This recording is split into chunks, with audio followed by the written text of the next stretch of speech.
Ladies and gentlemen, it has been a long off season, but we are back at a new home. ESDA round number 1 from Long Beach, presented by TraxionGG. Welcome everybody back to the Esports Drift Association, your home for drifting in Assetto Corsa. My name is Keenan Kuzin. Joining me in the booth this season is Joe Piro. Joe, we watched all of qualifying yesterday, and if the battles are going to be anything like quali yesterday, we're going to have a humdinger.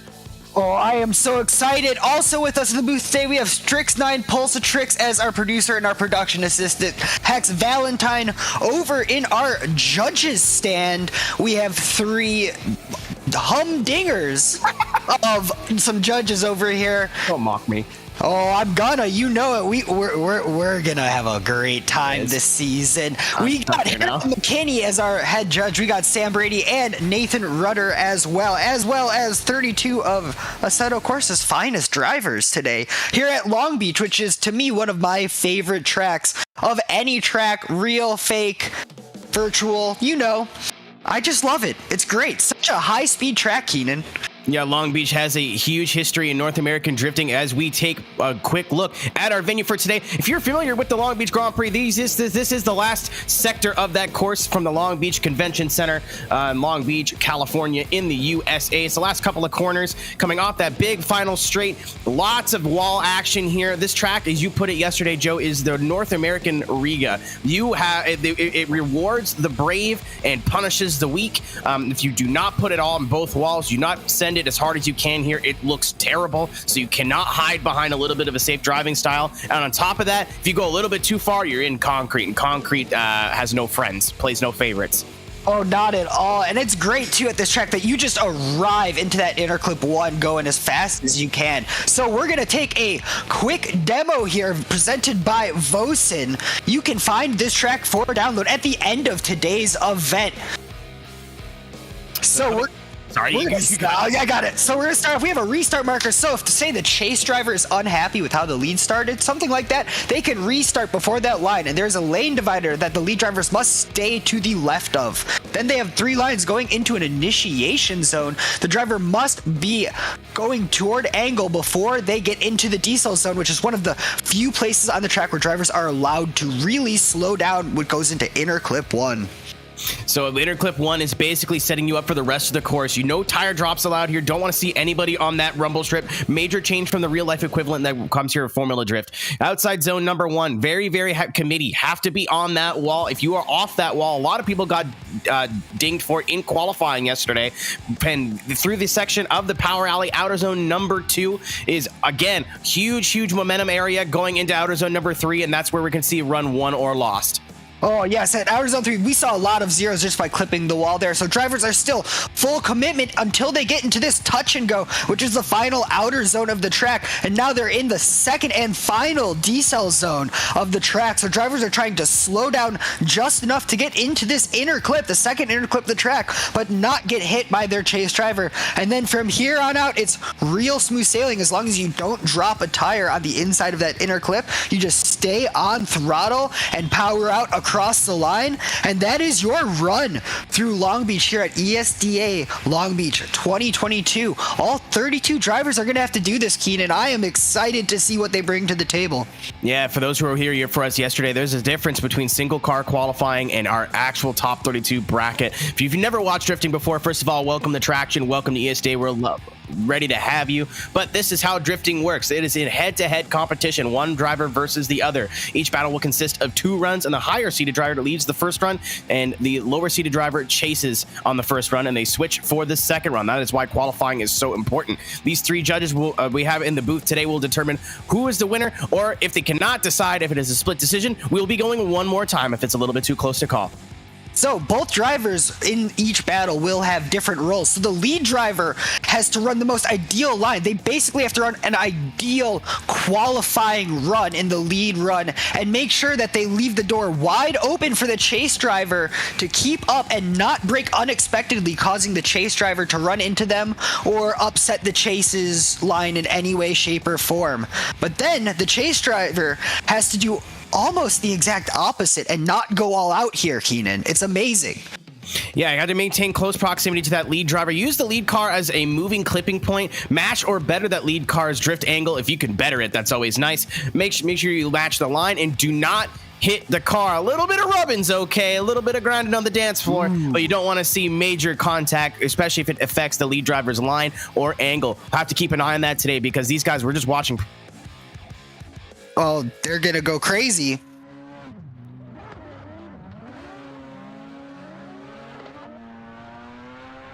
So, did we just lose Keenan there? It's okay. Do not worry. Do not fret. We're going to get in here for our first battle. Our first battle today will be, let me get my scoreboard up here. We have Deshaun Hack will be leading Dylan Fink. Love to see it. Two drivers. I've been watching them in practice all day. It's a great thing. Don't worry, our graphics are just as nervous about Arrow disappearing as I am. It's crazy. Sometimes the machines know how we're feeling, and it is okay. But I'm watching them warm up right now. Dylan Fink in a gorgeous 180, I believe it is. Just gorgeous with the sleepy headlights. A nice blue. I think he's our top 32. He got in due to some interesting absences. But we have it updated, so we still have 32 drivers today. And then our number one seed, Deshaun Hack, who even got one of the judges gave him a 99 on his run. I think he averaged out to a 97. So I think our judges are ready. We're just going to roll on here. Our lead driver, Deshaun Hack, will be leading first. Or the Dylan Fink. There we go. Graphics updated.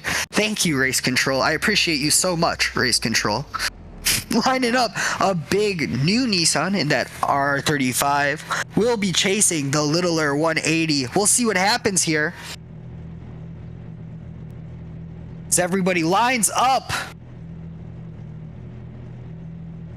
Runs are ready and away we can go. So we'll get those lights going. Deshaun Hack in the lead. Dylan Fink in the chase. The first actual battle of the ESDA 2022 season. Right here at Long Beach. Thank you so much, TraxionGG, for having us today. Big initiation from Deshaun Hack. Dylan Fink tucking right up into the door through the first inner clip. Both drivers are sending it full speed as fast as they can through outer zone 3. Dylan Fink is not phased at all to be going up against that number one seed. That is amazing. And across the line. So I think Deshaun Hack really had something up his sleeve here. Dylan Fink was going as fast as he can, but that R35 is really fast. So we'll see a replay of this. So Deshaun Hack in the lead, Dylan Fink in the chase. Big angle coming through outer zone 1, outer zone 2. Both Deshaun Hack really laying down a perfect lead for Dylan Fink to be able to get right up into that door. So you can always make sure. So just got word from our producer that unfortunately one of our announcers' power has just dropped, because we got to make sure that running events is as hard as possible. And when we say good luck, we don't just mean to our competitors, but we will turn the turntables and see what happens here when we get both drivers ripping. Okay, so we have Deshaun Hack now in the chase, Dylan Fink in the lead, and we are off. Coming into that first inner zone. Big initiation. Dylan Fink at perfect angle. Deshaun Hack leaving a surprising amount of space through that first inner clip. Ooh, no! Dylan Fink into the wall. Deshaun Hack taking an easy win across the line. Coming through.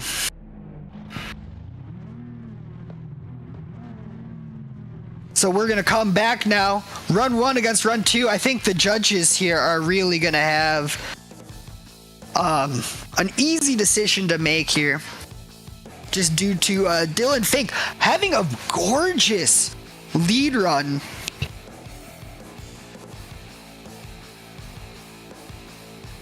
Yeah, so the two things that come through here is Deshaun Hack finish both runs, and that's going to be a win for him. to finish first. First you must finish is an old adage of racing, and the judges will just have to come in and confirm it.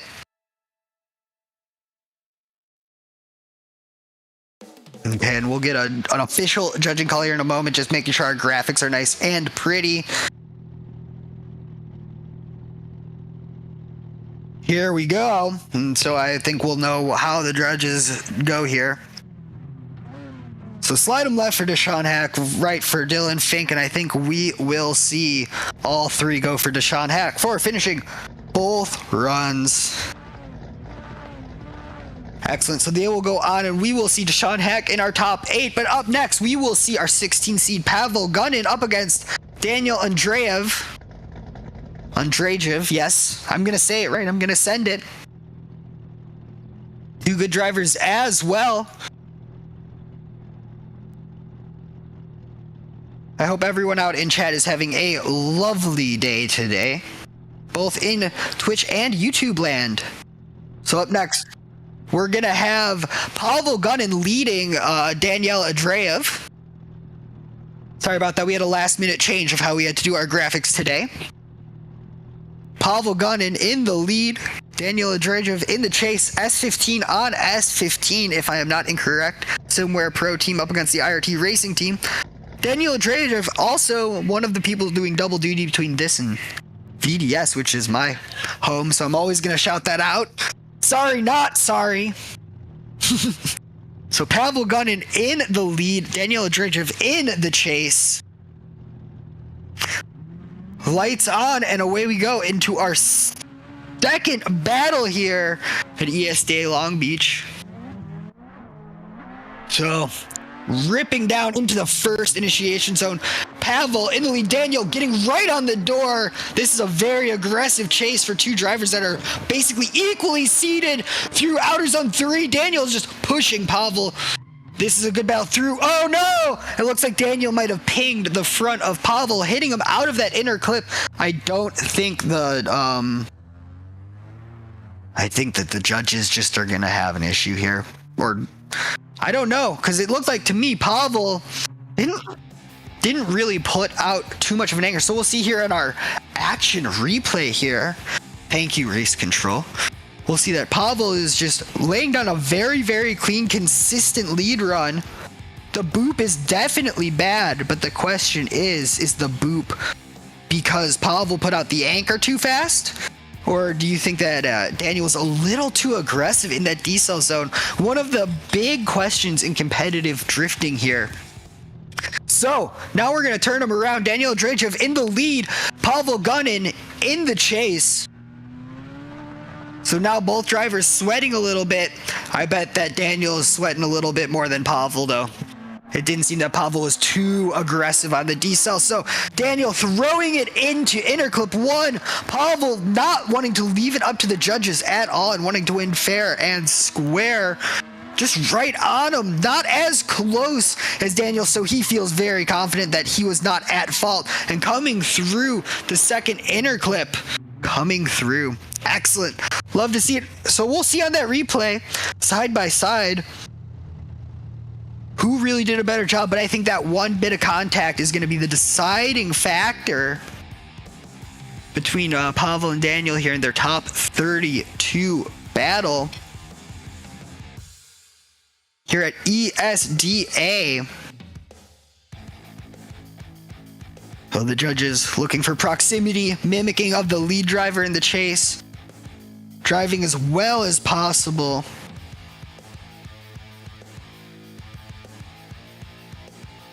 See what else we got here.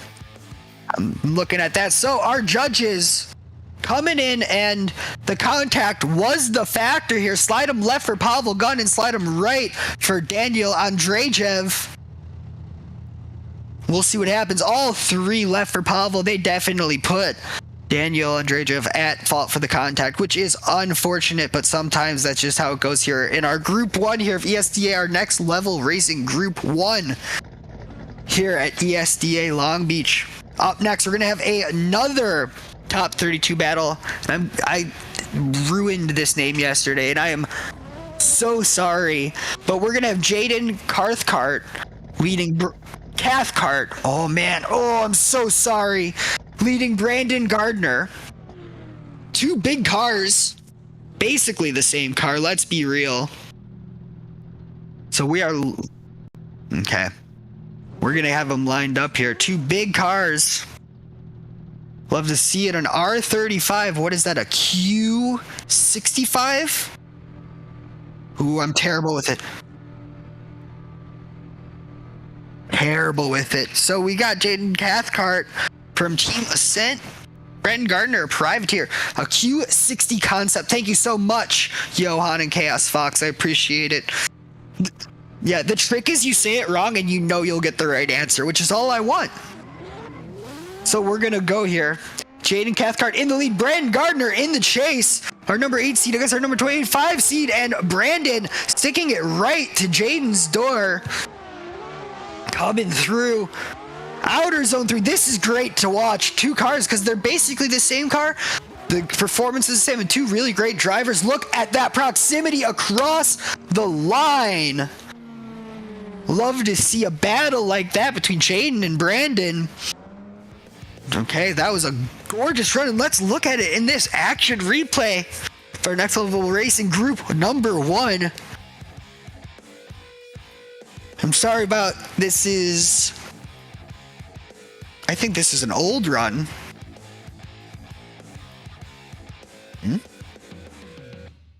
There we are, no worries. I was like, those cars look frighteningly too small. So here we go, Jaden against Brandon. We got it worked out. Don't worry. We had an integral member of our team have their entire power go out this morning. It's lovely. We're gonna get through it though, through the power of friendship and tandems. So now we're gonna line them up reverse. Brandon Gardner in the lead, Jaden Cathcart in the chase. Okay, 1, 2 lights, and away we go. Brandon Gardner in the lead. Jaden Cathcart in the chase. Big initiation. Ooh, Brandon Gardner, great angle. Jaden almost looking like he was having issues keeping up through that first inner clip.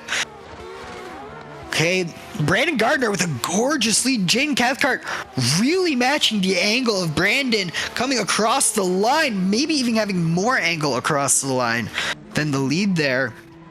Those were two very good runs, and I'm excited to watch those side by side here.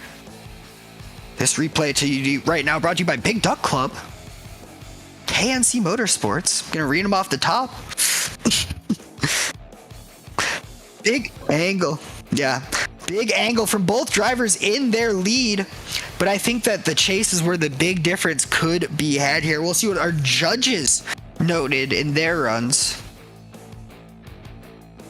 So, I don't know. Both runs look really, really good, and the chases, I think that Brandon had a more consistent chase, but Jaden was moving up and back. Was closer at times, but overall might have averaged a little bit further. We'll see. Well, it seems that the judges agree on something, and that's always great.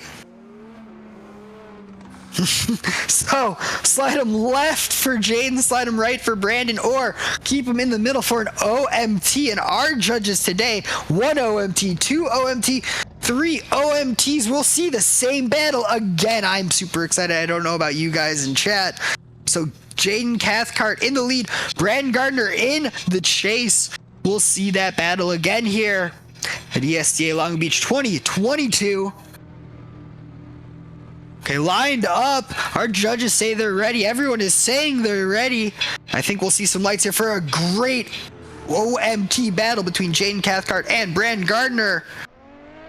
Coming in, big initiation from Jaden. Brandon not leaving anything on the table. Now coming through, leaving just a little space for a transition, which is what you have to do there. Oh, outer zone 3. I think that Brandon is going even deeper into all the zones than Jaden right now. I cannot say for sure. And across the line, Jaden Cathcart led Brandon Gardner in another just gorgeous run from both drivers. I don't envy being the judges at all, and we'll have to watch it again to make sure what we have. Jaden Cathcart putting in a great lead. Brandon Gardner also putting in a very textbook chase here. I don't know what major differences the judges are going to be able to find unless there's a major mistake in this next run. But with how the drivers are going, who knows? No. So Brandon Gardner up at the line. Jaden Cathcart. We're going to wait just a moment, make sure everything is okay with everybody. I'm sure both drivers are just chomping at the bit here to get this battle underway. Brad Gardner in the lead, Jaden Cathcart in the chase. Two big drivers in two big cars. Let's go. Brad Gardner, crazy angle. Jaden Cathcart right in that door, not hitting the wall. Perfect transition from both drivers. Whew. Jaden really doesn't want to leave this up to the judges, but both these drivers are on it, man. And across the line, Jaden Cathcart with an amazing chase. Brandon Gardner with an amazing lead. Thank you so crispy for the raid of 48. Thank you so much from IDDS to ESDA. Thank you so much and welcome here at ESDA Long Beach 2022. The first round of the season after a long break, a long hiatus, and we'll see what happened here. This is actually just a top 32 battle. Look at this battle, guys. Welcome. How do you decide? I don't know how I would decide. I'm just being honest. I have no clue. Even watching them side by side, it's closer. So we're gonna just watch the replays one more time while the judges deliberate. I'm sure the judges were watching as well, just watching the replays, trying to find any difference. But I personally, I cannot find any difference at all. So coming through. Now that I watch them side by side, I can't decide who had more angle in the lead. The leads look very, very similar. But man, those chases, the cars are too similar as well. Oh my gosh. Yeah, I don't care. So we'll come through. I have no clue.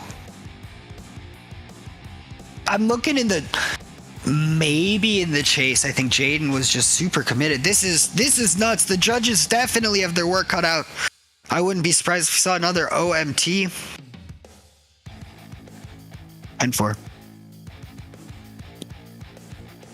So I think we will have backup, which would be lovely. We shall see. Okay, we do have a call here.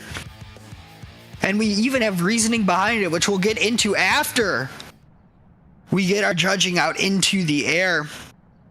So in this battle, we're going to slide him left for Jaden Cathcart, slide him right to Brandon Gardner in the middle for an OMT. We'll see Dye goes to the right, Brady goes to the right, and Nathan goes to the right to Brandon. And the judges say, as a note, Jaden overshot the final clip and had 2 wobbles in his chase. So, welcome everybody. Hex Valentine as our color commentator for right now. We're going to get through it through the power of friendship and love. Welcome an ESDA debut. Hello, Hex. How are you today? I'm doing great, Joe. You know, it's always the first time broadcast that everything just seems to fall apart. I'm covered in wires, spreadsheet, tire smoke, good driving, and great company. I'm so happy to be here right now. Oh, I'm so glad that you're here as well. So thank you so much again and welcome. So up next, we're going to have Ernestus Jukabellis. I almost had it. I felt so good about it. I practiced it in the mirror this morning. And now we have Jarrett Shortle as well in the chase. Jarrett Shortle, to me, Hex, is my favorite car in this competition. I love that Camaro. It's so hard to pick a really favorite car for me because I've seen so many great designs in qualifying, seeing over 60 drivers with some amazing paint schemes. These teams are representing their drivers so very, very well, and their livery designers are just killing it. Yes, they're amazing. So far. I'm so excited to see what comes up too, because all of these cars were just amazing. So they're lined up. Away we go. We got Ernestus Jukablios in the lead in that S14. Jarrett Shortle in the chase in that Camaro. Big flick in. So Jarrett just tucking into that door through the inside clip. Almost looked like he was going to lose it there. Jukabellis in the lead in that beautiful S14, leaving a little bit of space on the table, unlike that last battle, but getting through it to the end. Both drivers having minor bobbles here, Hex. But overall, I think a solid run overall. Extremely solid run, and just as you were saying that last run, it was really close to call. I've never been a judge myself, and I'm a little bit new to the drifting scene myself, so every run looks really good to me in my eyes, but we'll have to see what we got here on our action replay. So just a little bit of room left between these drivers, could chase them down just a little bit harder. So let's see what goes on for our run 2 here between Jarrett and I'm gonna butcher this name. I'm so sorry. Ernestus Jukabellis. Ernestus. Thank you. We'll get it, don't worry. Together, you and me, Joe. We got it, man. So it's a gorgeous run all together here. So we're lined back up, and I think so now we're gonna have Jarrett Shortle in the lead, Ernestus Jukabellis in the chase. And we'll see who wins here. And this is our final top 32 battle of Group 1. Off we go here. So Jarrett Shortle in the lead. Big angle. Ernestus Jukabellis in the chase. Matching up, but leaving a little bit of space. It seems that Jarrett is way more confident now in this second run. Ernestus, though, definitely tucking it into the door through that inside clip and across the line. Ernestus right on that door. Really chasing him down there at that last turn there. That was amazing. I love seeing a good run like that. Was it excellent? Did you have fun watching it? Oh my gosh. I need to get I'm out in of the chair. darkness, in my basement, running off hotspot. We've got until my laptop dies. I love you. Yeah, I'm here for as long as my laptop battery will allow. Thank you so much, Hex Valentine, for being here, filling in as we have now our basement goblin, Keenan Houston, here on a laptop. Happy I to literally keep your can't see seat warm, anything. Keenan. Literally cannot see anything, I hear. Yes, thank you so much, Hex. No, oh, don't worry. This laptop battery is not long for this world. We will need Hex again. Do not worry. You can go get some, dare I say it, soup before the next run. All right. And we'll see what happens here. So we had some excellent runs from both Ernestus Jukabellis and Jarrett Shortle, but we're going to have a decision from our judges here. Slide them left for Ernestus, slide them right for Jarrett, in the middle for an OMT, and we'll see what we have here. 1, 2, and 3. Ernestus Jukabellis moves on to battle Brandon Gardner in the top 16. Whew. I guess that's my update. Thank you. Yep, there you go. So we got Deshaun Hack up against Pavel Gunnin, and then Brandon Gardner up against Ernestus Jukabellis. So I think overall, there we go. There we go. So we are going to get them. I think this is, I'm looking at this, trying to do it. So we have Deshaun Hack leading Pavel Gunnin. Okay, no, it was right the first time. So Deshaun getting his win on his first battle on number 1 qualifier. Yep. Moving on with the battle into the top 16. There it is. Going to be leading first. There we go. And then Pavel, again, one of those guys that didn't maybe get the qualifying they were looking for, is going to be able to come in here and see what they do against our number 1 qualifier of Deshaun Hack with, I believe, a 97. So big score yesterday for Deshaun. Obviously, I haven't seen any battles today. This is Keenan's first one. This is the battles today, Keenan. Let me fill you in. Everybody has been on top form. You're still calling this live, champ, but I'm here to back you up. Live, don't worry. So we're gonna have Deshaun Hack in the lead, Pavel Gunnin in the chase. Pavel right on the door, telling the judges out of the gate that I am a serious contender today. You might not have scored me, so I'm qualifying, but look at this battle. Deshaun Hack is just really running a perfect lead here. Pavel Gunnin matching almost everything, maybe leaving a little angle on the table, but you know what, Keenan? That run was just amazing. Yeah, absolutely. I mean, Deshaun is kind of robotic in the lead position. Again, we saw him yesterday in qualifying, number one qualifier for a reason. His qualifying run almost looked boring, but like not to a detriment. That's normally where you see these high scores. Pavel in the chase position, you said it best, Joe, is maybe cut a little bit of angle to be able to keep that proximity, but with how competitive and how close a lot of these guys are today, I don't think that's the worst decision. He's still very much in the hunt for this battle win, but I'd say slight advantage to Deshaun Hack going into run number 2. Oh yeah, Deshaun Hack today, his first battle was a heater, both runs, run 1, 2, and now, again, he's going to be up against Pavel, who today, he's just made me open my eyes because he is driving amazingly. So we'll get the lights on here and we'll see what happens here as the lights go out and Pavel Gunnin leads Deshaun Hack in the first top 16 battle of our field today. Coming through, Pavel Gunnin, great to angle. Deshaun Hack tucking in, maybe not as tight as Pavel did, but now there we go, sucking in that giant R35 and sticks out the front and the back, chasing that S15. That's an amazing shot. I think that's great.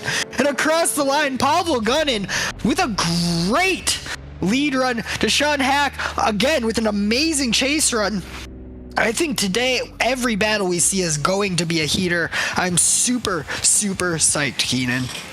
Yeah, I mean, for the first battle of the day, for some of us, won't name any names, really good start there. You see run number 1 there on the top, run number 2 on the bottom. But Deshaun almost did the same thing that Pavel did in his chase, just cut a little bit of angle, make sure he didn't lose the lead. I'm not sure if Deshaun had maybe just a little bit smoother of a lead run, but it's very close to call by my eyes so far.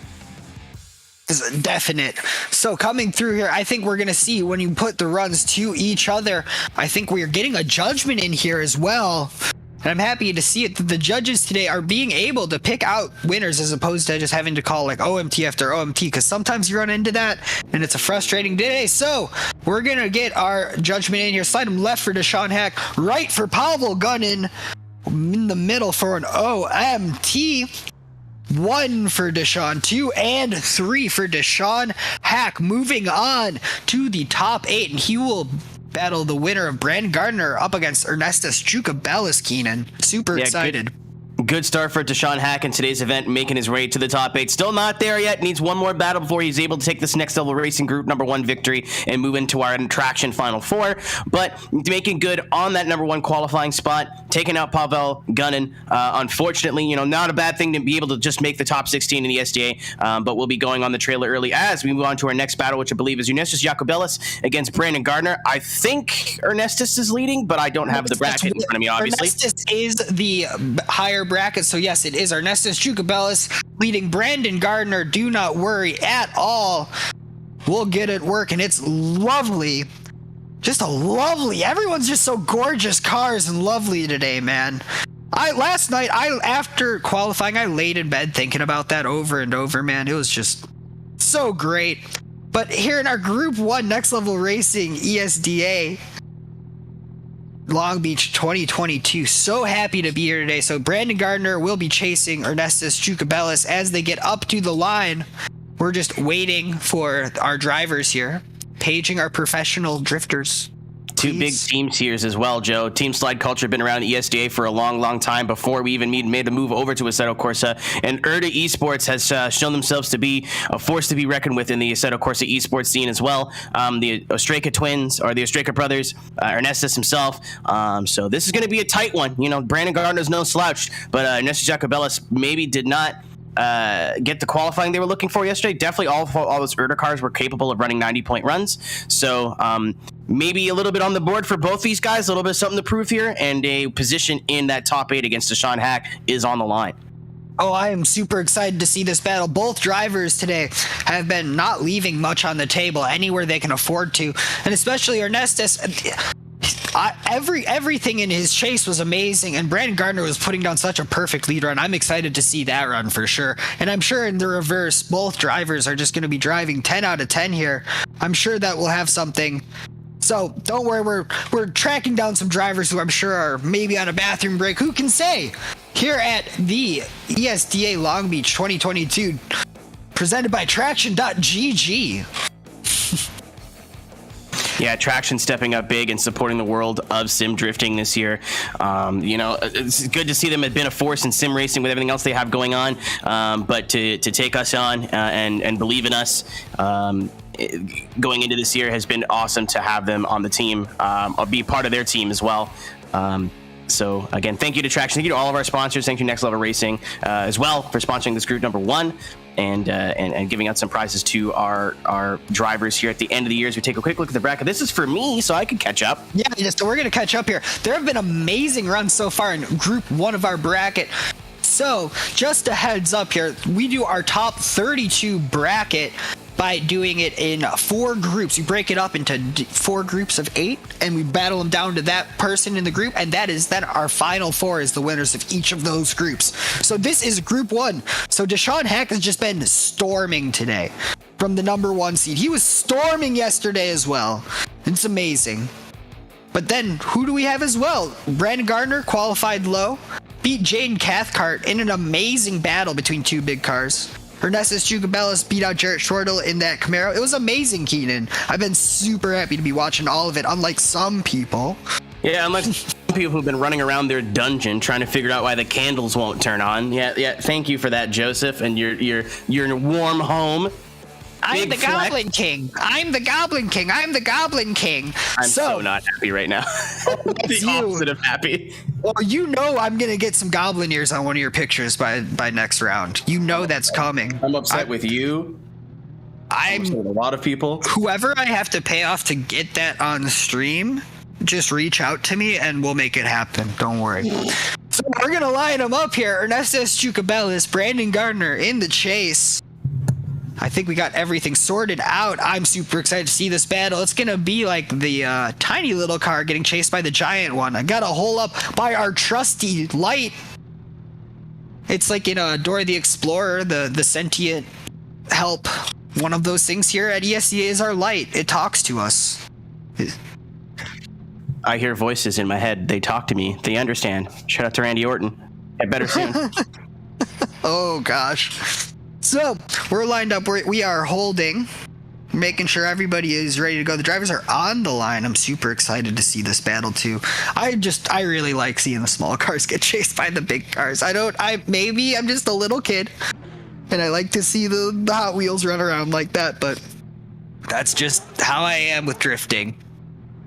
So we're lined up. We're going to get ready to go here. 2 great drivers, Ernestus Jukabellis leading Brandon Gardner. Lights out and away we go. Here we go. Ernestus in that S14. Brandon Gardner was a Q60 concept, chasing him down, sucking right up onto that door. But Ernestus does not seem phased by that giant car behind him. Coming through outer zone 3, Ernestus getting into the wall, but not hitting it, just perfect. And coming across the line, Ernestus Jukabellis leading Brandon Gardner. The size discrepancy of these 2 vehicles, man. I mean, that is a large and in charge Infiniti Q60 in behind that S14, the ERTA Esports machine. Awesome to see those guys out here. Great initiation from Ernestus Jukabellis. Big pressure from Brandon Gardner. Very strong chase driver.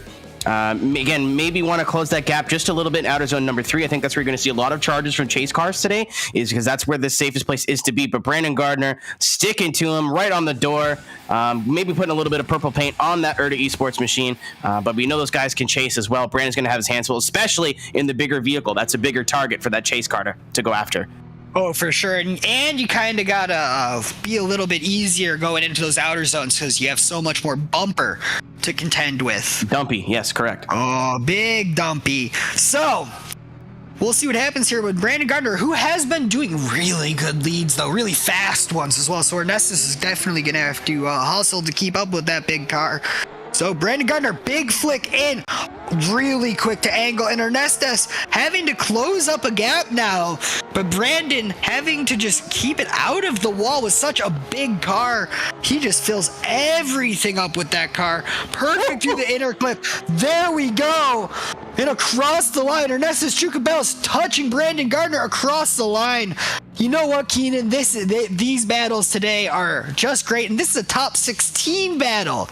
Come on. Yeah, space in the grade 8 for to go up against Deshaun Hack. A lot on the line here. You know, it might be dark in my house, but it's big and bright on the racetrack right now at Long Beach Grand Prix here for round number 1 of the ESDA Esports Drift Association, presented by Traxion. Again, maybe a tire off there on the inner clip from Ernestus Jacobellis in the chase in run number 2. Gonna have to take another look at that, but you know, strong leads, strong chases. The leads are almost identical. Like, it's very, very similar. Let's say. I think Ernestus maybe had a little bit more proximity in his chase. Looks like he maybe cut a little bit more angle to get there. Going to be interesting to see how the judges view that, Joe. I don't know. They're definitely not making it easy for any judge involved in the situation. And I think we're hearing some whispering from the judges right now. We'll see what happens here. I definitely do have a cutoff as well on some of my texts to see who's leaking and where. But the judges do have a call here. And it is, as I like to say, unanimous. A unanimous decision. Slide him left for Brandon Gardner. Slide him right for Ernestus Jacobellis. In the middle.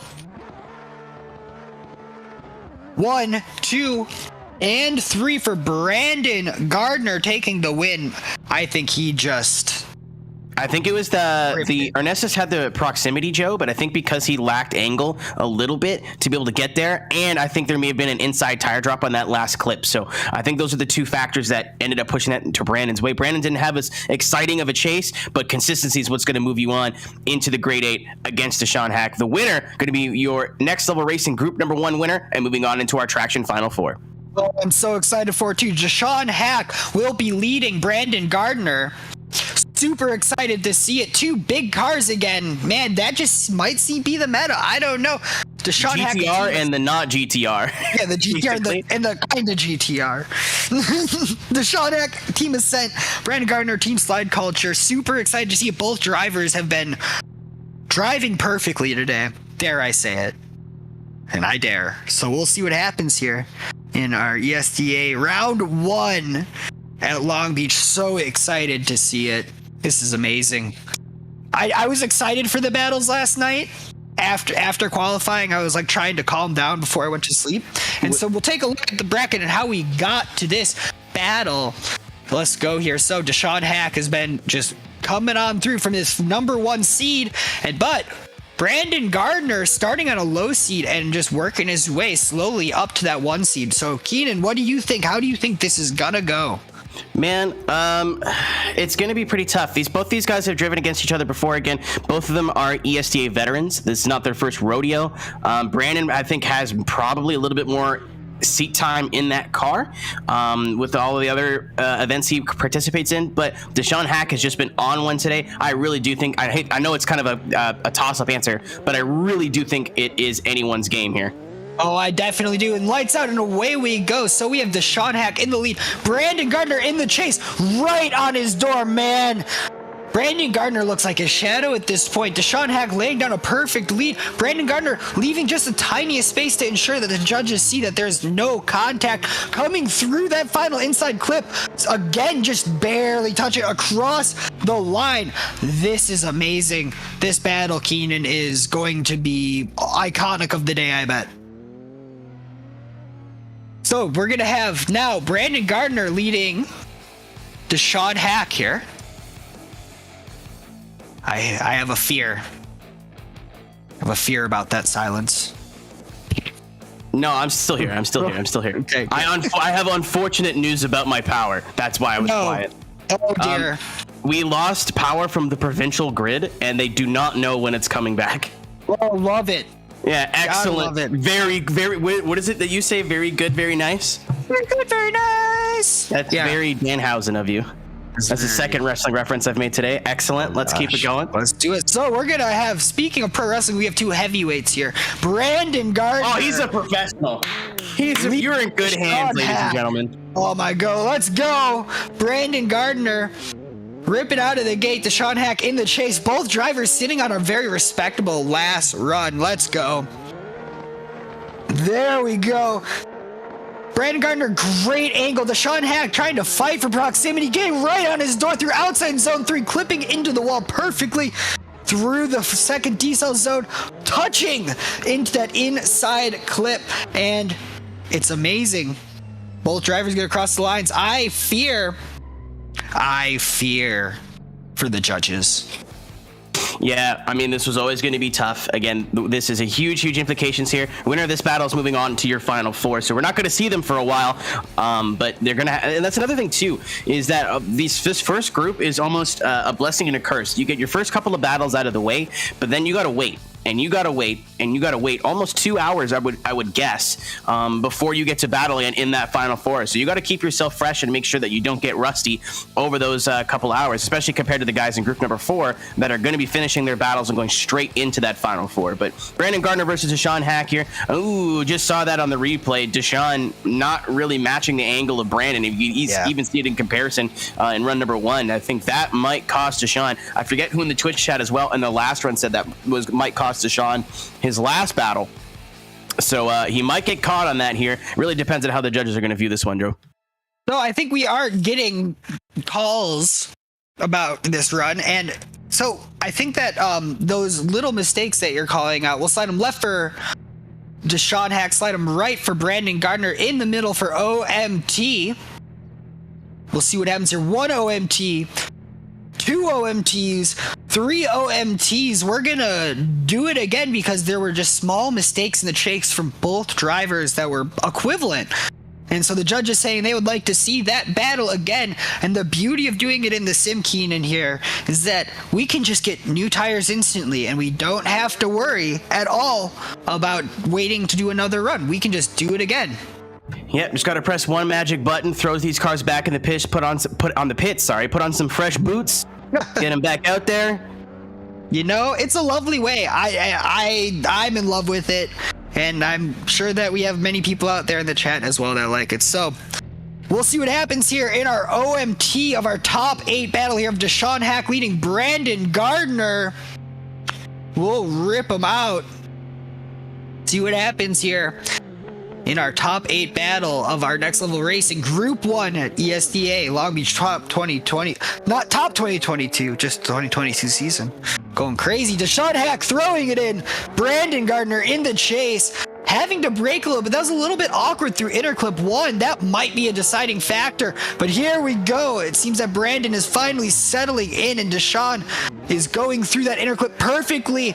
This is a battle, ladies and gentlemen. This was amazing. So now that these guys have had a battle against each other, we're going to see them improve on their mistakes. You know, these guys know each other, but I don't think they're practice partners as far as I know. So that battle there, you're going to be, all right, that's what Deshaun does in the lead, or all right, that's what Brandon does in his lead. So these guys are going to learn from each other. Wow, wall to wall. Very aggressive flick from Deshaun Hack in that outer zone number 2. And a big vehicle like that, too, it's really hard to pull off, but Brandon Gardner will not be denied in his chase position. He's keeping just a little bit of buffer to that lead car to make sure he doesn't get into the door. Obviously, big major contact would be a mistake, and these cars do not like to be tapped whatsoever with the collision model in this game. So, or in the sim, sorry. But Brandon, really good chase, and Deshaun just doing what's gotten him this far and putting down an excellent lead. Excellent. So now we have Brandon Gardner in the lead, Deshaun Hack in the chase, and this is the OMT. So now these drivers have had runs both ways around each other. They definitely have each other's number dialed in at this point, I would argue, Keenan. I'm just super excited to see a battle like this as we get the lights on, and we're going to send them through the gates here. Brandon Gardner in the lead, Deshaun Hack in the chase. And a big initiation. Brandon Gardner's quick to angle. Deshaun Hack just keeping it right in the door. Oh no, into the wall. Deshaun Hack crashes. Oh no. So Brandon Gardner might have just gotten the win handed to him there from his 25 seed.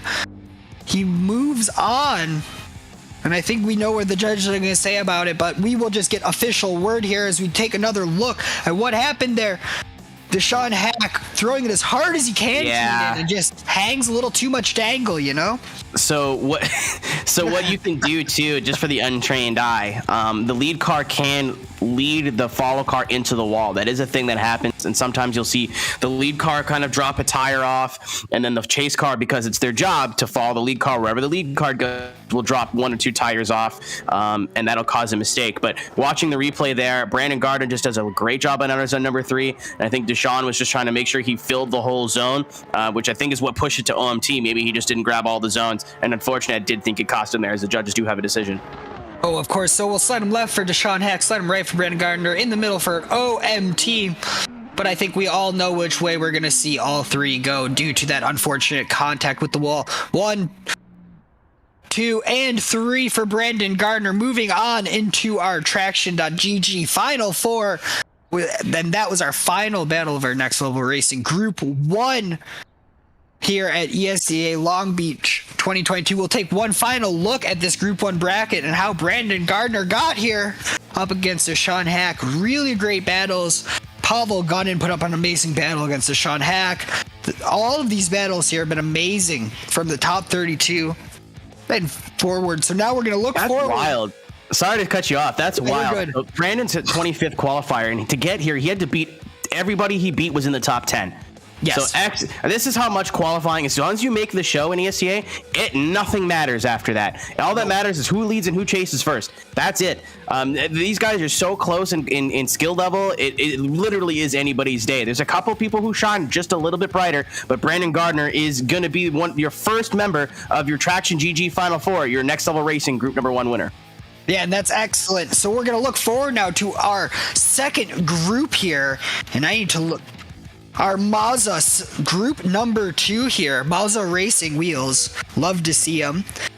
New sponsorship here. And so I'm going to need some help here, Keenan. So we got our number 4 seed. Hold on. No. I got this. Hold on. I got to pull my weight here while I still can. Do it. Wojciech Warika for the Team Yellow Machine. Yes. The Yellow Motorsports Machine. Against Jared DeVore. Oh my god, the font is so small on my you got this. Daniel Miganov up against Cormac Guard. Yep. Mikhail Mordanov is up next. Yep. Against Robert Kwasinski, I think. Martinez Ostreka against Alexander Element. I don't know if you guys can hear me because I had to old person get right close to the monitor, but I tweeted a picture of what I'm going through right now. I am struggling. Oh, I believe I'm going you. through it. We're in it. We got it. So we will take a short break here, catch our breath here at ESDA Long Beach Top 32 here on Traxion.GG. Thank you for hanging out with us, folks, and I'll see you in a few minutes.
Coverage of the 2022 Esports Drift Association is brought to you by Traxion.GG, bringing you the latest news, reviews, updates, opinions, esports results, and insight from the most respected names in the world of racing games.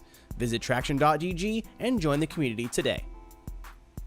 By Next Level Racing. Build your ultimate simulation racing experience with Next Level Racing.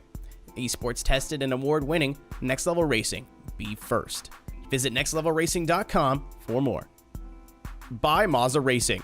Mazda Racing is determined to create innovative and professional sim racing equipment that drivers can depend on for quality and endurance. Go further, go faster with Mazda Racing. Visit MazdaRacing.com. By 3D Wrap. Looking to upgrade your rig? 3D Wrap has sim racing mods, upgrades, and devices delivered with passion you can only get by being made in Italy. Visit 3dwrap.it for your next sim racing upgrade. By Big Duck Club.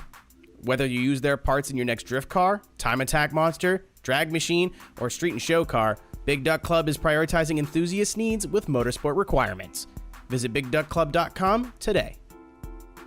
By VDC. The Virtual Drift Championship is the official physics and tire model supplier of ESDA. Learn more about VDC at facebook.com/virtualdriftchamps. And by Vosen, your home for Assetto drifting content. Want the track from today's competition and more? Visit vosen.co now.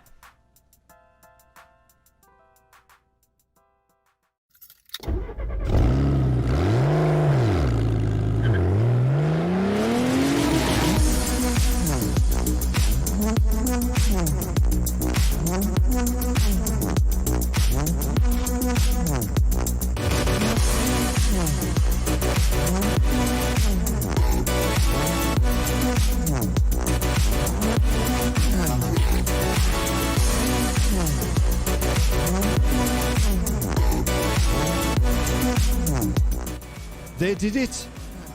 They almost did it. They didn't do it.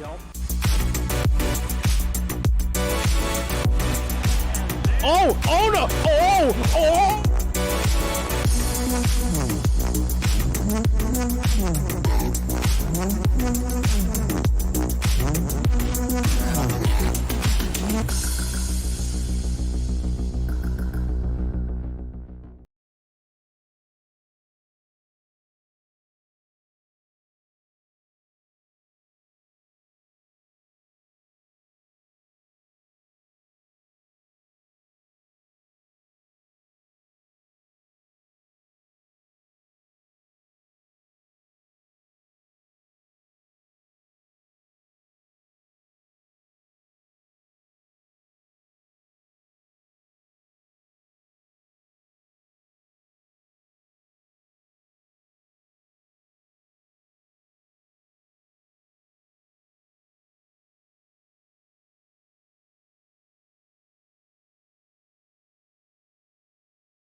Hello and welcome back here to ESDA round 1 of our 2022 season at Long Beach, presented by TraxionGG. You're joining us in our group 2 of our top 32 battles, our Moza Racing group 2 here at ESDA. Super excited to be here. Our play-by-play today is Keenan Kusin, depending on his power. I am Joe Piro. We have our producer, Pulse 9, Pulsatrix. I don't know why this was the time that got me wrong. And then our production assistant and our other color commentator, Hex Valentine. We have our, as always, lovely judges, Harold McKinney, Sam Brady, Nathan Rudder. Super excited to see everybody here today out in chat. I'm just excited to be here. So, bracket, we'll take a look at our group 2 here. So we got Wojciech. I got the first name down. Wojciech. I said it 4 or 5 times to myself. I'm not even gonna attempt the second one.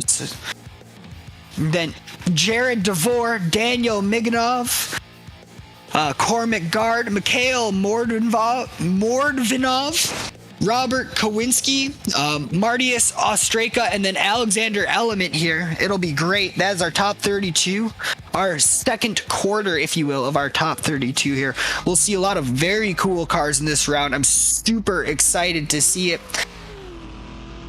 Okay, here. So we're going to have Wojciech leading Jared DeVore. Jared's car, I remember from qualifying, it shoots really giant flames out of the front. Happy to see it. And I think we're going to start getting set up here for some battles here. So Wojciech from Yellow Motorsport leading Jared DeVore from Team Slide Culture. I have returned. I am the power. I have lights. He is here. I have power. I can see. I can fight. Let's go. I gotta open everything back up again. Good lord. Okay. It will be okay. All right, so I'm still flying blind a little bit here. It's fine. Don't worry about it. I will watch and talk as this beautiful car of Wojciech leads Jared's car that just shoots flames everywhere. It's amazing what happens here.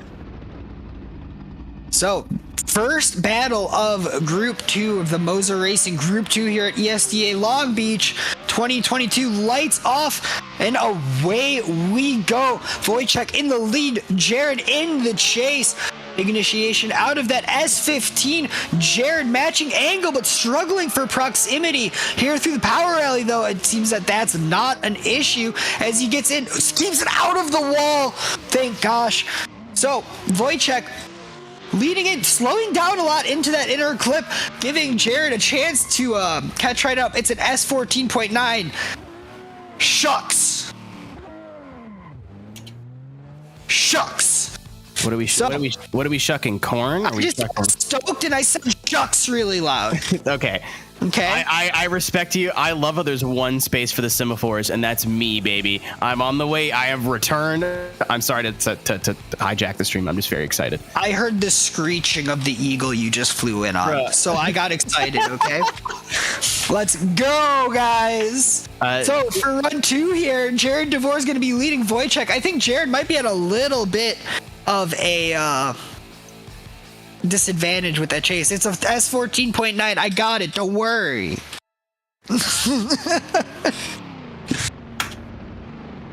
Okay, so we're lined up here. Jared DeVore in the lead. Now Wojciech in the chase. Let's go.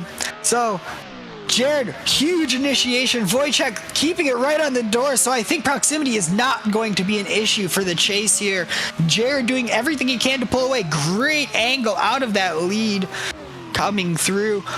Oh, contact in the decel zone. I think Wojciech got a little too greedy there in that S14.9, Keenan. What do you think? I'm still trying to get in the server, but I'll be able to look at the replay. Not you guys at home, but not again, involving the run. What do you think? That first run, DeVore needs to be able to put it on the door of Wojciech Warika just a little bit more, but Wojciech had no problem putting it on that Cash Racing door of Jared DeVore for the TSC machine. Proximity, huge deal, but you see it right at the end there. I heard it in your voice, Joe. One tire over the line. We saw people lose 20, 30 points in qualifying yesterday from mistakes similar to that. So I would not be surprised if that does that's a huge lean on where this battle is going to go here now. Unfortunately, we don't want to see battles end in tire drops, but them's the rules. Yeah, sometimes it happens. And I think there was a contact there too, but I don't think that Jared really put out the anchor there.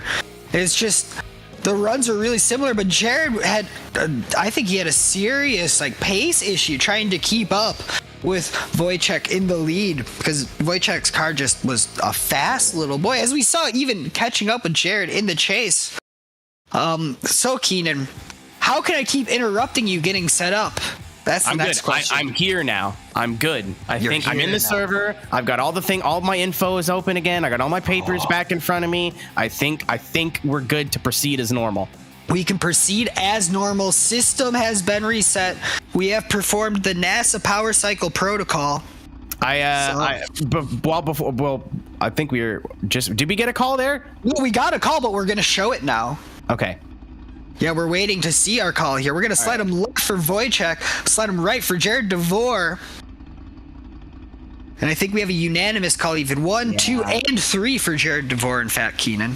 Yeah, that's a tough call for Wojciech. Don't like to see people go out like that, but the same contact and the tire drop, so it all came down to the end. And unfortunately, I did think Wojciech had an advantage going into their chase. Just unfortunately, push it a little bit too hard. But that's how drifting works, unfortunately. Before we get into the next battle, everybody, again, thanks everyone for being patient. Welcome back to our Esports Drift Association round number 1 at Long Beach. Thank you to Hex Valentine for filling in the gaps while I was figuring out what in the world was going on in my life. I don't live in a place that drops power very often, so I was panicking a little bit. And thank you, Joe, for not missing a beat, taking it up and figuring everything out without any sort of direction at all. Really proud of this team, and hopefully that's the not the last of the not on track action for the day, as Daniel Miganov and Cormac Guard pull up to the line.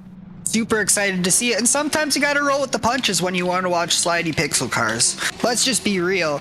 So we're lining up here. Daniel Miganov. I get to call a run an hour into the stream. Let's go. It's gorgeous. Gorgeous in that lead run here in that 400Z, not Z. I will be the one talking after this. I can say whatever I want. I don't care what you want to say. I don't even care anymore. Cormac Guard in the chase in that S14, also a gorgeous car. Both drivers really threw down in qualifying, Keenan. Super excited to watch this. Yeah, Cormac Guard's going to be in the chase in the S14. Daniel Miganov in the lead in that A-Mall machine, the 400Z. Big gap already. Cormac may should have thought about taking that restart. We talked about at the beginning of the show, but he's going to close up, going to have to sacrifice angle and line to get there, but the pressure is being put on in the chase. But unfortunately for Cormac, I say that commentator's curse.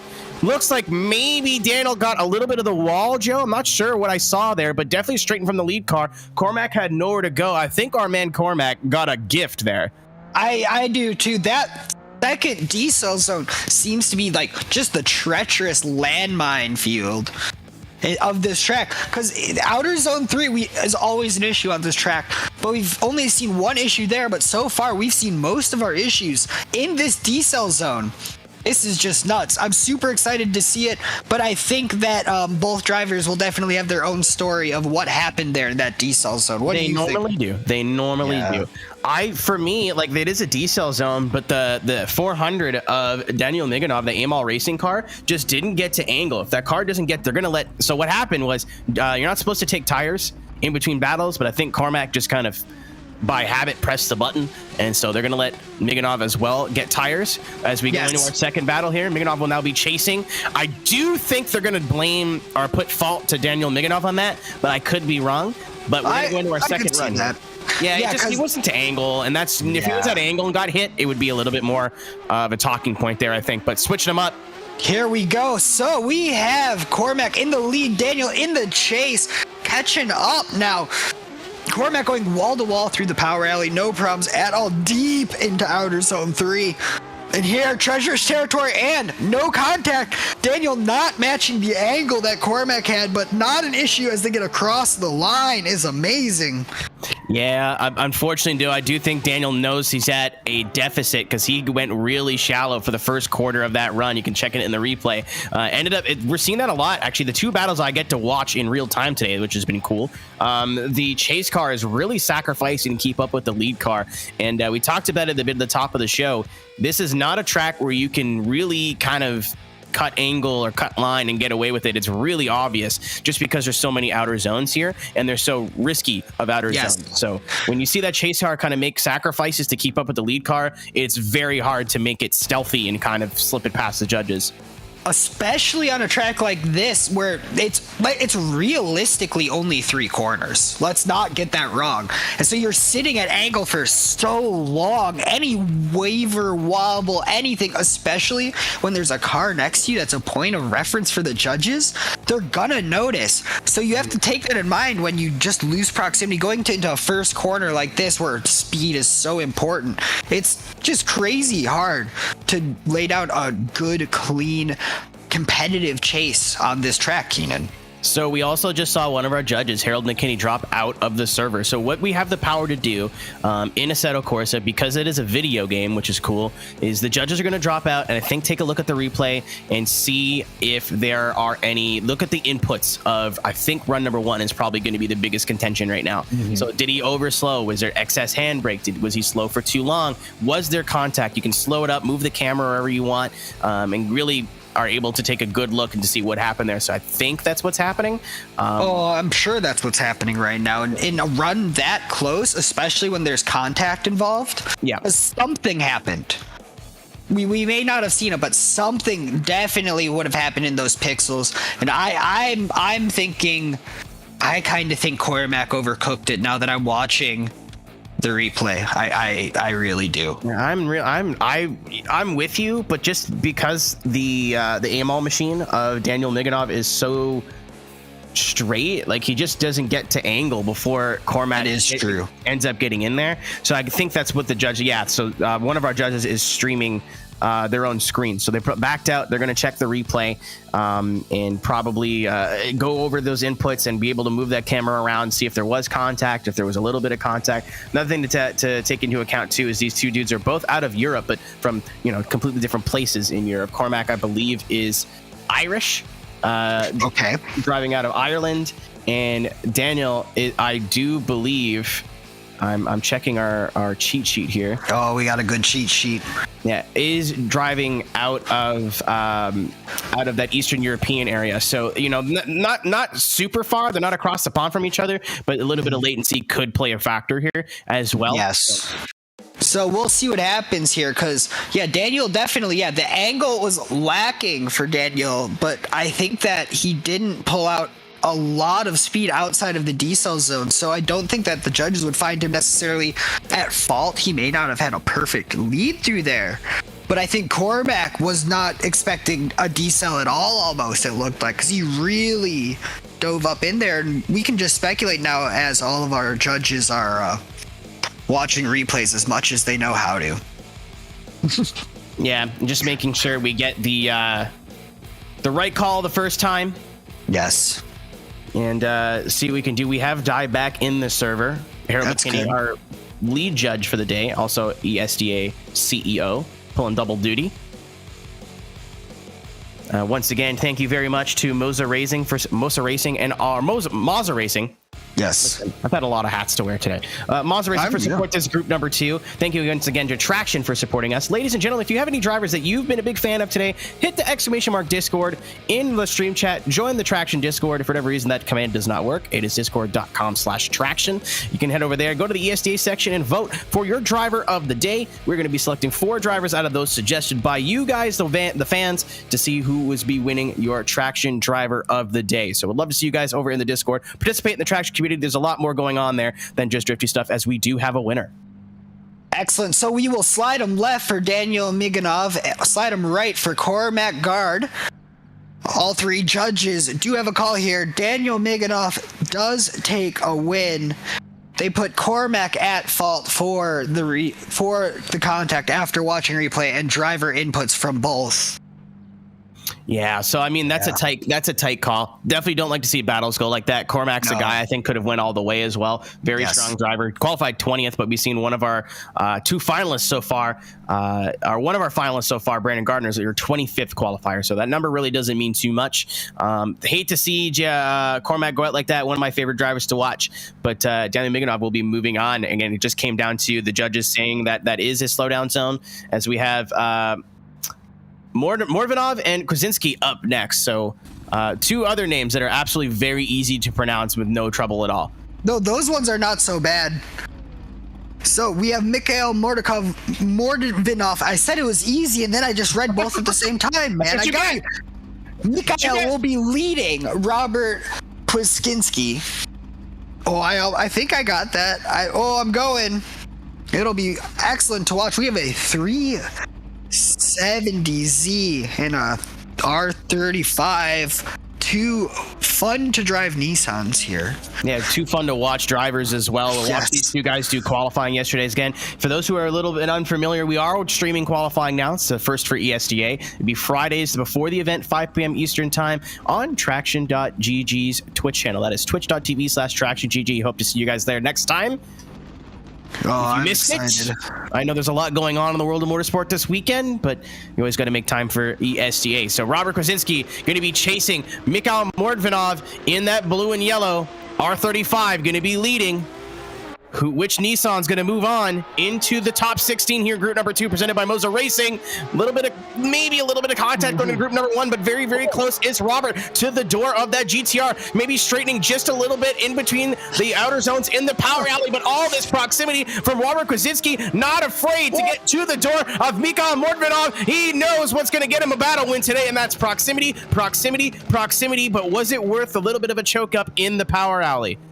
I heard you pipe up like 3 times, so apparently it was. It was great. That was a very cool run. I thought Mikhail was going to be in the wall a couple of times, and then Robert in that last inner zone was just insane. It was literally like fender flares locked into fender flares through that last inner zone. That was crazy. And I love to see a battle like that, because now both drivers are going to be even more confident in the other's driving for this next run. Yeah, in the car, you can hear that guy in chase. And I got to tell you, I've only had one competitive battle in recent years, but that is the most terrifying noise in the world when you can hear the pops and bangs from a car that isn't yours right in your ear. It's just insane. So our lights are off now. So Robert Kwasinski is going to be leading Mikhail Mordvinov in that R35. Big initiation, and there's contact. We'll see what the judges have to say about that, but both drivers pull it out. Robert acting like nothing bad happened, and Mikhail just having to settle back down, and it seems like he's having proximity issues, while Robert is having issues with trying to get closer to the wall and across the line. For such a good run for the first time, for such a good run on the first run, that second one was scruffy. So now, what do you think the judges are going to say there? I mean, it's going to come down to that first corner. I think it really kind of determined the whole battle. We might even have, just 3. I almost said we might even have we might even have an issue with that initiation. So it really depends on what the judges view that initiation for. I mean, the rest of the run doesn't really matter. I'm not quite sure if there was a 0 because of that contact, but that is absolutely the biggest talking point of the run, unfortunately. Don't like to see battles end like that, but we'll find out who's going to be getting away with it here, as I think we do have a winner here, Joe. So we do have a winner. Side him left for Mikhail Mordvinov, side him right for Robert Kwasinski. Oh, I got to practice that one. You're getting better. In the middle for OMT, Di, Brady, and Nathan go for Robert. So I'm definitely getting more practice saying it anyway. That is due to the contact on initiation and tires off afterwards due to that. Yeah, so I mean, Mordvinov just tried to, sorry to cut you off, Mordvinov just tried to push it in the chase there. He knew what he had to do there as a chase driver, with Robert kind of putting the ball in his court, but unfortunately shot a big old miss, hit and a miss. Shaquille O'Neal there in the chase. Yeah, I mean, you got no choice, man. You got to go aggressive. Sometimes if it pays off, it would have been cool, and sometimes it bites you. But we'll see Mikhail Morvanov back in round number 2 next month, I believe July 8th and 9th for round number 2 for ESDA. So stay tuned for that. We should be announcing the location at the end of this round, or I might be lying to you. So one or the other. Yeah, I know it's getting announced soon. I don't know if it's at the end of the stream, but it will definitely be in the next 24 hours, as we have one more battle in our Moza Racing group number 2. Love to see Top 32. Top 32. Yes, we have Martinez Ostraka up against Alexander Element. Martinez will be leading here. Both cars very beautiful. Love to see it. A Yurta Esports driver out of Martinez as well. So I'm super excited to watch that. That team represented in Drift Masters, who also had qualifying today. So I guess what I said, if there's a lot of you're spoiled for choice this weekend if you're into slidey cars, whether it's pixel cars or not. That is true, man. I woke up early today and haven't stopped watching cars go sideways since, so I'm not complaining at all. Alexander Element in the chase in that Ferrari, and Ostraka in the lead in the S15, the Erder Esports machine. A little bit of separation, going to be a little bit of a straight in there from your lead vehicle, Martinez Ostraka. Putting on the pressure is Alexander Element in the chase, trying to force a mistake from that Erda Esports driver, but it does not look like we're going to get it. Maybe even a little bit shallow there on the last inner clip, Joe, from Alexander Element. It kind of looked to me that Alexander Element's front end almost kind of washed out, and how the rest of both cars were moving, maybe made a tiny bit of contact with Martinez in the lead, but Martinez putting down a very just textbook leader on Alexander, taking everything that was left on the table for him, I think, up until that last inner clip. And again, that last inner clip and decel zone is just treacherous, man. All of the competitors are having issues right there and nowhere else. Yeah, we saw it a little bit yesterday in qualifying, but it was more so for late transitions. They were transitioning, they were getting their car there, but the car was still kind of shifting from left to right within that touch and go zone. You saw it in the course demo. You want that car to be completely transitioned before you get there. So I think that might be causing a lot of these hiccups and issues in chase, which is why we kind of saw not a whole lot of extremely high qualifying scores yesterday as well as we move into run number 2. So lights out, away we go. Alexander Element leading Martinez Ostraka. Ferrari was a 599XX, leading that S15 through outer zone 1, right on the wall to wall perfectly, as Martinez tucks it right into Alexander's door, coming through, flicking it into that last inner clip. I don't think that Martinez is matching the angle as much, but man, Alexander looks like he is on it today. Man, pretty similar leads and pretty similar chases. I think I had the same issue with Element in his chase. He never really looked like he was settled. Martinez may have been a bit smoother, but I think a little bit less on the proximity factor. He was a little bit farther behind Element. Element didn't really match the line of Martinez in the lead whilst he was chasing, and their leads are pretty comparable. Maybe a little bit of contact there from Element in his chase run in that last corner. Might play a factor here, Joe, but I think it will. You know, two of our strongest drivers out of the European region. Martinez Ostraka, again, no stranger to competitive competition. Alexander Element with some of the best chases last year in ESDA, some of the best runs last year in ESDA, and that car and that driver is known for speed. So both these guys with a reputation here, just waiting the judges to decide who will be moving on in your Moza Racing Group number 2. And who is as pointed out in chat, there is a tire drop that it looks like. Look in run 1 on that last inner clip. Is very interesting. So that might be a deciding factor, something like that. Oh, I'm super excited either way. But it's crazy that this is a top 32 battle, and that's the deciding factor still. Where every driver is driving on top of their game right now. I'm super excited. Get used to it. Welcome to the ESDA. These guys, once they get in the show, like I said earlier, it's anybody's game. Quick shout out to Basha from IDDS in the chat. Nice to see you here. Hope your guys' event went well. Unfortunately, I was asleep and out of power, so couldn't take a look at that. One of our partners over here at ESDA. Very, very awesome to see sim drifting alive and well in almost every region. So those guys are based out of Indonesia, I believe. So it's cool to see some of them. Love to see we do have a call. Excellent. Slide him left for Martinez, Extreka, slide him right for Alexander Element. Keep him right in the middle for an OMT, and we'll see what judges have. 1 OMT, 2 OMTs, and 3 OMTs here in ESDA Top 32. Martinez, Ostreka up against Alexander Element. So yeah, they're going to be going one more time. Element going to be chasing once again. Martinez in the lead once again. Judges not finding that there was a clear winner there. And instead of putting somebody through, we're just going to run them again. I do believe ESDA has that OMT limit. So after the second OMT, so the third set of battles, there has to be a winner. But they are nowhere near that yet. Going to need both these guys to clean it up a little bit, and they definitely have the opportunity to do so. Martinez Ostreka in the lead. The Urta Esports S15. Alexander Element in chase in that blue and yellow.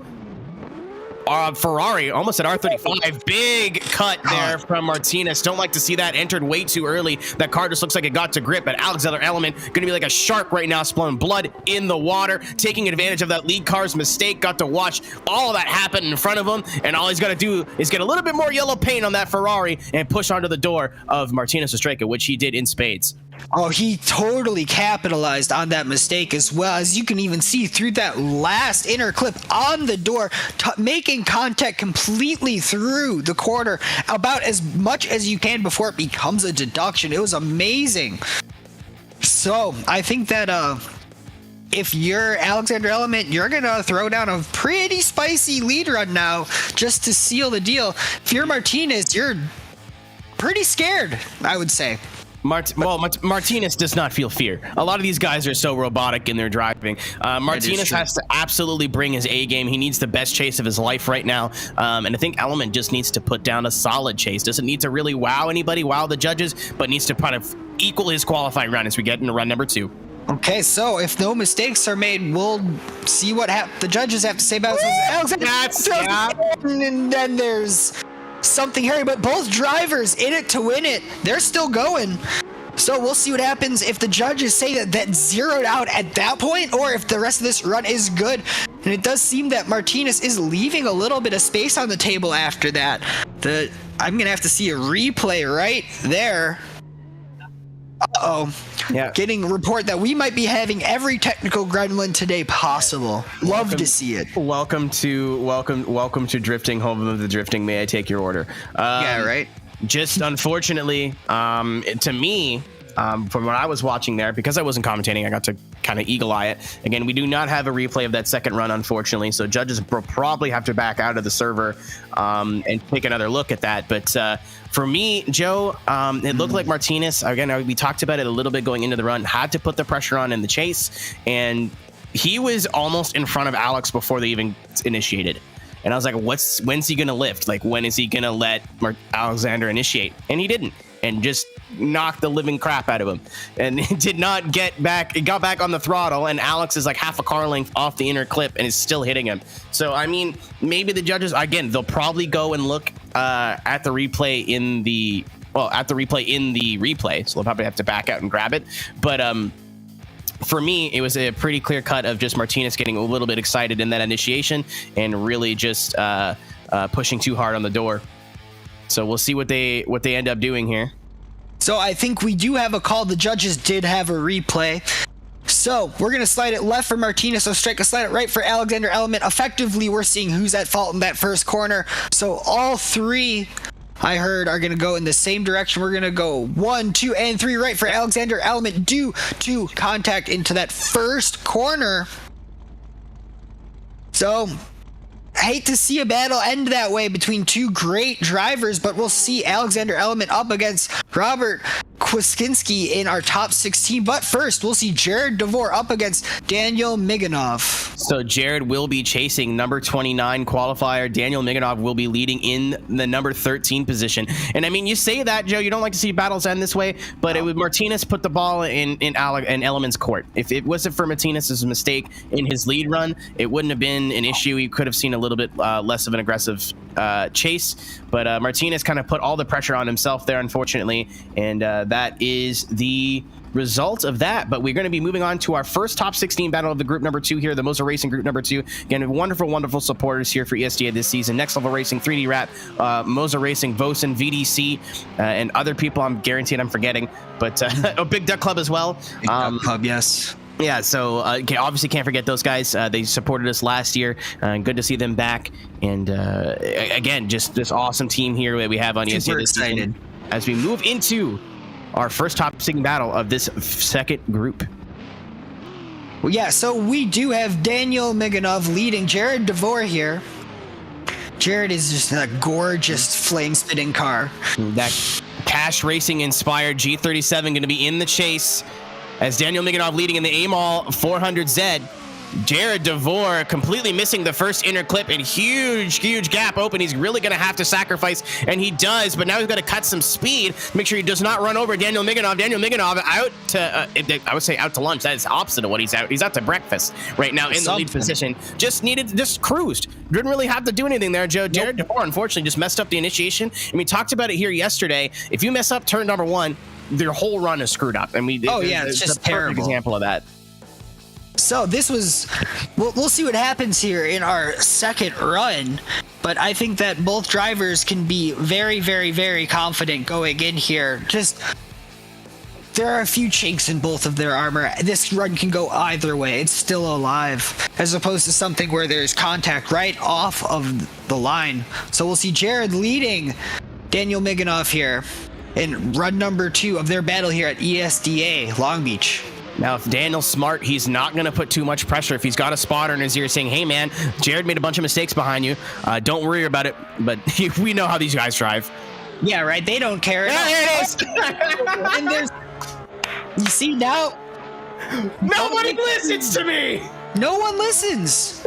Take it easy, boy. Yeah, that's a 0 right now. So he's parking it, going to pull it off the track.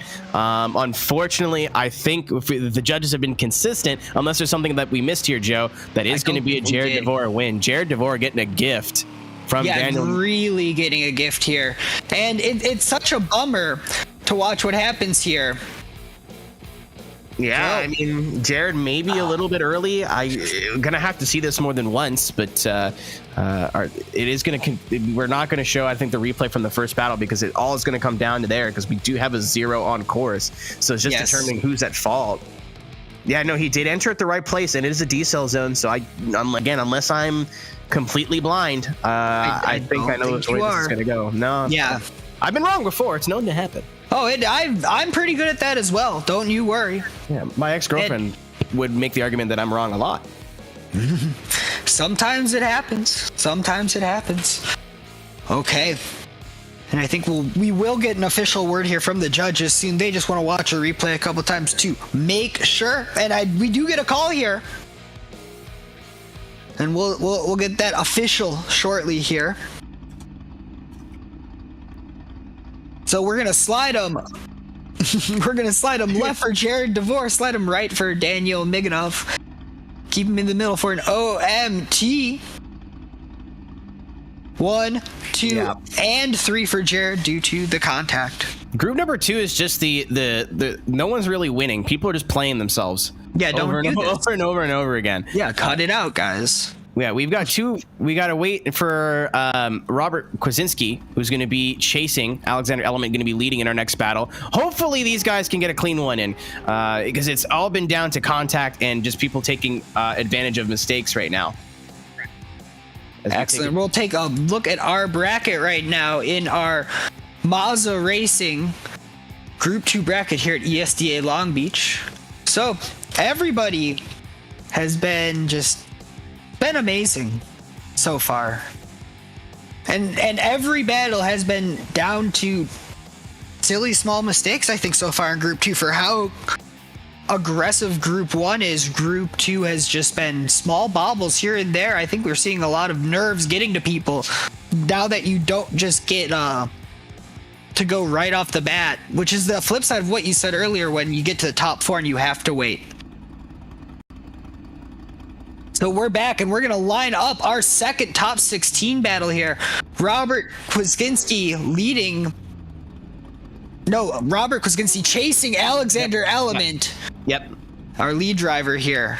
Yeah, with the way these battles have been working out, a lot of the lower seeds have been getting wins here today. So guys you wouldn't expect to be chasing are chasing. Guys you would expect to be leading are leading. So we'll get there, ladies and gentlemen. Make sure we'll get the right information for you when we can. But Robert Krasinski going to be chasing in that ECU Master JX team 370Z. Trying to put the pressure on Alexander Element. Maybe a little bit of a wiggly entry from Robert in the chase. Alexander Element just doing what he has to do in the lead position right now. Nice and smooth. Big checkup from Robert. But contact with the wall from Alexander Element. So two individual mistakes there. And then both drivers really trying to just gather it up for the last touch and go and inner clip. So, it's I think two individual mistakes. Alex just kind of booping the wall and keeping going. Robert opted to lift and not get into the wall. I'll be interested to see if the judges view that, Joe, as a Robert lifting to not follow Alex into the wall, but it looked like two individuals' mistakes to me. I think that it will be a mistake for mistake. I don't see any obvious advantage for either driver at this point, though. But again, not a judge, and I've seen it go in many ways before. And I'm excited to see what the judges have to say after this second run. So both drivers here are really going to be wanting to prove to the judges that this just works, that they have the advantage after the second run. So Element going to be chasing now in that Ferrari. And leading will be Robert Krasinski in the 370, the JX Team 370. Run number 2. Winner is going to be moving on into the top 8. So throwing it in, Alexander Element kind of having to pull out to keep it on the track. You're chasing this 370Z of Robert. Coming through outer zone 3, Alexander Element having to cut depth to keep proximity, and through the last outer zone, I think Alex just dropped a tire again. Sure did. Small mistakes here and there, and we'll see what the judges say is a bigger mistake overall. So this is going to be an interesting call for the judges because there's two ways this can go now. Yes. There's the first run where they have two individual mistakes, and now Element with a great chase but has a tire drop. So judges are going to be working overtime on this one. I think I might see a world where this goes OMT, where they view Element's wall contact as not a big deal, and Robert's chase is kind of meh. And then Element with a great chase, but with the tire off, that is a fairly large deduction in the chase position. So see a world where this goes OMT. I think, to the untrained eye, maybe the Ferrari of Element probably had the better of the two runs, but it really just depends on where the judges weigh those mistakes. Yeah, we'll definitely have to find out here. I'm sure the judges are looking over both runs with a fine-tooth comb to just add up exactly how many mistakes there were on top of just the obvious ones here. As is competitive drifting judging all of the time. You just watch it over and over again until your eyes go dry. And it's not just the tire smoke. Because we don't have that here, get it? I mean, that's the beauty of the sim too, right? Like real drifting's cool, but there's a lot of stuff that happens in the sim that is really, really interesting that adds to it. We have the ability to just sit here and look at these replays and be able to really analyze what's happening, and then we have telemetry and all that kind of stuff. As I think we have a call. We do have a call here. It is not unanimous. One of our first non-unanimous decisions. We're going to see. So we're going to slide him left for Robert Krasinski, right for Alexander Element, in the middle for an OMT. So we have one OMT, Brady for Robert, and another OMT from Nathan. So we'll see this battle again here as a second top 16 battle. The winner will go on to the Great 8 to face Jared DeVore here in the Mazda Racing Group number 2 here at ESDA Long Beach 2022 season round 1. Yeah, it's a mouthful, isn't it? You just can keep on going, man. It's a mouthful, isn't it? Robert Krasinski going to be chasing judges. Yeah, pretty good call. Again, I wasn't sure looking at that which they would view as the worst mistake. So I think they're just going to re-rack him. Going again. It's like that best battle never happened. Robert Krasinski making almost the exact same mistake in the chase position. Huge gap being open now between Alexander Element. He's got to be looking in his rearview mirror and having a chuckle to himself. Just has to get a decent lead run in here. Robert doing a great job of closing that proximity, but unfortunately too little too late as he just entered like a hair too late on turn 1. Yeah, I think that again, this track, a small mistake at the start amplifies itself. And so throwing it at just the wrong time in the first corner is really going to cost you all the way as far as even the third or fourth outer zone. Because look, in the replay, you can see that Robert was playing catch up all the way until the final inner clip because there's not a lot of decel zones, so there's not a lot of places you can cheat proximity. Yeah, not a lot of decel zones and not a lot of extended outer zones. Like a big, long outer zone, you can kind of cut a little bit and gain proximity and still get the zone. But all the outer zones here are fairly small in comparison. There's no big bank. There's no nothing like that. So not a lot of places to catch up while making it look stealthy. So really, really obvious line changes from Kwasinski there in the chase. Let's see what he can do in this lead. Yeah, I'm really excited to see this. Both drivers have been doing very well, but it's always been small mistakes that definitely look like nerves mistakes to me. Oh, and 100%. hopefully, yeah. So let's see if one of them is cooled off yet now after a couple of runs here. And I think we're going to see our lights on here, and away we go. So Robert Kwasinski in the lead. Alexander Element in the chase in that Ferrari. Big initiation. Both drivers getting through the first inner clip without any drama so far. Very good runs, but I think that's a bad issue. There we go. That might be the nail in the coffin for Robert there, that last little boop on the wall, because that did require a correction, unfortunately. Yeah. Element keeping all four tires on the track this time as well. I was keeping an eye on his right front going into that last corner. Really unfortunate from Robert, but unfortunately that's kind of what the OMT is designed to do, Joe, is just keep putting pressure on one of the drivers until they make a mistake. And unfortunately, Robert was the first one to crack. Oh, yeah, and it's unfortunate to see it happen because Robert was driving excellent. I was super excited. I thought he could go into the top 4 easily. But I think the winner of this battle will go on to face Jared DeVore, and that will be an interesting battle. But I thought Robert was on route to win it? A minute to win it? What's the word? I'm got on the tip of my tongue here. In it to win it. He's had a great weekend so far, but again, just unfortunately, even qualifying for this was difficult. Like, we have qualifiers that didn't make it. That's the Cameron Mustard, huge name, that didn't end up making it. Zach O'Sullivan, Brandon Patrick, Olivier Blais, a lot of those guys and more did not end up making qualifying. Andrew Kozora, Evil Rabbit, another one that didn't end up making it. So just making it into the 32 is an accomplishment in itself. Winning a battle is also huge, especially from a number 28 qualifying position, taking out your number 5 qualifier. So if this is the end for Robert, then as we do have a judging call here, that is it for the Robert. He's got a lot to be proud of. Yeah, so we're going to slide him left for Robert Kwasinski, slide him right for Alexander Element, in the middle for a second OMT. And we'll see what our judges voted here. 1, 2, and 3 for Alexander Element, who will go on to lead Jared DeVore. Alexander Element, our 21 seed, leading Jared DeVore, our 29 seed, in our final battle of the Moza Racing Group 2 here at ESDA. 2 super low seeds. We already have our 25th qualifier in as our next level racing group number 1 winner. So, I mean, the top qualifiers today are really getting a tough time of it. Yeah. And we'll see what happens here. I like to see the low seeds fight their way up. It's usually people that you expected a high score out of, but these are people that I haven't followed too much. We're waiting one moment here, as more gremlins always love to come out and play.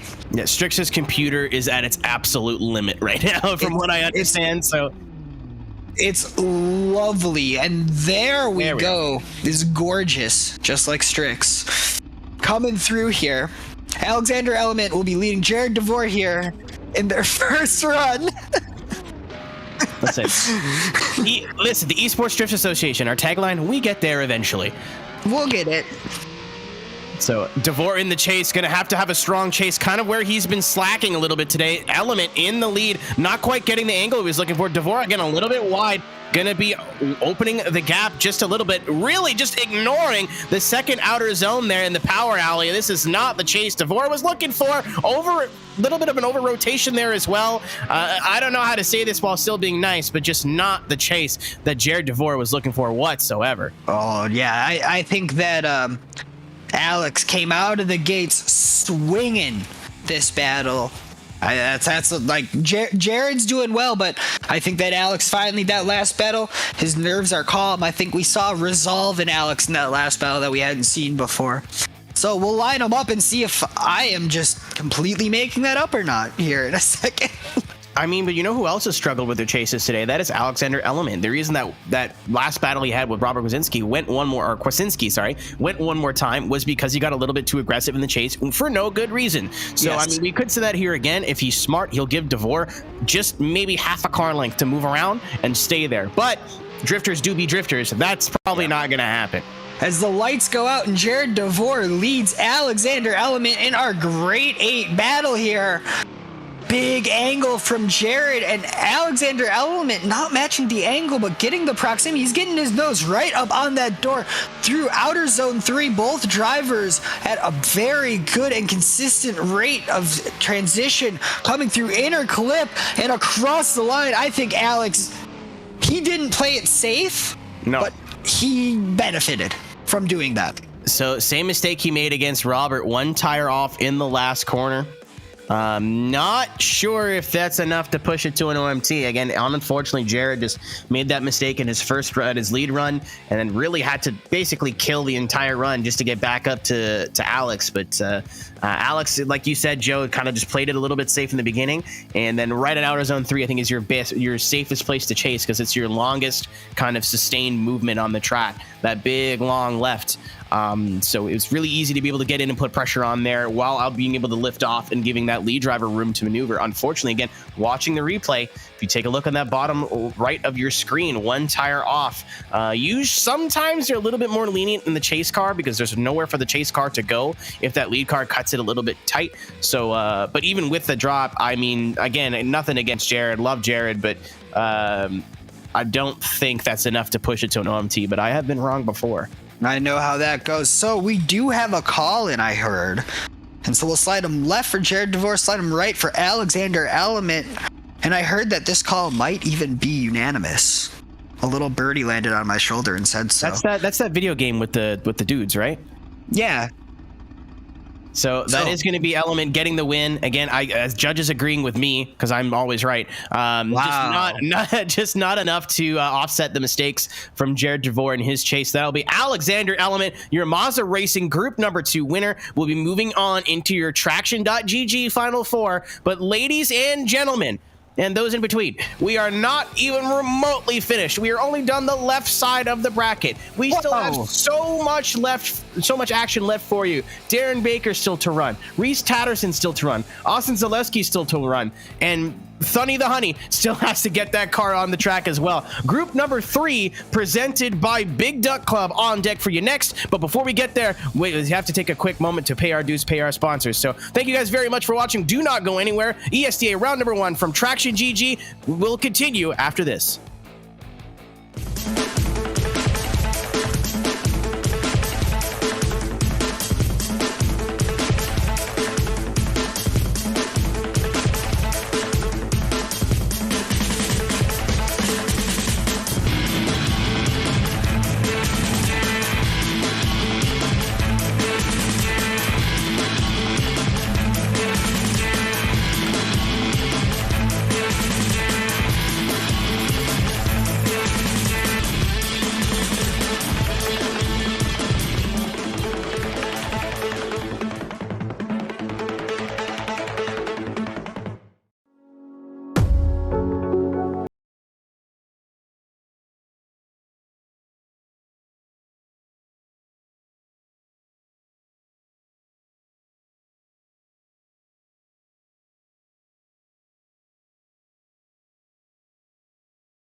Coverage of the 2022 Esports Drift Association is brought to you by Traxion.GG, bringing you the latest news, reviews, updates, opinions, esports results, and insight from the most respected names in the world of racing games. Visit Traxion.GG and join the community today. By Next Level Racing, build your ultimate simulation racing experience with Next Level Racing. Esports tested and award-winning Next Level Racing. Be first. Visit nextlevelracing.com for more. By Mazda Racing. Mazda Racing is determined to create innovative and professional sim racing equipment that drivers can depend on for quality and endurance. Go further, go faster with Mazda Racing. Visit MazdaRacing.com. By 3D Wrap. Looking to upgrade your rig? 3D Wrap has sim racing mods, upgrades, and devices delivered with passion you can only get by being made in Italy. Visit 3dwrap.it for your next sim racing upgrade. By Big Duck Club. Whether you use their parts in your next drift car, time attack monster, drag machine, or street and show car, Big Duck Club is prioritizing enthusiast needs with motorsport requirements. Visit BigDuckClub.com today. By VDC. The Virtual Drift Championship is the official physics and tire model supplier of ESDA. Learn more about VDC at facebook.com/virtualdriftchamps. And by Vosen, your home for Assetto drifting content. Want the track from today's competition and more? Visit vosen.co now.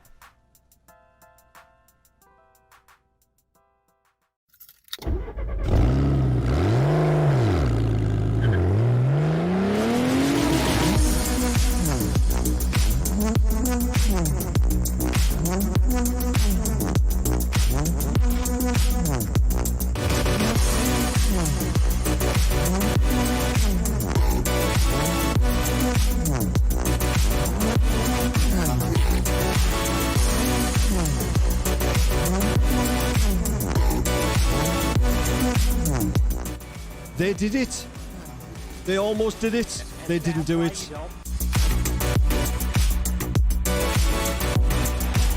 Oh! Oh no! Oh! Oh!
Coverage of the 2022 Esports Drift Association is brought to you by Traxion.gg. bringing you the latest news, reviews, updates, opinions, esports results, and insight from the most respected names in the world of racing games. Visit Traxion.GG and join the community today. By Next Level Racing. Build your ultimate simulation racing experience with Next Level Racing. Esports tested and award-winning Next Level Racing. Be first. Visit nextlevelracing.com for more. By Mazda Racing.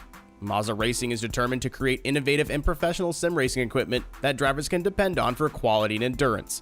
Go further, go faster with Mazda Racing. Visit MazdaRacing.com. By 3D Wrap.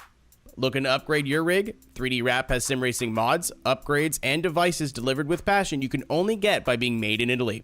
Visit 3dwrap.it for your next sim racing upgrade. By Big Duck Club. Whether you use their parts in your next drift car, time attack monster, drag machine, or street and show car, Big Duck Club is prioritizing enthusiast needs with motorsport requirements. Visit BigDuckClub.com today. By VDC. The Virtual Drift Championship is the official physics and tire model supplier of ESDA. Learn more about VDC at facebook.com/virtualdriftchamps. And by Vosen, your home for Assetto drifting content. Want the track from today's competition and more? Visit vosen.co now.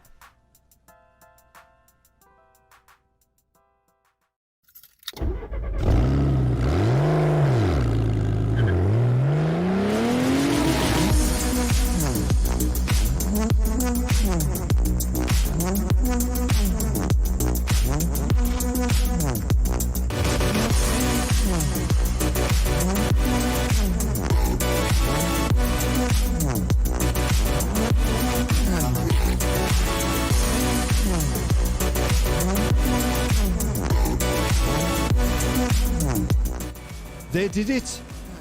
They almost did it. They didn't do it.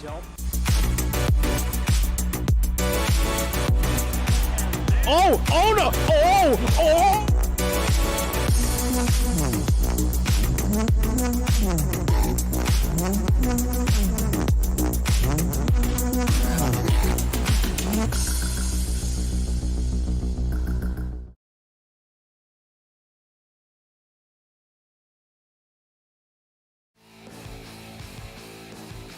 Ladies and gentlemen, welcome back to the Esports Drift Association, ESDA, presented by Traxion, round number 1 from the Long Beach Grand Prix circuit. My name is Keenan Kuzin, and we are back for group number 3, presented by Big Duck Club here in our top 32 action for our first round here on our judged competition. My name is Keenan Kuzin, joined in the booth by Joe Piro. Strix Pulsar Trickster is our producer and our production assistant, helping push all the buttons on the 1s and 2s. Hex Valentine assisting in the background as well. And Joe, for having 2 groups and 2 to go, we've had a hell of an event so far.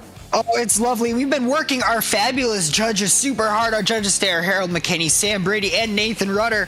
All the drivers driving right on the top of their form. And today, I think the story is hero or zero. And this track, it always does lend itself to that kind of driving here in Long Beach, on the Long Beach Grand Prix circuit here at round 1 of ESDA in Long Beach, California. Yeah, super famous drift circuit, really part of North American drifting's identity as a whole in the Long Beach Convention Center parking lot. I know that sounds funny to say, but right, very, you've seen those outer zones here. Not a whole lot of room to play here in terms of where you could put your car. It's basically you're either on the line or in the wall, and that's why this track is so popular with drivers and fans. Again, taking place at the Long Beach GP circuit. For those who are maybe a little bit unfamiliar with drifting as a sport, if it looks a little bit familiar, like, hey, the IndyCar race there, they sure do.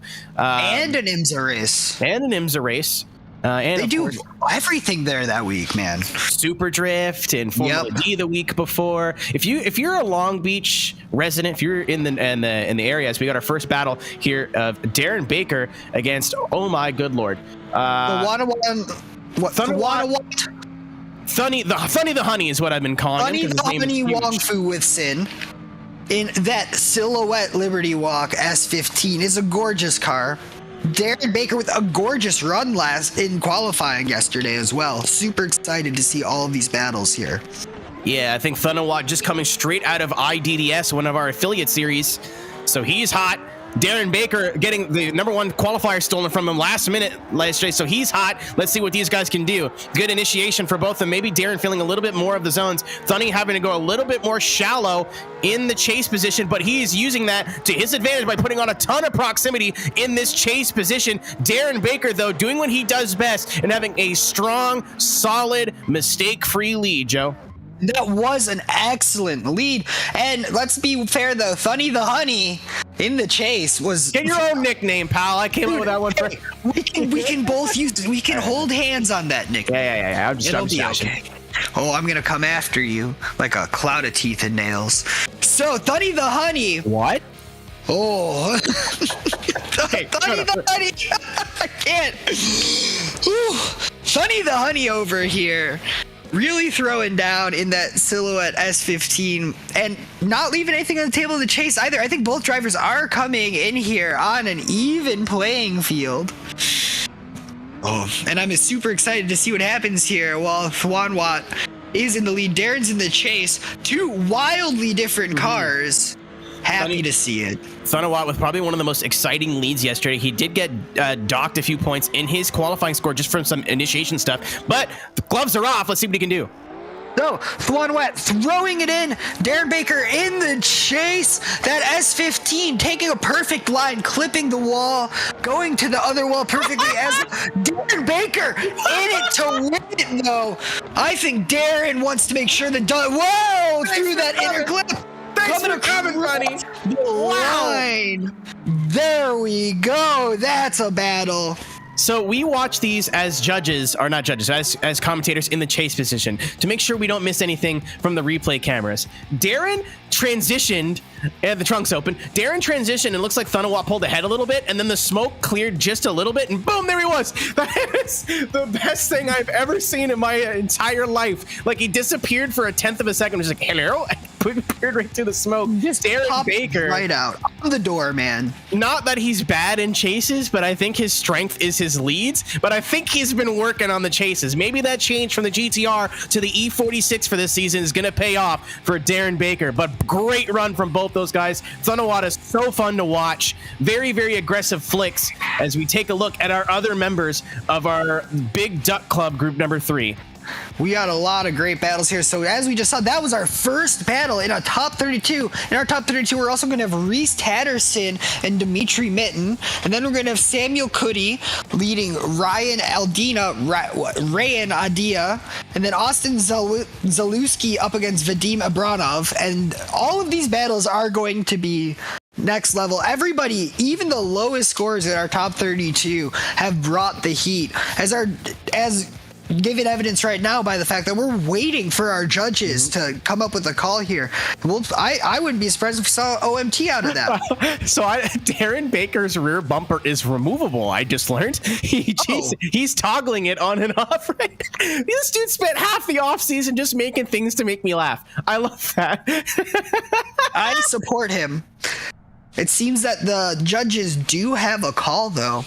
And so we'll slide him left for Darren Baker, slide him right for Thwanwat Wongfunwison, and keep him in the middle for an OMT. But I heard that we're going to have a unanimous decision here. Di Brady and Nathan, all to Baker due to the contact from Thwanwat. Yeah, I mean, Darren Baker just putting on a clinic in that chase position. If I'm in the Big Duck Club group number 3, if I'm someone like our two next drivers, Reese Tatterson or Dimitri Mitin, I am shaking in my boots a little bit. However, a little bit of history with Reese Tatterson and Darren Baker. Obviously, we have to get through the first battle. Former teammates over at Team Xenon in the Forza world. But moving on to Assetto, Reese Tatterson ended up getting this Pro Drift Academy deal. Alan, I hope you're having a great day, dude. Hope you're watching.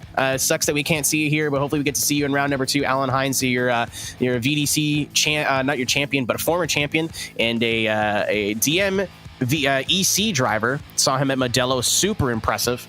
But he's still on Xeon. He'll be here hopefully for round number 2. Yeah, they're still teammates, de facto teammates, if that makes sense. But Reese carrying that Pro Drift Academy flag this year, and Dimitri Mitin driving the Lukoil machine, the Lukoil Altezza, going to be in the chase position. Oh, it's going to be an excellent battle. That 370Z up against an Altezza. Two very different cars, two very good drivers. We'll see what happens. So Reese in the lead, Dimitri in the chase. Renjiro, as he's formerly known by, nice job in the lead position. A little bit of wiggly waggly in the chase from Dimitri. Nice and smooth is that 370Z in the lead from Reese Tatterson.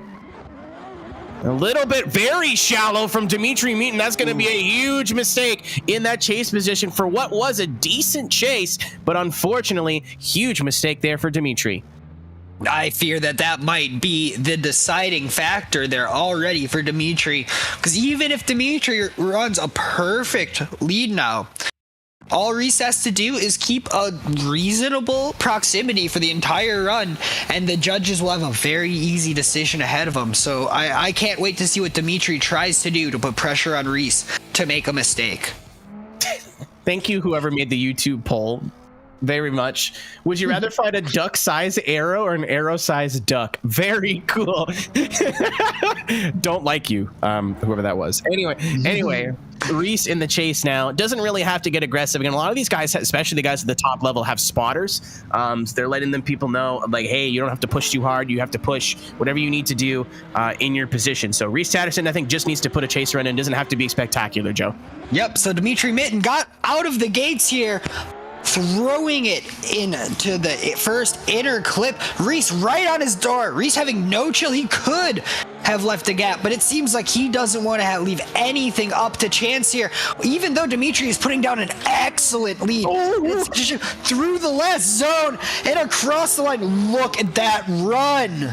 Reese, I think, saw his life flash before his eyes there for a second. You might catch it in the replay here, but Reese's chase was great all until the touch and go, and it looks like that Pro Drift 370Z did not get the rotation he was looking for. Joe, I think he was like half a tenth a second away from a straighten. It was very close. Oh, it definitely was close. It was. I think that Reese might have locked it down there, just having a clean chase. Yeah, it was. That's all he needed. That's why I was like, oh, all he had to no. do. Like, no offense to Dimitri, but I want to see my homies do well. Yeah. There's very clear bias here. I'm not going to lie to you, but still, the great runs from both drivers, but I think there was only one major mistake between all of the runs. Yeah, and I so agree. Unfortunate that makes it easy to do to the judging, so I'm not going to complain too bad. Yeah, well, and again, we're getting a chirp. We'll see, but I do not see, any sort of issue. Yeah, not at all. I don't see any other issue watching these replays, as our judges are, again, typing something in. Very interested to know what it is. If it's not a Reese Tatterson call, it's because of that touch and go. If it is not a all three Reese, that is exactly why, because the rest of the run was fine. And we do have a judging call here, Joseph. Excellent. We do. I'd love to see it here. And the winner here will go on to battle Darren Baker. So slide him left for Reese Tatterson. Slide him right for Dimitri Mitten. Keep him in the middle for OMT. And we're going to see, I think, a unanimous decision. I believe our overlay is incorrect. Yeah, so we're going to other way. We're going to go the other way, put on a mirror. It's Reese with the win. There we go. There we go. We did it. Went back. Hey. We fixed it. Thank you, Race Control. There it is. There it is. Whew. Whew. It'll be okay. He's like, wait a minute, I won? Oh. So I don't like to see that, but Reese Tatterson going to be moving on. We are going to get that battle between Darren and Reese, but to get there, we do have to watch the next two. So our next battle on deck, big fan favorite Samuel Kuti going up against Ryan Eldina. Ryan, another one of our drivers. Both these guys, I believe, are very international. So Sam is driving out of the Czech Republic. I believe the only Czech driver we have on the grid. And Ryan, I saw the flag. I believe it was his car that had a flag on the spoiler. And I was like, where is that? Driving out of Jordan. Jordan. Jordan. So Ryan will be chasing a number 26 qualifier with Samuel Kuti be leading. So we'll see here. Kuti in an E36, which makes me very, very happy. There we go. There we go. Also representing the Scuco Drift family. Again, a huge, fairly large drift team in the Assetto Corsa community. Seems like every competition there is, there's at least a driver there. Nico Stalia, unfortunately, who couldn't compete, is also part of Scuco Drift. Also, it's awesome to see these guys out here. And JX team, some of the best looking cars on the grid by far. Oh, for sure. And really happy to see a battle between two very classic drift cars here. Love an E36 up against an S15. Two really solid drivers here. And away we go in this first run of the battle. In Germany versus Japan, Czech Republic versus Jordan. Let's see who gets the win here. Ryan Aldina in the chase. Samuel Kuti in the lead. Big angle from Ryan in the chase. Kuti actually taking his time to get that car to angle, but nice and smooth on the line is that a Scuco Drift family machine in the lead position. Ryan Aldina putting all the pressure on in the chase. Just maybe a tire off there for Ryan. A little bit of a choke up there as well coming across the line. Definitely a lot to talk about in that run, Joe. That seems like every zone they got into, something different happened. Yeah, it really was. And I think that the judges are going to be definitely watching the replay with an eagle eye here, because with that many mistakes, you can really start to weigh out, do these mistakes even those mistakes? Where does the weight fall? Who did a better job overall? And it's really hard because you're trying to like watch two cars at once. You're watching like it's with your eyes crossed, and it's kind of miserable sometimes. But You don't have your eyes crossed all the time? I did. I fell off a horse once when I was young. I feel like you're not joking. I feel like this is a real true story. And that uncrossed them. We're getting Joe lore right now.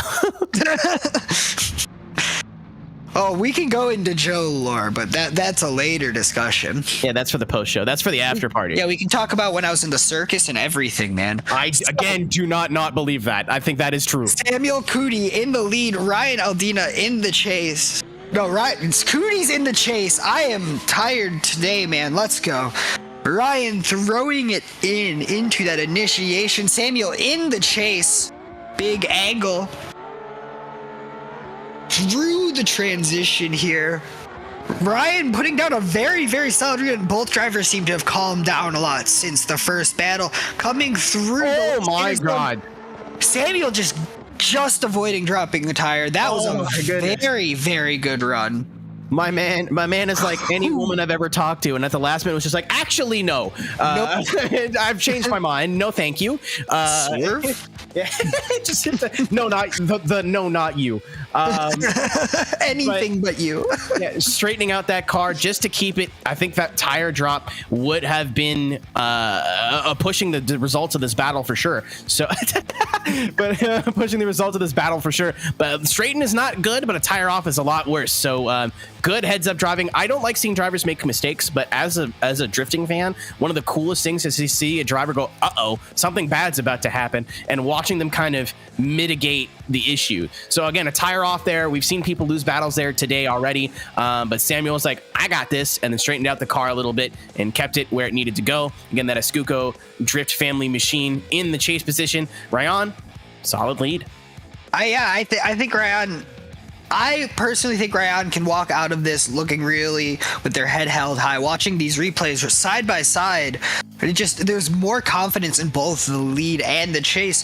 And at some point, when everybody has practiced this much to get into a tournament like this, everyone can drive. Everyone can do that. And the difference in a battle like this can be as small as who's more confident so it looks like they make less mistakes. And that's what the judges are probably watching the replays for right now. And I'm happy to see it because, like, there's no obvious mistakes. And this is a top 32 battle still, folks. This isn't... Yeah, it's crazy.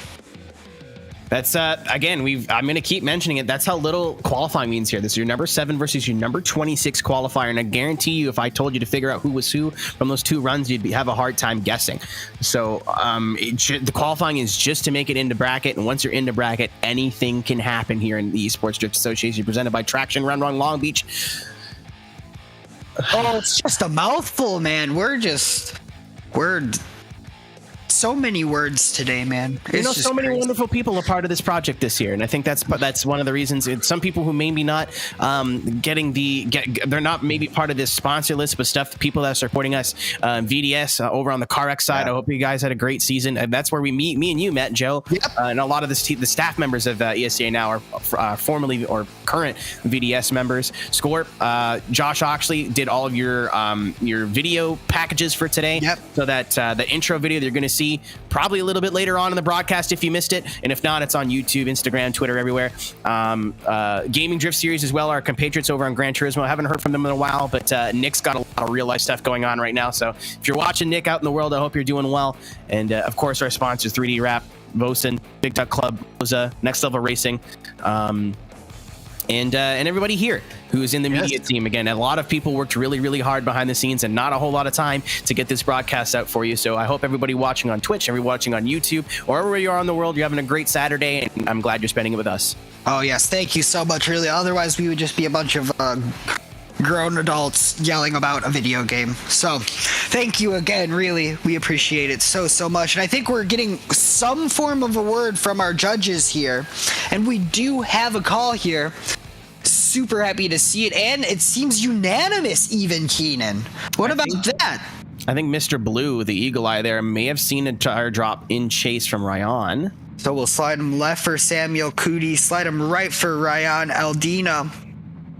So we're going to go, I'm not even going to try to count it in, all three for Ryan. Mm-hmm. So it looks like it was close, but maybe not a tire off. And then, Cootie would have absolutely been taken a huge L there if he would have dropped a tire, but he had to try something. Unfortunately, hindsight's 2020. I don't think he's got anything to be ashamed of. Again, if anybody made it into 32, you got a lot to be proud of. But Ryan Aldina, again, unseating a high qualifier once again.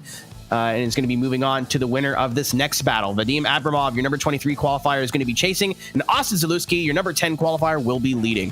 Super excited to see this, and this will be our last 32 battle here in our Big Duck Club Group 3 here at ESDA Long Beach 2022. Quack, quack. Let's move on. Yeah, quack, quack. And the winner of this again. Oh, that's fine. Dude, I support. I'm down with the quack.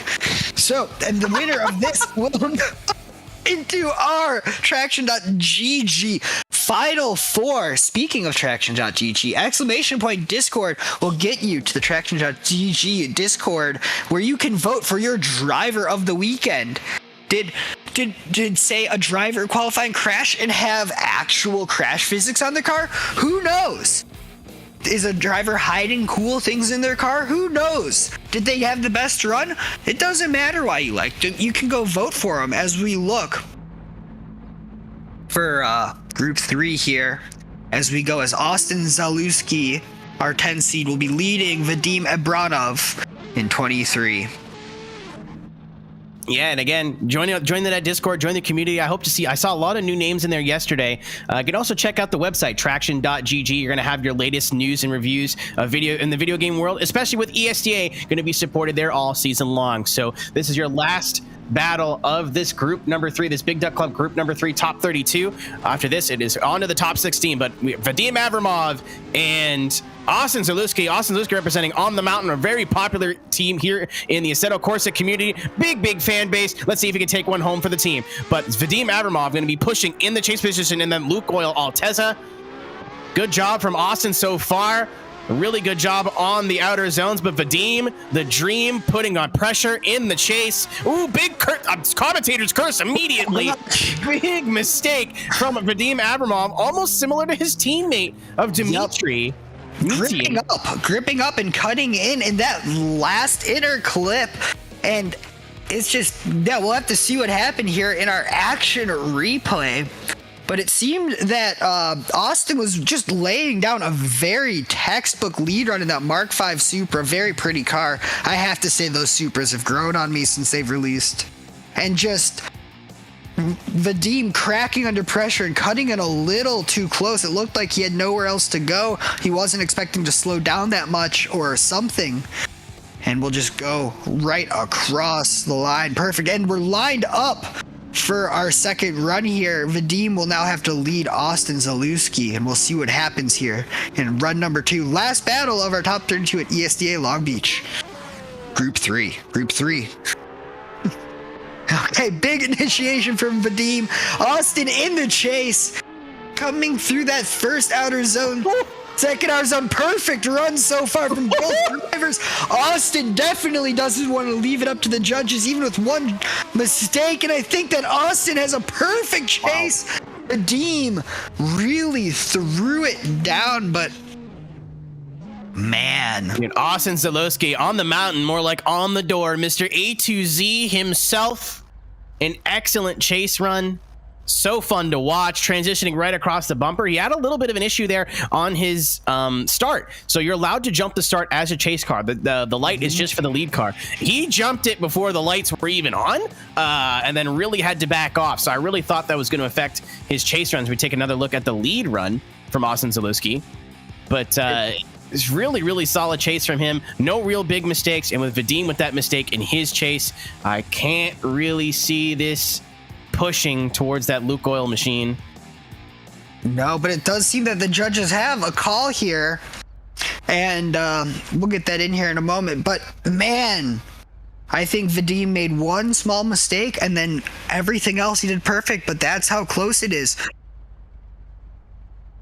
Okay, so we're gonna slide it left for Adam Zalewski, right for Vadim Abernov, and off in the Austin Zalewski. I'm sorry, I am reading as quick as I can. So 1, 2, 3. Austin Zalewski takes the win and goes on against Rayan Aldina in the top 16 battle here. But first, we're gonna see Darren Baker is gonna lead Reese Tatterson.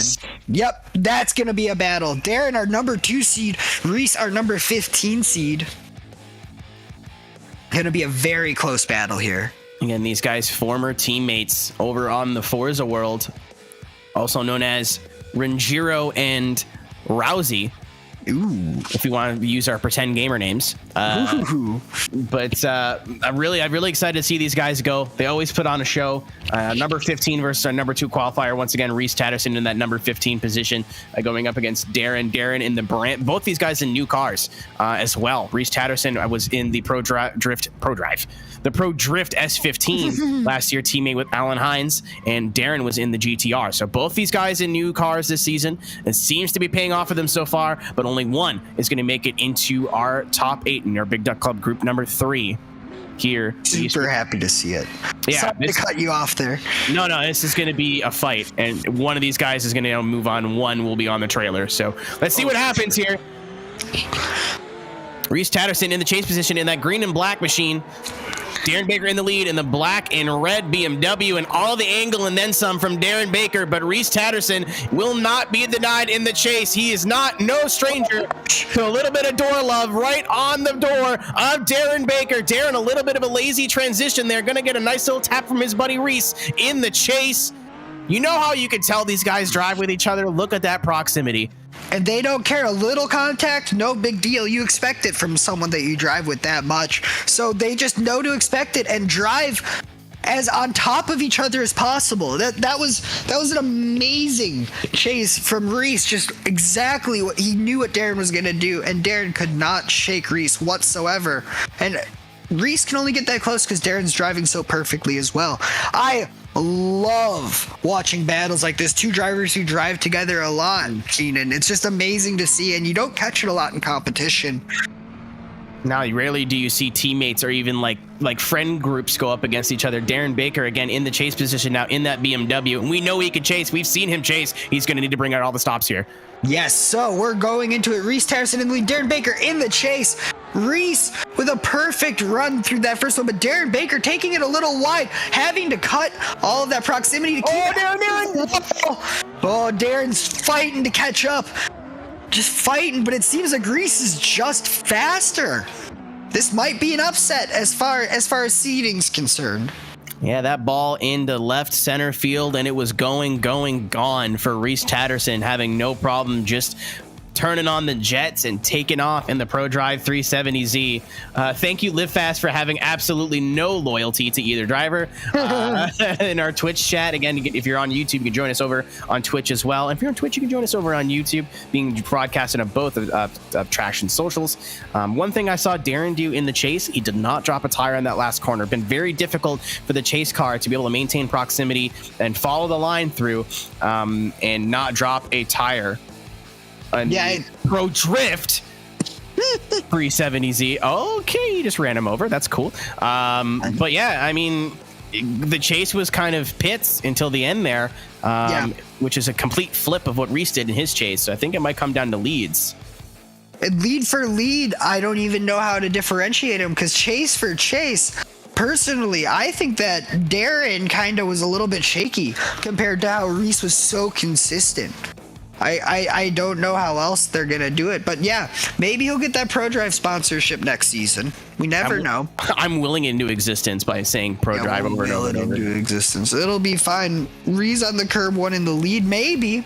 We'll see, but our judges are definitely twittering about something right now. Yeah, something you have to keep into account too is in your chase position. It depends on how egregious it is, but a lot of times when you're really close, if the lead driver is on it, and the chase driver is right behind him, they will have to run a little bit of a shallower line. You see it a lot more in real life, with just having line adjustments. So if you see that, especially in Formula Drift, the chase car always takes out the interclip cones. Usually it's not a big deal. So if the battle is very close, that might end up being a deciding factor, but especially when it's from the chase car and they're that close, I don't know, but we'll see. It seems like we do have a call here. I think we do have a very, very unanimous call, in fact. So very excited to see a battle like that. So we'll slide him left for Darren Baker, slide him right for Reese Tatterson, keep him in the middle for an OMT here. And I think that we're going to see 1, 2, and 3 for Reese Tatterson here. Just who overall, the judges said who overall had a better lead. And Darren was at fault for the contact. Kind of a little bit unfortunate. I think Darren kind of let himself down. In the chase there a little bit. Reese did have that tire off, maybe even 2 tires off, but Darren's chase, he had a really choke up angle, did not hit the wall as well. Basically had a minor to major mistake on almost every judge zone. So don't want to see that. Sucks for Darren being our number 2 qualifier, but he will be back, and he will be back strong. And there's no shame to losing to one of his former teammates in Reese Tatterson. Not at all. But up next, we're going to have Austin Zalewski, our number 10 seed, leading Ryan Aldina. So, Austin Zalewski, our lead driver, our number 10 seed, up against Ryan Aldina, our 26.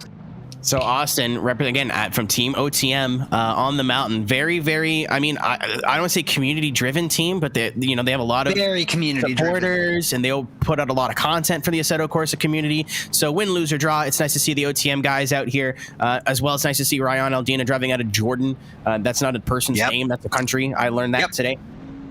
At our number 26 qualifier as well. And that number don't mean nothing once those blue lights extinguish in our semaphore. 1 light, 2 light. There they go.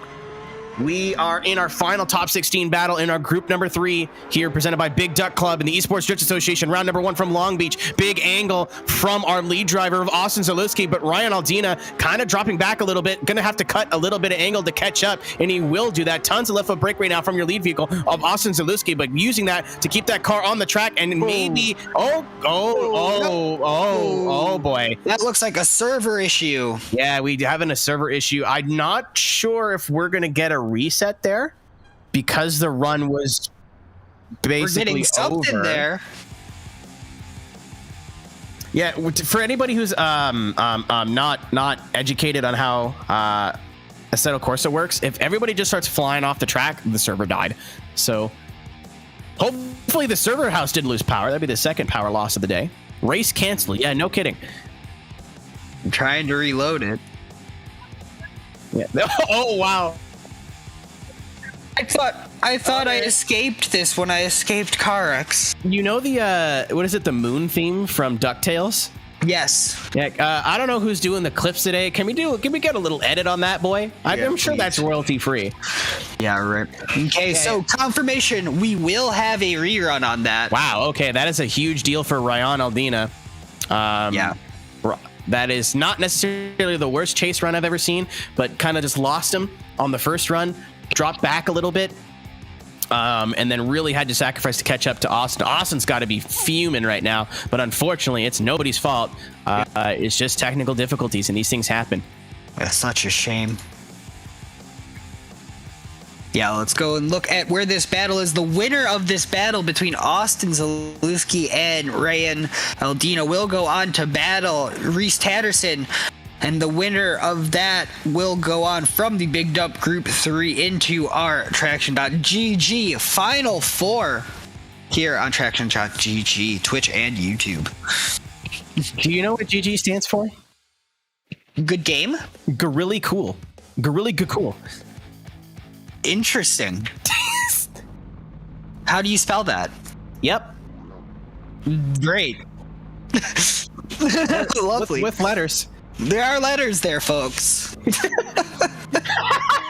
The cat's furious. Yeah, but it was going to be Austin leading once again, Ryan Aldina following once again, because we are limited by what we can do on the sim and on the service, and we're limited by internet connections, what have you. Whenever there's some sort of big issue, especially when it's something that affects both drivers, it's just easy to send a rerun. So we're going to pretend that first one did not happen. We'll be moving into our first run of this battle once again.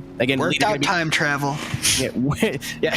Don't tell anybody. Everything you just saw, keep it to yourselves. We're going to have to Men in Black like and flash you. Strike it from the record. You don't remember it now, okay? All right, here we go. Ryan Aldina in the chase, driving out of Jordan. Austin Zalewski, one of the Americans we have here in the lead in the Supra. Much better entry from Ryan this time. Austin kind of just almost a repeat. Maybe he didn't get to angle as fast as he did in his first run, but that's not going to matter. Little bit of jittering in the chase position from Ryan Aldina, going a little bit shallow, almost making contact with Austin Zalewski. Austin doing a much better job on the inner clip this time as well. I think, that server reset maybe paid off for both drivers because it looks like both of them cleaned it up a little bit. Yeah, definitely that don't tell your mom and I'll get you a box of candy run might have gotten both drivers a little more settled in here. So Austin Zalewski in the lead, Ryan Aldina in the chase. Both drivers very confident now. Well, I don't know if the judges can go either way until again, it's always that last inner clip. We are... Strix asking what I was laughing about. I'll tell you when you're older. But let's just say I know of Joe's childhood from one sentence that he just said. Let's just put it that way. Ryan Aldina now going to be in the lead in that JX team machine. Again, beautiful, beautiful liveries on all those cars, regardless of who it is. And Austin Zalewski in the chase. This is still anyone's battle, Joe. Oh, yeah, Ryan Aldina probably feeling really good. Uh-oh, Austin jumping the line just a little tiny bit, but I think it won't matter because that Supra just seems super fast. So Ryan getting out to angle. Austin trying to suck up that door, but leaving a little bit of space. Getting more and more angle. Oh, my God, Austin. Into the wall. Coming through, and both drivers cutting it really tight. Austin giving Ryan there a little bit of a tap to get across the line there. I don't know.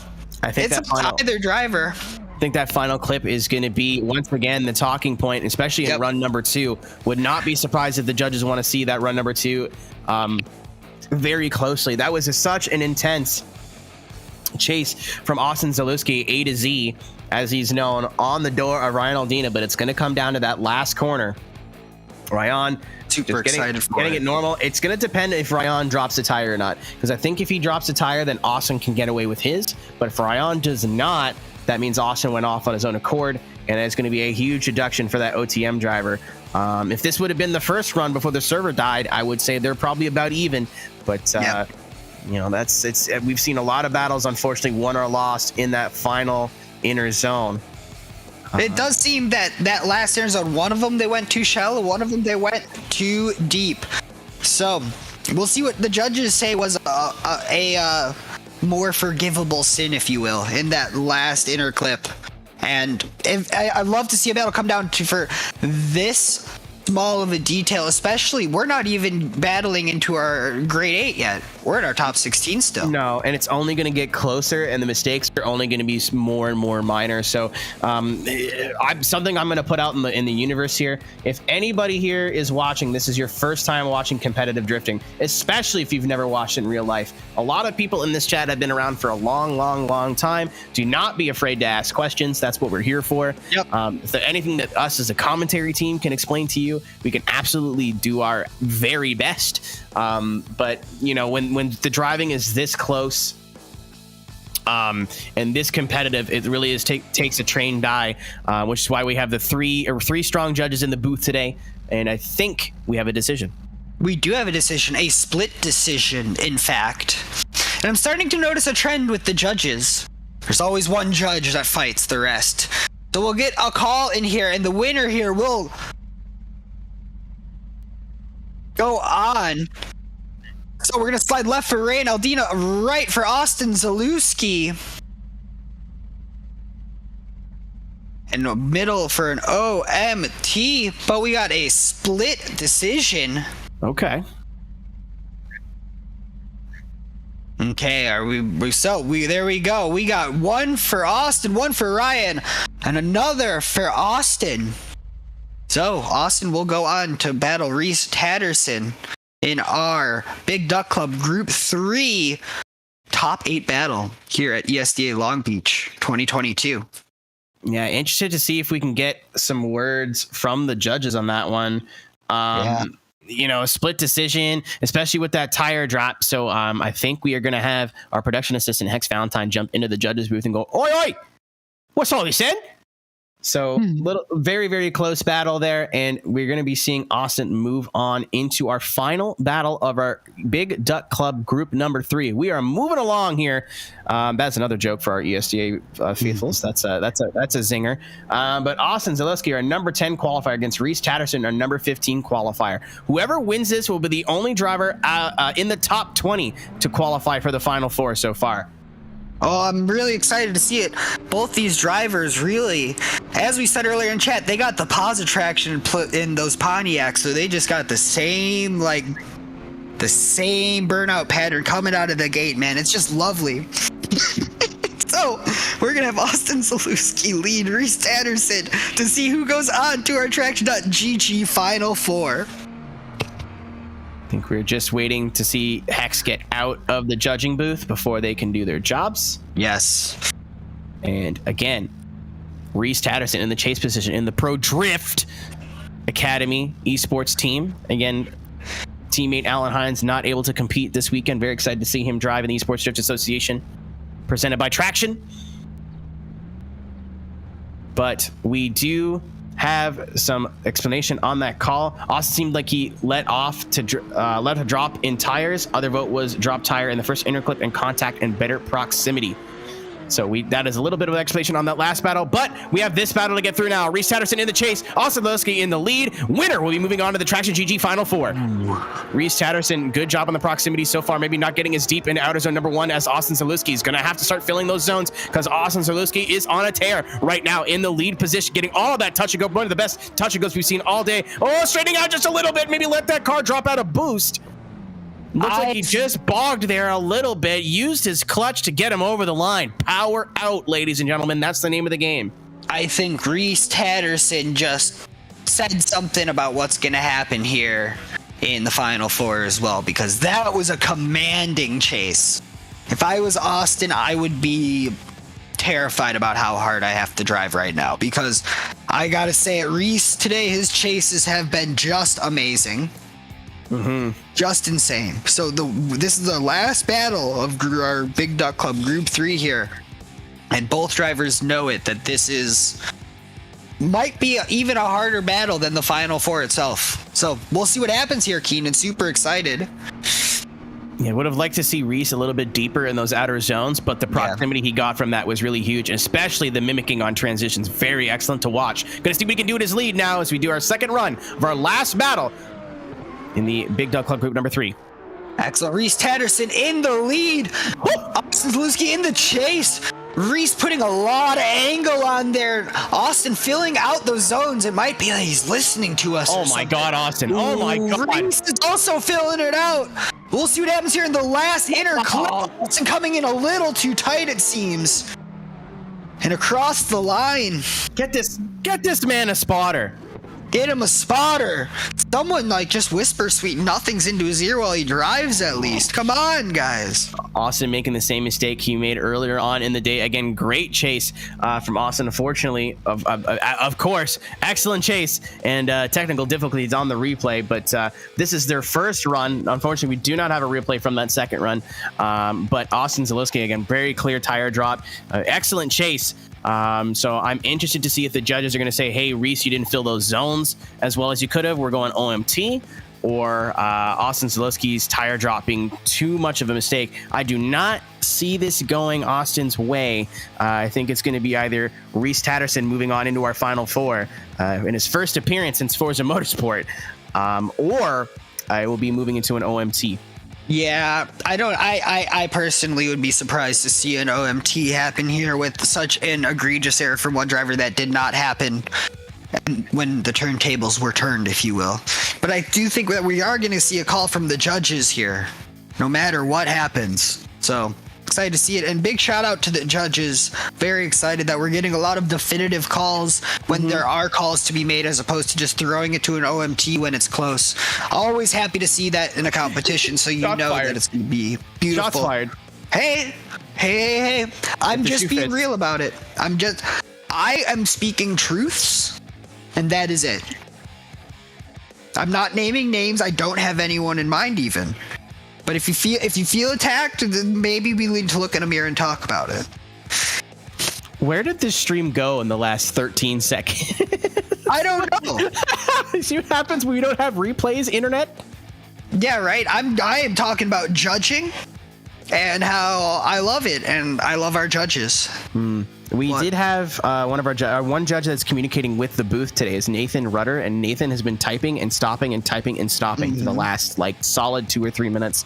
But very interesting. I think we'll have one coming in here again. I think it's coming down to Reese didn't fill the outer zones as much as he could. Great chase, but you still have to get out to those zones.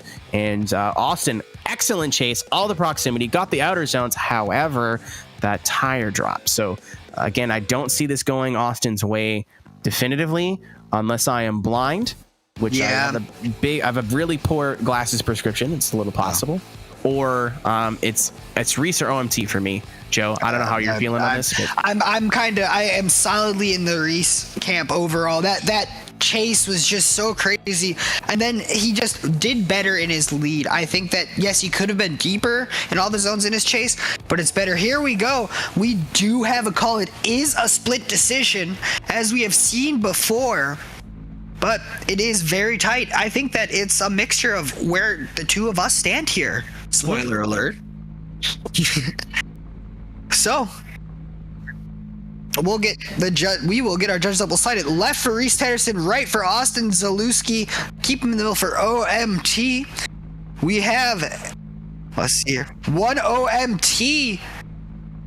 Let's see, one for Reese, and then 2 for Reese Tatterson, moving on from the Big Duck Club Group 3 into our TraxionGG Final Four here at the ESDA Long Beach season opener of our 2022 season.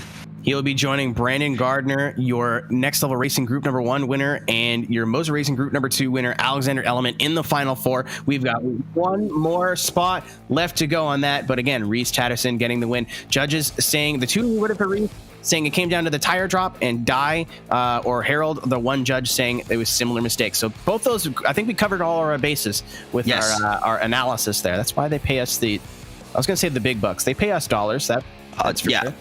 That is for sure. So now we look on to the future. In Group 4, we got Kuwait Ebanks, Alwi Shahab, and then we got Connor Falvey going against Edgar Rojas, and then we got Artem Mushashenko up against Matash Kalin, and then William Holloway up against Joaquim Haug. Super excited. Kuwait, a lot of these guys with strong days yesterday, but need to convert to good days today.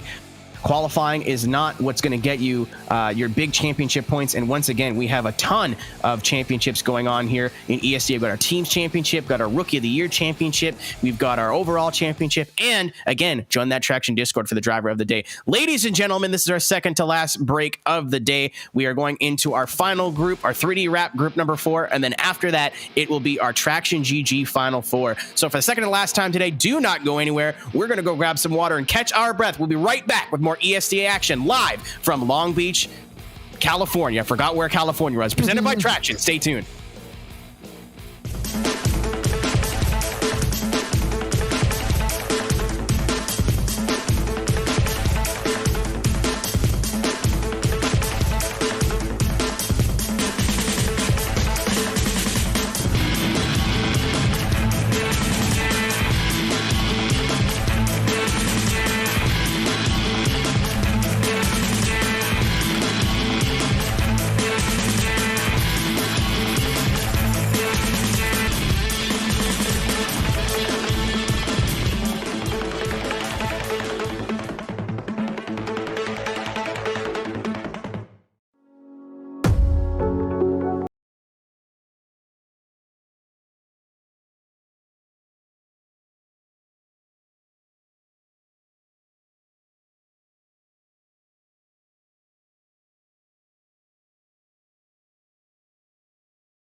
Coverage of the 2022 Esports Drift Association is brought to you by Traxion.GG, bringing you the latest news, reviews, updates, opinions, esports results, and insight from the most respected names in the world of racing games.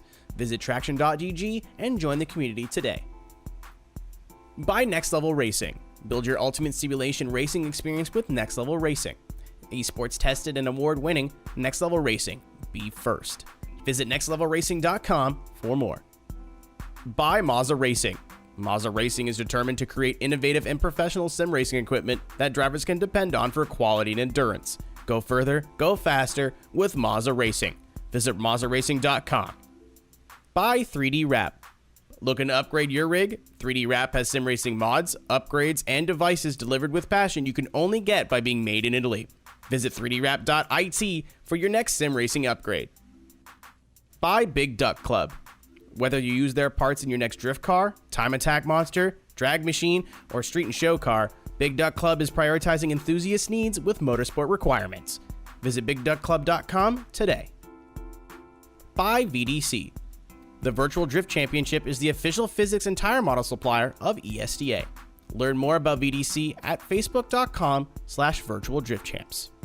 And by Vosen, your home for Assetto drifting content. Want the track from today's competition and more? Visit vosen.co now.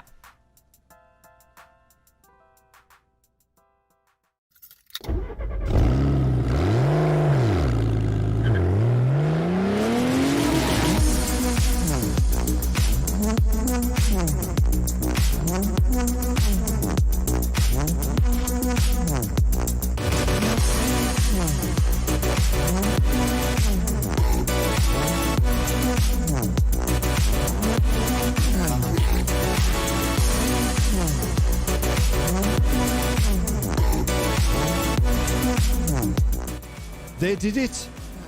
They almost did it. They didn't do it.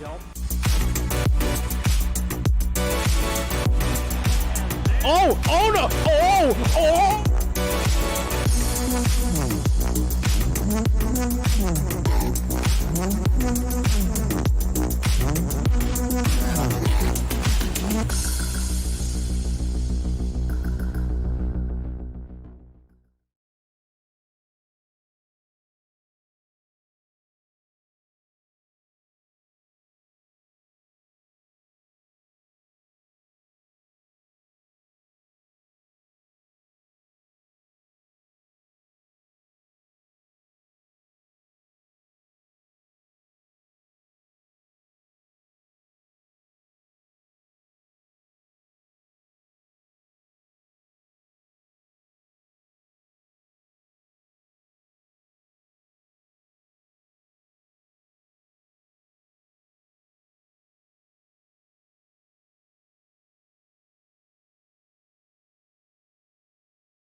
Coverage of the 2022 Esports Drift Association is brought to you by Traxion.GG, bringing you the latest news, reviews, updates, opinions, esports results, and insight from the most respected names in the world of racing games. Visit Traxion.GG and join the community today. By Next Level Racing. Build your ultimate simulation racing experience with Next Level Racing. Esports tested and award-winning Next Level Racing. Be first. Visit nextlevelracing.com for more. By Mazda Racing. Mazda Racing is determined to create innovative and professional sim racing equipment that drivers can depend on for quality and endurance. Go further, go faster with Mazda Racing. Visit mazdaracing.com. By 3D Wrap. Looking to upgrade your rig? 3D Wrap has sim racing mods, upgrades, and devices delivered with passion you can only get by being made in Italy. Visit 3dwrap.it for your next sim racing upgrade. By Big Duck Club. Whether you use their parts in your next drift car, time attack monster, drag machine, or street and show car, Big Duck Club is prioritizing enthusiast needs with motorsport requirements. Visit bigduckclub.com today. By VDC. The Virtual Drift Championship is the official physics and tire model supplier of ESDA. Learn more about VDC at facebook.com/virtualdriftchamps. And by Vosen, your home for Assetto drifting content. Want the track from today's competition and more? Visit vosen.co now.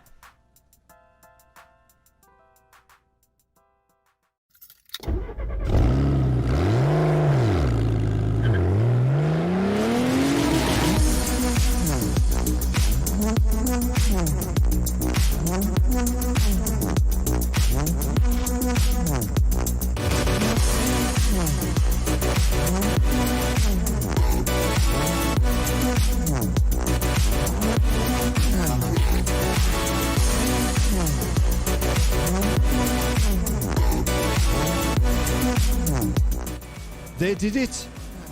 They almost did it. They didn't do it.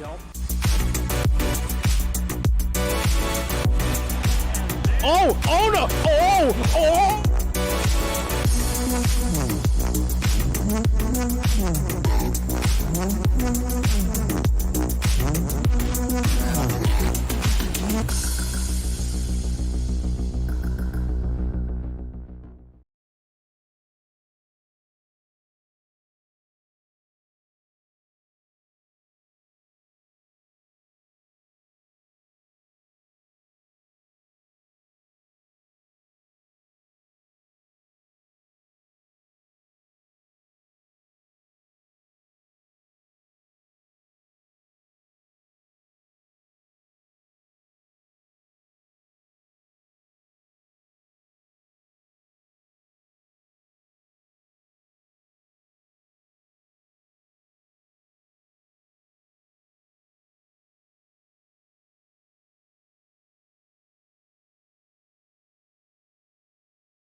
Ladies and gentlemen, welcome back to round number 1 of the Esports Drift Association presented by Traxion here from the Long Beach Grand Prix Circuit in Long Beach, California. My name is Keenan Kuzin, and we are in the group number 4, the 3D Wrap group number 4 here. This is the last group before we enter our TraxionGG finals. I am joined in the booth by Joe Piro, Strix9, Pulsatrix, and Hex Valentine as our production team for the afternoon, and so many more in the background. But Joe, it's been a hell of a day, and I think with this last group, it's only going to get spicier. Oh, it's going to be super, super spicy. And speaking of spicy, we got some spicy judges today. We got Harold McKinney. He's kind of a sriracha. We got Sam Brady as like a green salsa. And Nathan Rudder as like a good like corn, right?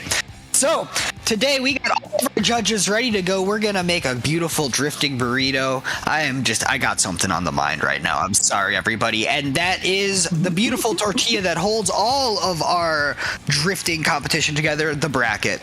So I really appreciate the burrito reference, but I'm starving, and that was not cool. dude, I'm thinking about it as well. I talked myself out of ordering one at like 8 a.m. today. Kuwait Ebanks is going to be battling Ali Shahab in our first battle. Then we're going to have Connor Falvey up against Edgar Rojas. Then we're going to have Artem Mushashenko up against Matash Kalin, and then Will Holloway is going to be leading Joaquim Hogue. But first, we got a battle of two yellow cars here. We got Kuwait and Ebanks up against Ali Shahab. The GR86 looking fine, Keenan. I love it. Yeah, these Gamasala Racing Esport vehicles are probably my favorite liveries and looking cars on the team, or on the grid. Very cool looking cars, very nice color combo that I never thought would work very well, and they sure proved me wrong. Kuwait Ebanks as well, very beautiful car representing Team Ascent. He's got his Jamaican flag on the roof representing his Jamaican heritage. So we're going to see both these guys, and as well Ali Shabab racing out of Indonesia. So when we keep stressing to you, ESDA is founded in North America, but is truly an international series. So very excited to see both of these dudes run. Kuwait Ebanks sitting on a huge day yesterday for his qualifying scores. Again, your number 1 qualifier in this group, your number 3 qualifier overall. I'm just excited to see it. We are having a slight technical difficulty trying to see one of our drivers. Interesting. We might have a vampire type situation here on the track. Unfortunately, a thing that happens in Assetto Corsa once in a while is that the car is in the server, but one of us can't see it. So Kuwait Ebanks is here and lined up and ready to go, but Strix running our production cannot see him. So I think they're going to make these guys either reset or pop back in on the track. I'm not quite sure what we're going to do, but we're working on it right now to get that fixed for you guys so we can continue with our 3D Wrap group number 4. Excellent. So our highly technical troubleshooting strategy of resetting it seems to have fixed the issue here. So Kuwait Ebanks is going to be leading Ali Shahab here. 2 yellow cars in R34 up against the GR86. 2 gorgeous cars.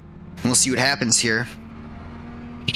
So Kuwait in the lead, and Ali Shahab, I almost said Shabab, that's not true at all. Shahab in the chase. Okay, Twitch chat, enough with the food, or I'm going to start banning people. I'm not joking. I'm very hungry. Unless someone wants to order me a pizza, I don't want to hear about it. Ali Shabab in the chase. Kuwait Ebanks in the lead.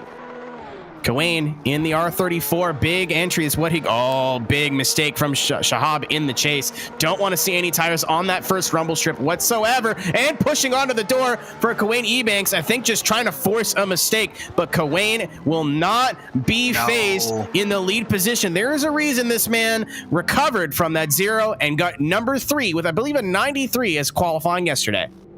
Yep, he really he keeps his head down and keeps her moving. So we'll see in this replay. I think Ali sent it a little too hard into that final inner clip. Again, it's always that final inner clip. And both drivers are getting together. And it's like they're making that pizza, Keenan, that pizza that someone should order for you. Why? Coming in through this inner zone. And then, oh no. We put pineapple on it and might have overcooked it into that last final zone. What are you trying to say? Are you not a pineapple on pizza enjoyer? I am strongly against it. Where's your house? I'm just going to be real. So we're going to go here. Ali Shahab will be leading now. Kuwait Ebanks in the chase. I came back. I'm back. Lights out. And away we go. Let's go, Ali. So, Ali ripping it in there like the 16-year-old pizza boy trying to get to your house, cutting into the inside clip. going wall to wall, making sure he's parallel parking in front of your house. Perfect. Wall number 3. Oh no. So far, this is all we knew he had to make a response there, but I think Kuwait played it safe, and I think playing it safe paid off there. That was maybe the smartest chase run we've seen all day. How many times, Joe, have we seen someone throw away a guaranteed win by getting too aggressive on the chase when they didn't need to? Kuwait is being nice and smart, and unfortunately for Alwi, again, a mistake in the lead position, just bouncing off that outer zone 3 wall. It wasn't a straighten, it wasn't a big mistake, but judges do not want to see your car get into the wall so hard. That may have been a little lag, so don't look too far into that, actually. Look in the replay, it may have been a little latency, because he didn't even see his car change angle or whatever, but definitely that run 1, huge mistakes from Shahab there. So Kuwait, all he really needed to do was just participate in that chase position. Make sure he was there. Make sure he wasn't more than like a car length or 2 behind. And I think he got all of his bases covered there, unless we're missing something. No, he 100%. He played it safe, and I think that we'll see the judges might smile upon that. Just get a run in. Once you have an easy win in the books, don't throw it away trying to push it for it. So we do have a call here. We'll get it up on the screen. I heard it might even be unanimous. Who knows here? No way. No way. We're going to slide it left for Kuwait. E-Bakes right for Alwi Shahab. Keep it in the middle for an OMT. And so 1, 2, and 3 for Kuwait. E-Bakes moving on to the next round. So yeah, that is Kuwait moving on. Excellent job from him. We've seen a lot of our top qualifiers struggle again. The 3 of the 4 members, 3 of the members so far in the Final 4, our TraxionGG Final 4. Alexander Element, 21. Brandon Gardner, 25. And Reese Tatterson in the 15th position. He is your highest seeded driver so far in the Final 4. Kuwait Ebanks trying to play spoiler to that. But before we get there, we got to go through the rest of our battles here in the 3D Rap group number 4. So next up is Edgar Rojas, your number 19 qualifier in the S or the R35. I believe this is another Ascent machine going up against Connor Falvey, the son of IDC champion, and also an IDC participant. So nice to see some real life representation here. Again, with all of our Drift Masters drivers kind of preoccupied today with the event happening with Drift Masters and, Formula Drift in between rounds. Didn't get to see as much of our real life drivers come out today, but see some of the best in sim drifting here for you this evening or this afternoon. Edgar Rojas in the chase position in the R35, getting a huge jump, opting to not take the restart. Connor Falvey in the lead position, driving out of Ireland. Nice job so far in the lead position. Edgar's trying to close just a little bit without making too much sacrifice in his chase. Actually, not a bad chase from Edgar. Just need to see him get a little bit closer. Not a bad lead from Connor as well. In fact, I think not a bad lead is a little bit of an understatement. A very, very good lead from Connor, but I think Edgar, he didn't take the restart because he knew he could catch up over the run and show the judges just how fast he is. And we'll see what happens here in this replay. So I think that Connor, yes, he ran a perfect qualifying run, and that allowed Edgar to just catch up over time. And because Edgar's car is so big, he might have been able to cheat here and there a little bit, but I don't think that was really what was going on there. I think Edgar was genuinely faster from the top to the bottom of that run, even though he did have a gap on him at the start. But we'll see what happens when the turntables turn. Yeah, I think just a little bit of in the follow position there on the start from Edgar. That's why I thought he was going to put the brakes on and go for a reset. He tried to get the jump, which you're allowed to do as a chase car, but I think he just overdid it a little bit. But ended up catching up without it, sacrificing too much. Now Connor will be in the chase position, and he's dropped back. I think he's ready to go for the jump as well. Oh, I'm sure of it. So Edgar Rojas, now that we've seen how fast his car is, we'll see how Connor fares in the chase. So Edgar Rojas in the lead in that R35, Connor Falvey in the chase in that S15. Big initiation and big flames, and no, Connor sliding way out, losing all of that proximity. It just looked like his car just washed way out, but Connor's not going to go down without a fight, getting all of that angle into the finer inner clip, going down like a true competitor right there. Connor Falvey fighting to redeem anything possible from that run, Keenan. I don't see it going in his favor, but I am so glad to see him put his head down and finish it. Yeah, you never give up when it comes to drifting. You never know what's going to happen. But unfortunately for Connor, just going in a little bit too deep there in the first initiation. I think he just wanted to put as much pressure on Edgar as possible, but just a little bit too late on the initiation. That is something he's going to have to take and learn and apply to round 2 coming up in July. I believe it is July 8th. Yes. And 9th, the weekend, that weekend. Again, we will be announcing the location, I believe, at the end of the stream today. And if not, in the next 24 hours, we will let you know where the next round of ESDA will be taking place from. But again, just pushing it a little bit too hard in that, with Connor Falvey in the Team Keeper Country Machine driving out of Ireland. But waiting for the call from the judges. I think we will get a unanimous decision here as well. Unheard of in drifting. Crazy. Yeah, no, it's going to be crazy, guys. And some astute viewers might have noticed a mistake here between the 2 runs. So we'll see what our judges say here as one of our second top 32 battle here in the 3D wrap. Group 4 here at ESDA Long Beach. So we'll slide him left for Connor Falvey, right for Edgar Rojas, keeping him in the middle for an OMT. So we're going to go all 3 over to the right for Edgar Rojas to move on to battle Kawain Ebanks. So we're going to see some R35 against R34 action in the top 16 here, Keenan. Like father, like son. But to get there, we still have 2 more battles to go. Artem Matsushenko in the number 6 qualified position is going to be going up against Matasha Kalin in the number 27 position. Matsushenko in that all-black Darth Vader S14. You know, no livery on that car. I'm assuming we'll see a livery car on that car at some point, but it looks scary.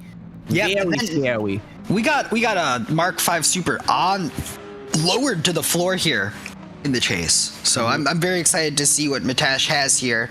Both drivers did very, very good in their qualifying, so we'll see how they come out evenly balanced here in this battle. An all-European battle as well. Artem driving out of the Ukraine, Matash driving out of Romania. So both these guys on the EU side of things. Let's see who's going to be winning the Battle of Europe here. Martem, not the best initiation, not the best as well for Matash in the chase, but they're both going to clean it up a little bit. Little choke up there for Matash. Gap starting to form. Gonna have to cut the outer zone 3 a little bit shallow. Artem Meshchenko, really good job in the lead position so far. Unfortunately, other than that little initiation hiccup, but on Matash Kalin, I think just mistake, and then it compounded into another mistake, and then compounded into another mistake. Just unfortunate for him in the chase. And isn't that how it always goes here at Long Beach as well, Keenan? It's just as soon as you have a mistake in the first, you're always you're stumbling over yourself trying to get back in sync with the lead driver, especially if you're chasing. And if you're leading, all you can do is hope you're not in a wall. But at that point, there's nothing. But it's very nice to see that both drivers got through that last clip without contact when you're trying to catch up like that, because that's always a big fear of mine as well when you're playing catch up. Getting into that last decel zone, people try to get greedy. So let's see what happens here in run 2 of this top 32 battle. Yeah, Artem Meshchenko, hate to steal a Jaredism, but back in black in the chase position. Let's see what he's got chasing down Matash Kalin. Matash Kalin flicking it in, big initiation. Artem not phased. Matash almost losing it. It looks like cutting a lot of angle out to keep it. Oh my God. This is a little bit sketchy from both drivers trying to keep it on the track here. But I think Matash is putting everything on the table, hoping to shake Artem in any way, shape, or form and across the line. You know, I don't like to be rude because everybody in this series is infinitely better, but that one was poo-poo from both drivers. Not very good job from either. Artem with his own individual tire drop there right at the end. A lot of his mistakes were forced by that lead of Matash Kalin. You see him throw a big angle there, but when you throw a big angle like that, he's on the power, just hoping that super comes back to him. Big straighten from Artem in the chase. I think that was caused by the lead driver. At that point, I think the run's sealed, but luckily for Artem, because Artem just completely shallows up there at the end, drops a tire, but definitely not the best from either of these guys. I think the judges are going to be looking more at run 1 versus run 2. So I think with the mistakes on, I think there's more mistakes from one driver than the other on run 2, but definitely not their best. Oh, for sure. And I think if you look at it run for run, lead for lead, and chase for chase, one driver consistently had more mistakes in both positions over the other. So for the judges, that's what the judges are really looking for, of who did a better lead and who did a better chase. And sometimes they both go the same way. So we'll see if all the judges go the same way here. We'll slide them Where is it? We'll slide him left for Connor Falvey, right for Edgar Rojas here. And I think we'll have a unanimous decision. Wait for it. The sliders might have a mind of their own here. Here it is. Artem Mushashenko and Matash Kalin. We'll slide him left for Artem, right for Matash. There we go. And today we learned that I am like Ron Burgundy, and whatever you put on the screen, I will read. Full force. With no wavering whatsoever. It's just amazing. Don't put any question marks on the end of anything, please. But up next, we're going to have William Holloway up against Joachim Hogue, our last top 32 battle of the entire competition today. Yeah, so this is the last top 32 battle of the day. Also the last battle in our 3D Rap group number 4. So we will be seeing Joachim Hogue in the Vossen S15. I'm sure Vossen's watching. Vossen, yes. Please someone send me a DM and how to vote. I said Vossen in the ad read and no one yelled at me, so that's what I'm going to go with. Also sponsoring your course demo. Again, you can download this track once the event has concluded from Vossen.co. And William Holloway representing Kyle Mohan Racing. If that name sounds familiar, think about the loudest car in Formula Drift and then multiply it by 2. And that's Kyle, well, maybe not Hurst's car. That's also very ignorantly loud. but right there in the conversation is Kyle Mohan. Been a regular in competitive drifting for over a decade now.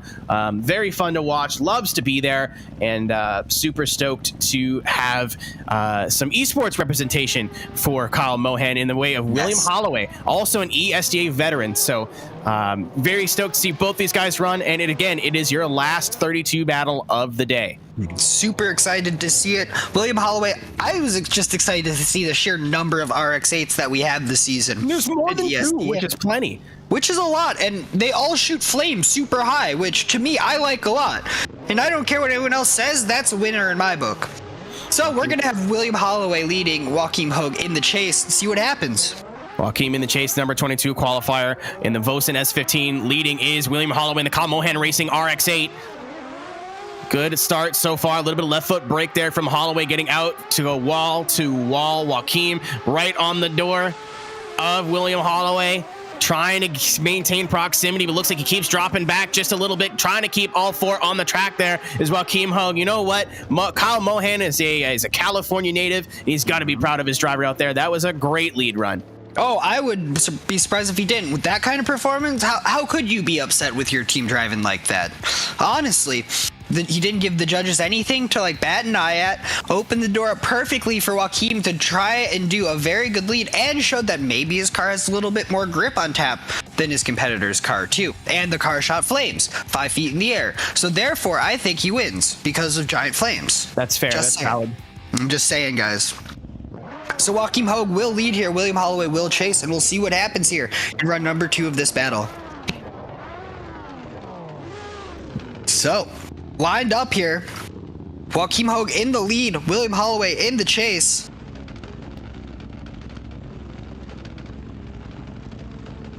You can hear it, that Mazda-Trix RX-8 It's so loud. Growling on the line here, waiting to go. Lights are off and away we go. Okay, Joachim Hogue in the lead, William Holloway in the chase now, trying to tame that beast of an RX-8. Unless he started off giving himself a little gap, but now he's just glued to Joachim's door. Oh no! Oh, wow. Straighten out of William. That is such a shame. Such a big shame. I think that might have, I don't know. Do you think the judges would call that a straighten?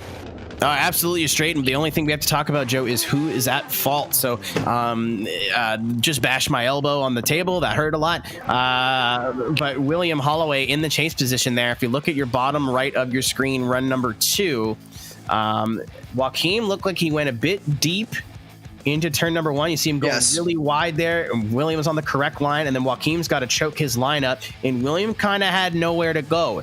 So, it might be arguable that you got to follow the lead car wherever the lead car goes, and William was on the ideal line. He was doing what he thought was correct, which, it's not wrong, but I'm interested to see how the judges call this here. I think, you know, an obvious call might not be super obvious, but definitely a mistake from Joaquim in the lead brought out that straighten. Good job from William to kind of mentally reset and come back from that, but it's going to be determined. The straighten will have implications, and it just determines who it's going to say who they will say it's at fault. That was it will 100% be the deciding factor of this battle, in my opinion. I don't see it going any other way. The 2 runs otherwise were very close, except for that one inside clip on the first run, but I don't think that that's going to outweigh what happens here in the second run. So both drivers, William did do an excellent job of avoiding contact, but Joaquim, I think he just overcooked it. He sent it so hard in the first group, put on so much angle, and had to bail out a little bit there. William had nowhere to go. So be aware, in drifting, there are ways to win and lose battles, and one may ask, how do you do that in a motorsport where one driver does not have to finish in front of the other? So drivers will compete head to head. Each battle consists of 2 runs where the drivers will change who is in which position. One driver will lead first, and one driver will chase first. Then the higher seeded driver will lead that first run, and then 3 judges will determine a winner. Or if the battle is tied, it will result in a one more time, and the drivers will run again. And that might be something called prefacing here for our judging call. So we're going to see who wins. We're going to slide him left for William Holloway, slide him right for Joaquim Hogue, and put him in the middle for a one more time. We'll see what our judges say. All 3 for an OMT. So Keenan, we will see these drivers run again. Yeah, not one of the first OMTs of the day. Definitely the first one in a while. Judges are saying that we're not sure who's at fault there. I think they've had mutual fault placed on that mistake. Very, very difficult to call. So they're just going to send them again. Again, Joaquim Hogue in the chase position in that Vossen S15, leading in the Kyle Mohan Racing RX-8 is William Holloway. So Joaquim, big angle from William in the lead position. Going to have to shallow it out a little bit, though. Shallow it out more than a little bit. Joaquim trying to just make the best of it in the chase. Really hard to charge on the car. Both of them are in the wall, though. And I think I saw William drive right into that wall. And with how gingerly William drove away there, I think that he agrees. Yeah, I mean, with drifting as well, if that lead car zeros, it's a dead run. So whatever the chase car does is not at fault for them. No. They're really trying to just stretch out this top 32 as long as possible. Didn't start off the best for William there as well either, Joe, and then just, got worse. Compounded into that outer zone 3. And correct me if I'm wrong, I think that might be only the second victim to outer zone 3 today. I think a lot of people learned a lot of things from qualifying yesterday, and it's made for a really good event today. But we still have our second run to go here in our last battle for our top 32. One of our first OMTs of the day. Who will be moving on? William Holloway, Joaquim Hogue. We'll find out in about 20 seconds. No, we definitely will find out. So Joaquim Hogue in the lead, William Holloway in the chase. Both drivers definitely rattled from that first run. Big angle now from Joaquim Hogue. Does he learn from his first run? It seems the drivers now can get through this without any issue. Going into outer zone 3, Joaquim just wants to get a run in at this point. And if he can get across the line, I think William will have nothing to do, because now there's pressure, no amount of pressure that will help out. And I think Joaquim Hogue can walk away with that with his head held high. I don't think...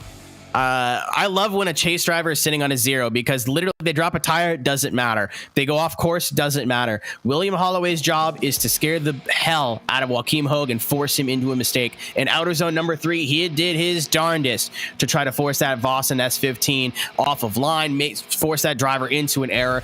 I don't know about you, Joe. I didn't see anything wrong with that vehicle, so it's all going to come down to that lead run on run number 1.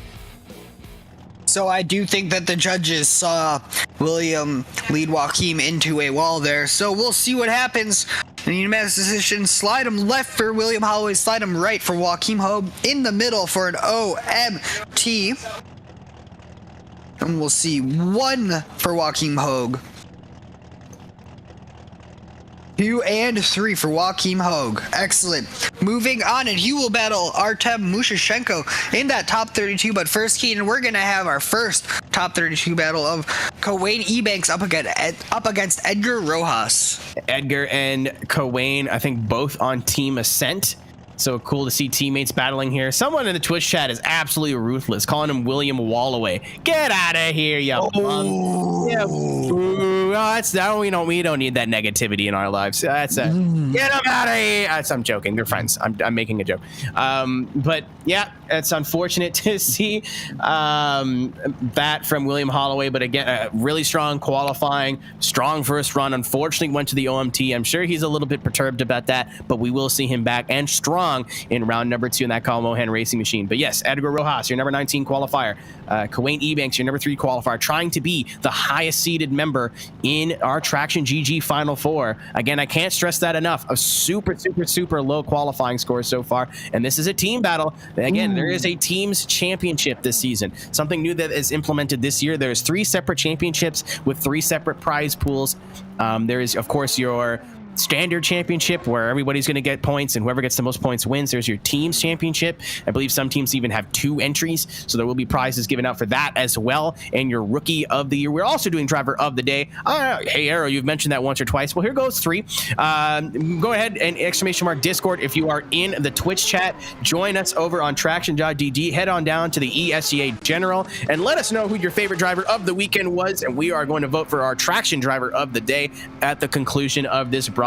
Would love to see some new names and new faces in there. Love to see you in the AC General as well, sharing some mods, talking some stuff. Edgar Rojas going to be chasing here, though. Kawain Ebanks in the lead in the yellow R34. Like you said earlier, Joe, this is new versus old, R34 versus R35. Not the best entry from Kawain Ebanks, but he makes the best of it. Edgar Rojas throwing on a screamer so far. Just need to see him get a little bit closer. And just like that, right to the door of Kawain Ebanks. One of these guys wants to make it to the final. Maybe a tire off there for Edgar Rojas in the inner clip. But Kawain Ebanks hitting it perfectly, giving him nowhere to go. A very good run, and I just got word that one of the drivers reset to pit, so we might be seeing fresh tires for a second driver here. I have to imagine something along those lines will be happening. I'm sure we'll get confirmation, but first let's see how this teammate on teammate action went down. It seems so far that the drivers are fairly balanced. That's what you'd expect from 2 drivers on the same team who drive together, just a lot. I bet they had a lot of fun during that run too, not gonna lie. Yeah, I love when team guys battle each other. They're usually laughing and smiling in the battle chat. But again, this is for a spot in the Final Four. So in ESD, in our first round of ESD, could set you up points-wise really well. So it is not over yet. And again, this is very serious for these 2 guys. Edgar sitting on a little mistake. We'll see who can make the best of it here, run number 2. Coming out of the gates. So Edgar Rojas leading Kawain Ebanks. Big initiation. The angle. It looks like Kawain wasn't expecting that toasty of an entry, but they both saved it and kept her going. Coming through outer zone 3, outer zone 4. No shame in the game at all for Kawain, just keeping right on that door. And you know what, Keenan? I think that was a spicy second run, to say the least. That might be it might not be the best run of the day, but that might be one of my favorite runs of the day. Edgar Rojas backed that boy into the wall, and his teammate of Kawain Ebanks went, no problem, boss, makes the adjustment, backs off a little bit, and they come out of the corner door to door. So, I mean, yes, a slight mistake on Edgar Rojas, but both of them made the best of it, and it was so fun to watch from the spectator. I don't know if you heard me pipe up there a little bit, but just bouncing off that wall. Again, it is not a zone, that first wall, with all the sponsor logos on it, but definitely part of the proper line here at Long Beach, for ESDA Long Beach. So we'll see where this is going to go needle-wise. Joe, who are we feeling? I don't know, man. I think a car with 4 taillights on it may win here. I know, man.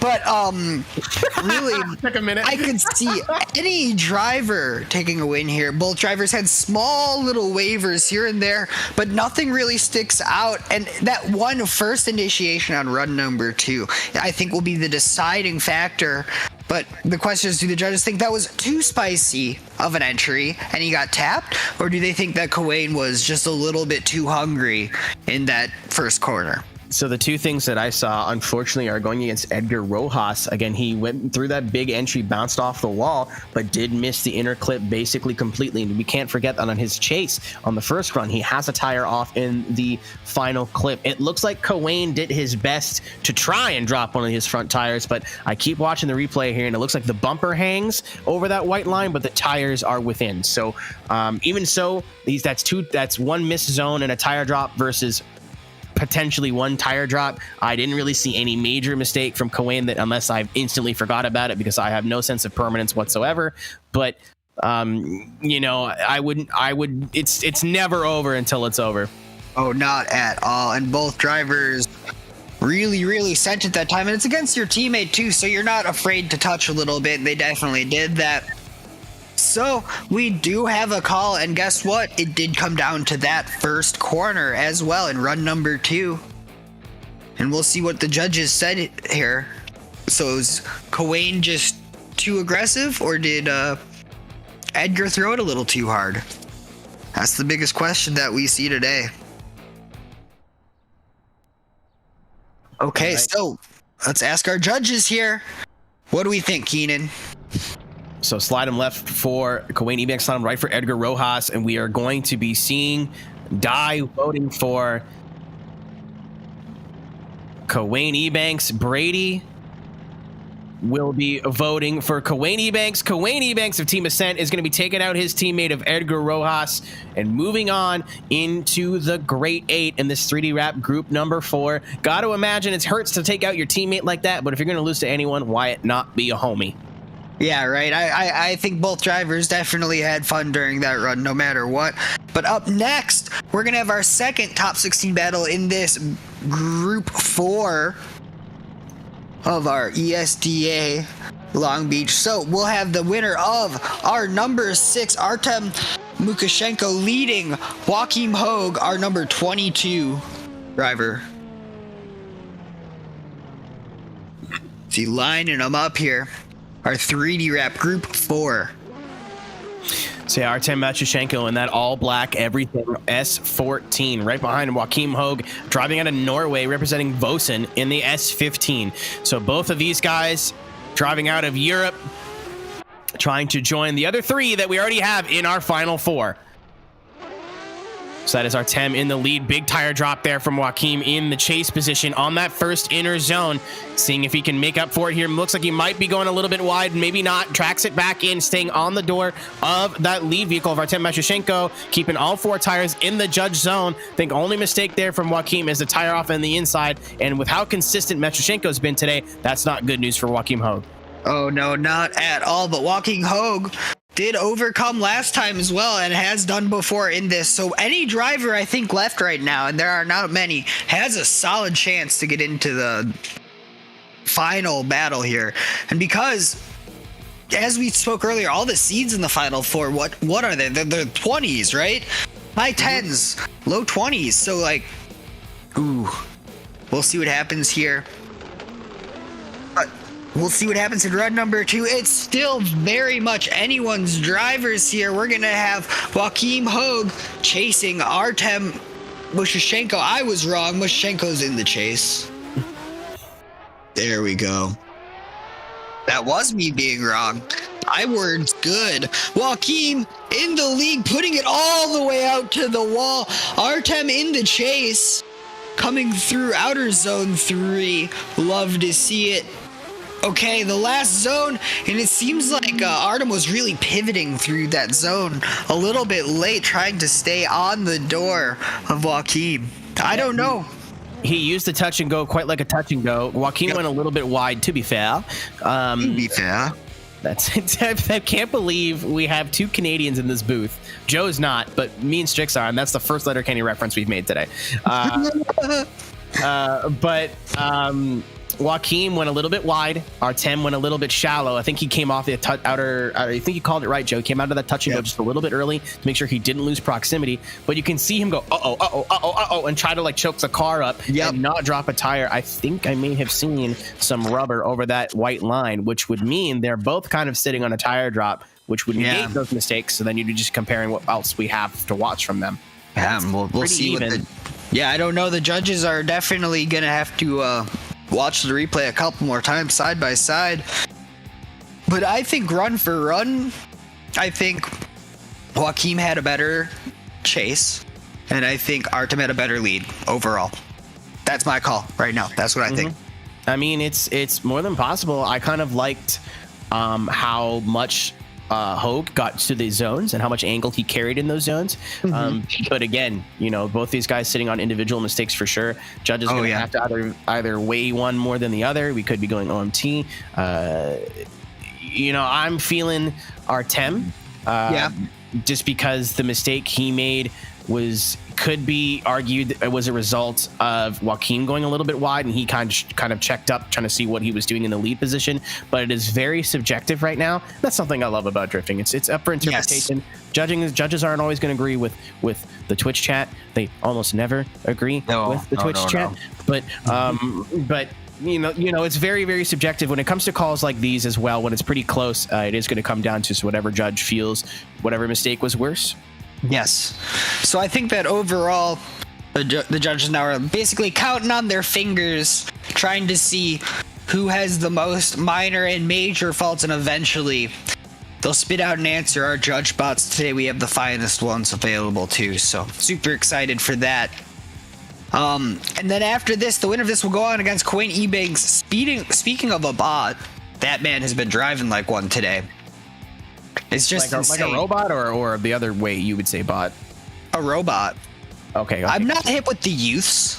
It's a Counter-Strike reference because the bot AI are really bad. Oh, I didn't know. See, I'm not hip with the youth. I mean, me neither. The only listen, Strix, be quiet. We don't pay you to talk anymore. Shush. Okay, we have a call. And it is they're in the wrong chat. It is unanimous. Yeah, and we'll see what happens here. Which direction? Slide him left for Artem, slide him right for Joaquim. Keep him in the middle for an OMT. Got one OMT. 2 and 3 OMT, so we will see the same battle again here. Super excited to watch it, Keenan. I'll tell you what. Boy, that dang cars going down this red track, boy. I'll tell you what. It's just... That's enough. We've been watching so much drifting this weekend. And apparently King of the Hill, too. Joaquim Hogue going to be in the chase position in the Vosen S15. And the more we talked about it, Joe, the more it seemed like it was going to go and lean in the OMT direction. Just kind of both of them sitting on mistakes. Not quite sure which way that was going to go. I think they could have picked a winner if they wanted to, but made a good call and saying, you know what, too close to call OMT. Artem Meshishenko in the lead position, representing himself, sponsored by me. Nice job so far, putting on the pressure is Joaquim. Let's see if we can get to the door after this transition.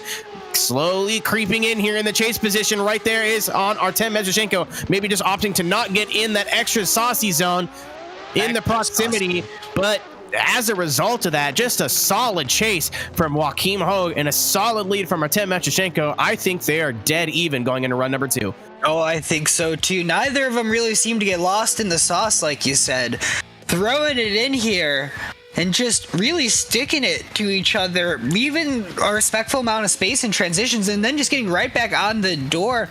Artem really setting down a beautiful lead here, and Joaquim just, not capitalizing so much, but also not making any mistakes. We've seen a lot of drivers try to push too hard in the chase and ended up forcing mistakes on themselves. So the only thing I saw wrong from Joaquim there was I'd like to see him a little bit deeper in outer zone number 1. Other than that, pretty even. Oh, I'm so excited to see what happens here in the second run here of this OMT. Joaquim Hogue leading Artem Meshishenko. Okay, ripping down the start into the initiation. Oh, Joaquin! Oh, big initiation, but hangs on to it. I think he couldn't have sent it any harder without the judges actually taking off for Joaquin, laying down a great run, leaving a little bit of space on the table through outer zone 3, but that's the only space where he really left something on the table there. And Artem putting as much pressure as he can, but I didn't see any wavering from Joaquin in any way, shape, or form. I think you called it, Joe. I think that car was at its maximum amount of angle before we entered the no-no zone. Yeah. Big rotation there from Joaquin Hogue in the lead position. Artem just kind of letting him do his thing. I think both these drivers had the same mentality of everyone we've seen today push too hard, ended up costing themselves. So let's just put down 2 solid runs. Again, the only talking point I think that's really Artem, I think was robotic. I don't think he really did anything wrong. Would have liked to see him a little closer in the chase, but Joaquin kind of did the same thing. But now Joaquin's got that not so deep in outer zone number 1, but also the big entry in his lead. So he's got a kind of, I wouldn't say a mistake, but a slightly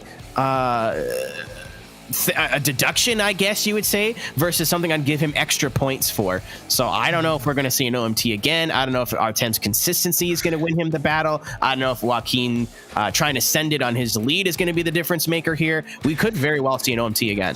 I would like to think sending it that hard on the first corner is rewarded highly for him, because at least for me, I think in nerdy professional esports drifting, we should reward driving like that. And it was rewarded really heavily in qualifying yesterday. Those who were getting would have great runs but not really get out to that wall were getting 90-91s. And then you go into our number 1 qualifier of Deshaun Hack and Darren Baker. They were putting all that run together while getting really aggressive with that entry wall. Again, that is not a judged zone per se, but is absolutely on the line that you're looking to take into that first corner. And it's somewhere you want to be anyway. The longer you can sit out on that first wall, the tighter you can cut the first inner clip and the more speed you can carry through the power alley. So it's just a win-win, somewhere you want to be anyway.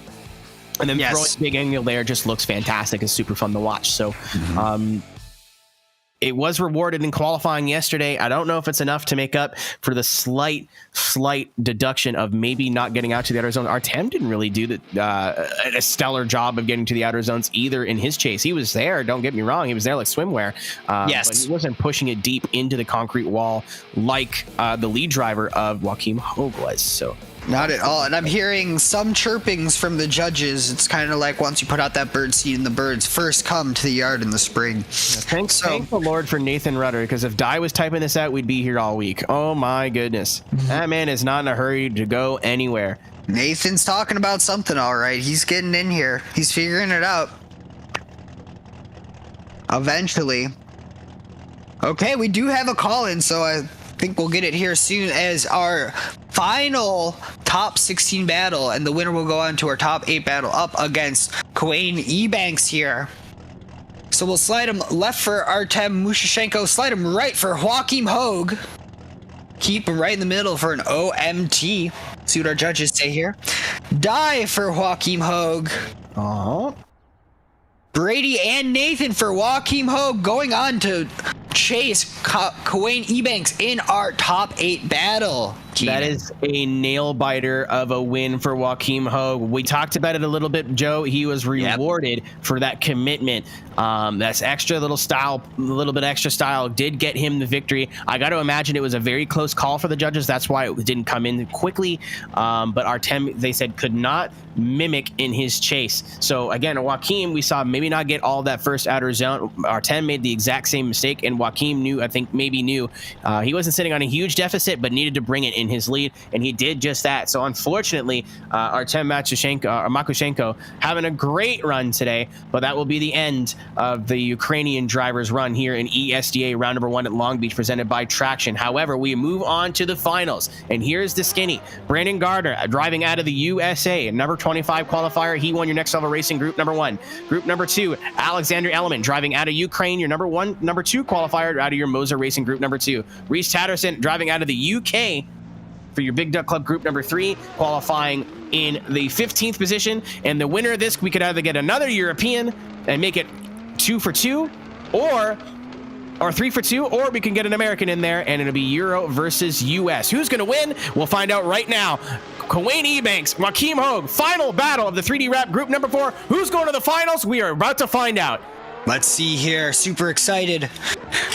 Joachim in the chase, Kawain in the lead. Joachim, we know, can pull off some things in the lead or in the chase, but Kawain Ebanks putting on a clinic so far, showing why he's your number 3 qualifier, trying to be your high to see it driver in the finals. Kawain kind of coming off that outer line a little bit early. Joachim stayed out a little bit more, had to cut his line a little bit to make sure that the lead driver of Kawain Ebanks did not go anywhere. Again, I don't think we saw major mistakes, but definitely drivers reacting to the other and playing off the other, and you can see that in the driving. Oh, for sure. And Kawain Ebanks doing his best to prevent Joachim Hogue to settle it in and bring all of our top 4 from basically the lower half of the top 32. But Joachim Hogue is he's on him, man. They're both driving as hard as they can for this final 4 slot. But I do think that last inside clip, again, is always going to be where the deciding factor lays. I don't know where else. We saw it in qualifying yesterday, just how fast you can get transitioned, and will set you up for a nice inner clip. And a lot of guys were struggling with the speed and the transition. I think just the car setup is not there for the rest of the track, so they had to make some sacrifices. Run number 2 here in the 3D Rap round 4. Let's go. Joachim Hogue leading Kawain Ebanks. Big angle into the first inner clip. Kawain slowly catching up on that door, but Joachim is unfazed, it seems. Kawain cutting in a little tight. Oh my gosh, Joachim Hogue cutting it in perfect in this. Kawain made a mistake. Both drivers have a big mistake now. Yep, so one I think is a bit worse than the other.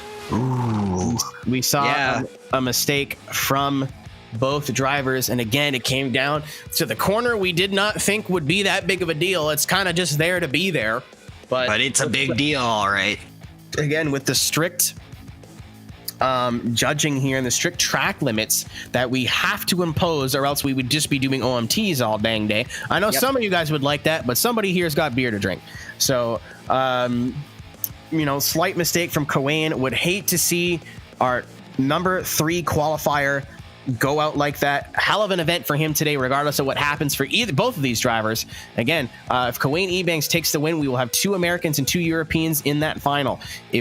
Final 4, if we get the win from Joachim, it'll be 3 Europeans in the North American tournament, making it into the TraxionGG Final 4. So it is all in the judges' hands here, and they've got a lot to talk about. Oh, they definitely do. I do not envy our judges at all right now, especially when you're comparing one mistake to another. I see that, Strix. Let's go.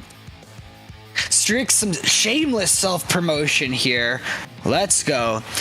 We'll see what happens here. And the final driver into our top 4, I think I'm very excited either way. One way is Kawain Ebanks just storming the grid all the way since qualifying. The other is a huge upset, leading to upsets for all of our final 4 at that point. Either way is a story about the day that I would love to see play out in front of us, but I don't know which one we'll see for sure. Which way are you leaning, Keenan? I have to go with the Vosen driver, the Norwegian, Joachim Hogue. I mean, he didn't. There's mistake for mistake, but one is missing a zone a little bit and overcharging. He did end up getting the zone, just kind of went in a little bit deep and composed himself. The next one was a tire drop. Again, the track limits here are extremely strict. If you have 1 tire over, that is a major deduction. We saw people who had 90, 80, maybe 80, high 80, low 90s runs yesterday in qualifying get down into the mid to high 70s. So I think we might have a decision, and we do, and it is unanimous. Ooh, I'm pretty excited about this call as well here. So we'll get all of our judges' notes in all official, to make sure that it's cool and hip for the youth here. Right before we head into our final 4. So this is the final call here. So slide him left for Kawain Ebanks, slide him right for Joachim Hogue. We got die for Joachim, 2 for Joachim, and 3 for Joachim Hogue, our 22nd seed. So now our highest seed in our final 4 is number 15. Burger King Footless. Oh my God. So, congratulations to Joachim Hogue, your 3D Rap Group number 4 winner. Ladies and gentlemen, our final 4 is set. Your next level racing group number 1 winner, Brandon Gardner. Your Mazda Racing Group number 2 winner, Alexander Element. Brandon Gardner out of the US, Element out of the Ukraine. Reese Tatterson in the Pro Drift Academy is 370Z was your Big Duck Club winner, group number 3 winner at a number 15th qualifier, and number 4, that Vosen S15 for the 3D Rap group number 4 was Joachim Hogue out of Norway. It's an almost all European final, ladies and gentlemen. We're going to get these servers set up and head in to your TraxionGG final 4. Ladies and gentlemen, ESDA round number 1 from Long Beach presented by Traxion. We have one more break to take, and then we'll be back for our final 4 action. Who's going to win? Who's going to come second? Who's going to be on the podium? We will find out in mere minutes. Ladies and gentlemen, don't go anywhere.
Coverage of the 2022 Esports Drift Association is brought to you by Traxion.GG, bringing you the latest news, reviews, updates, opinions, esports results, and insight from the most respected names in the world of racing games.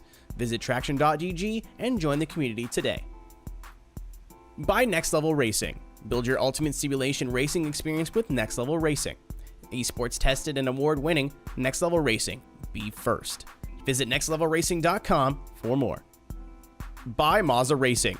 Mazda Racing is determined to create innovative and professional sim racing equipment that drivers can depend on for quality and endurance. Go further, go faster with Mazda Racing. Visit MazdaRacing.com. By 3D Rap. Looking to upgrade your rig? 3D Rap has sim racing mods, upgrades, and devices delivered with passion you can only get by being made in Italy. Visit 3dwrap.it for your next sim racing upgrade. By Big Duck Club. Whether you use their parts in your next drift car, time attack monster, drag machine, or street and show car, Big Duck Club is prioritizing enthusiast needs with motorsport requirements. Visit BigDuckClub.com today. By VDC. The Virtual Drift Championship is the official physics and tire model supplier of ESDA. Learn more about VDC at facebook.com/virtualdriftchamps. And by Vosen, your home for Assetto drifting content. Want the track from today's competition and more? Visit vosen.co now.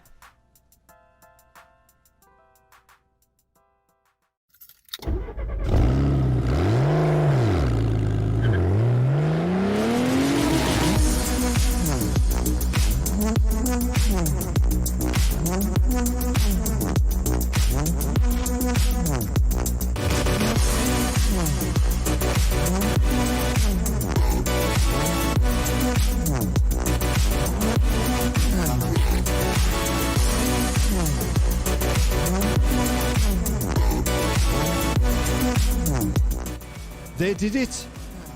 They almost did it. They didn't do it.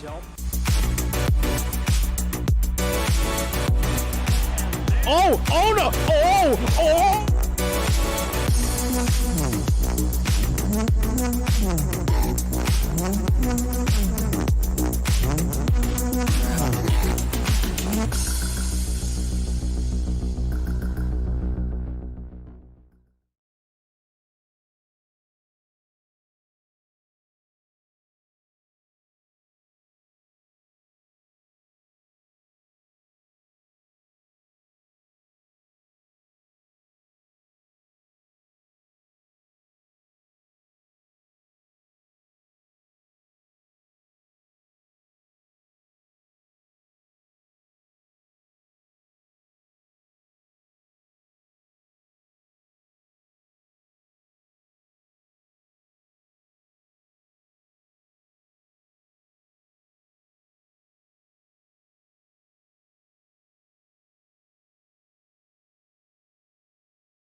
Coverage of the 2022 Esports Drift Association is brought to you by Traxion.GG, bringing you the latest news, reviews, updates, opinions, esports results, and insight from the most respected names in the world of racing games. Visit Traxion.GG and join the community today. By Next Level Racing. Build your ultimate simulation racing experience with Next Level Racing. Esports tested and award-winning, Next Level Racing. Be first. Visit nextlevelracing.com for more. By Mazda Racing. Mazda Racing is determined to create innovative and professional sim racing equipment that drivers can depend on for quality and endurance. Go further, go faster with Mazda Racing. Visit MazdaRacing.com. By 3D Wrap. Looking to upgrade your rig? 3D Wrap has sim racing mods, upgrades, and devices delivered with passion you can only get by being made in Italy. Visit 3dwrap.it for your next sim racing upgrade. By Big Duck Club. Whether you use their parts in your next drift car, time attack monster, drag machine, or street and show car, Big Duck Club is prioritizing enthusiast needs with motorsport requirements. Visit BigDuckClub.com today. By VDC. The Virtual Drift Championship is the official physics and tire model supplier of ESDA. Learn more about VDC at facebook.com/virtualdriftchamps. And by Vosen, your home for Assetto drifting content. Want the track from today's competition and more? Visit vosen.co now.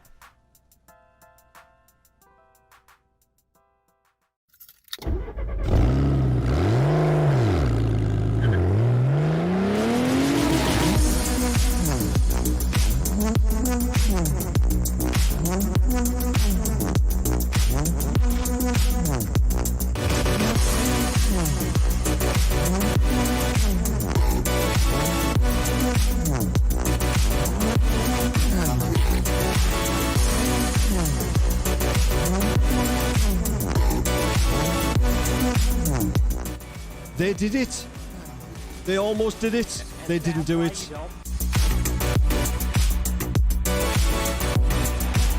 Oh! Oh no! Oh! Oh!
Ladies and gentlemen, 32 drivers, 4 hours of the best sim drifting action, and it has all come down to this. ESDA round number 1, presented by TraxionGG here at the streets of Long Beach. 4 competitors remain as we enter our TraxionGG Final 4.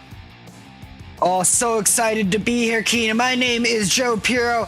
With us, we have our producer, Strix, Pulsatrix, and our production assistant, while we're also wearing many hats, Hex Valentine. And man, we're down to the final 4 here. And how are we going to choose who can win, Keenan? That is the question.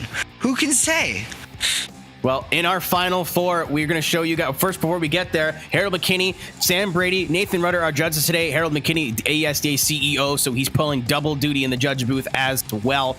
But before we get into the final battles, let's show you who is in them. Ladies and gentlemen, the winner of your Next Level Racing Group number 1 is Brandon Gardner, your number 25th qualifier in the Team Slide Culture Infinity Q60. I forgot what it was there. They will be battling on the left side of the bracket. Alexander Element in the blue and yellow Ferrari 599XX, your number 21 qualifier. That driver out of Ukraine. So it's US versus Ukraine on the left side. Right side, the Pro Drift Academy 370Z of Reese Tatterson, your number 15 qualifier, and your highest qualifier out of the final 4 is arriving out of the UK and out of Norway in the Vosen S15, while Keem Hogue, your number 22 qualifier. All 4 of these drivers had to go through war and then some to be able to make it here, but 4 battles remain. Only 1 driver can win. We have to figure out who will get there, though. This is the first battle of your final 4. And we're so excited. Both cars here, giant cars in strikingly different ways, let's just say. I think Alexander Element in the lead, Brandon Gardner in the chase. Element, no stranger to being in finals. Brandon Gardner has had a ton of seat time in this car over the ESDA offseason. A little bit shallow there from Alexander Element, but putting it on the door is Brandon Gardner, trying to maintain proximity with that Ferrari. But Alexander Element, it seems where he left off last season, he's picking up this season just so fast in that Ferrari. Stormed across the line. I think he really wanted to prove something there to Brandon. I think Alex looked super confident in that lead. Brandon, I think, left a little bit on the table in that chase, though. Just waiting for Alex to make a mistake. Absolutely. Would love to see him getting a little bit closer. I think he, for how many times people have made mistakes in the lead today and the chase has capitalized, I think maybe that's what he was waiting for, because you can see him kind of try to edge in at the end there, but unfortunately just not quite getting the proximity. And it's crazy because they were really close, but when you get to these final 4s, the winner moving on to battle for first, the loser going to have to battle for third, and every point matters here in the ESDA Pro Championship as we move on to run number 2. Excellent. So now we will see Brandon Gardner lead in that Q60 concept, leading that 599XX of Alexander Element, who so far I think has been a little bit more dominant this run. So Brandon Gardner throwing it in, Alexander Element matching him on angle, coming through the corner, really going in deep in both the lead and the chase. I think both drivers have nothing to complain about by leaving it out there. And coming through the last inner clip, it looks like Alexander might have been a little too tight, but besides that, I don't see any major mistakes. So maybe 1 tire off there for Alexander Element in the chase. Super tight between these guys. Unfortunately, we do not have a replay for the second run for you. Technical difficulties as welcome to Drift Broadcast, everybody. There's so many moving parts going on in the background, but we can take another look at run number 1. So the judges might have to drop out here and check out that run number 2. But this is actually a really good comparison because Alexander Element, really solid chase. Didn't really was match line, match angle, but has that tire drop. Brandon Gardner, the strong lead. So this is a great opportunity to take that second run that's fresh in our minds and can compare it to this first run that we've already seen. And it was a very strong run from both drivers, in both runs, in fact. But I think that Alexander really came in to shine all the way up until that last inner clip on run 2. Just cutting in so close on his chase that he might have dropped a tire. And that's been getting drivers in and out all the way through this top 32. What do you think? You know, it's gonna be really close. Like it sounds really cliche, but it's gonna be really, really tight. I think Brandon Gardner's lead was fantastic. It was really fun to watch. I think Element's chase was solid. It wasn't jaw dropping, but it was very good.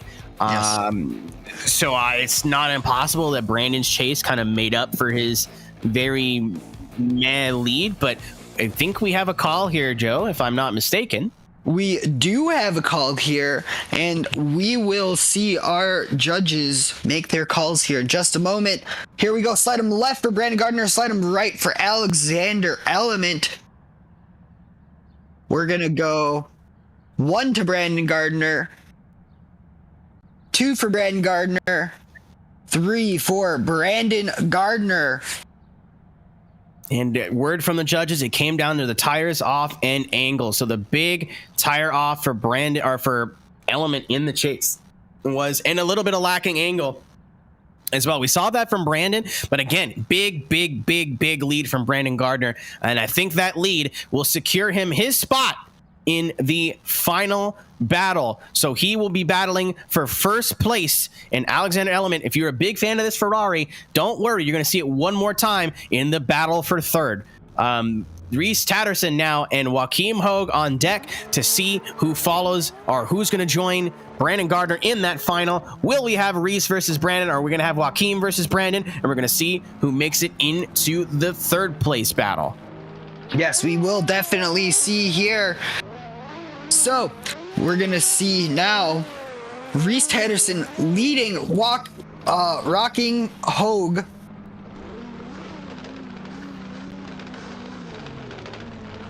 Looking at the poll here in Twitch chat, a lot of Reese Tatterson fans. Can't say I'm surprised.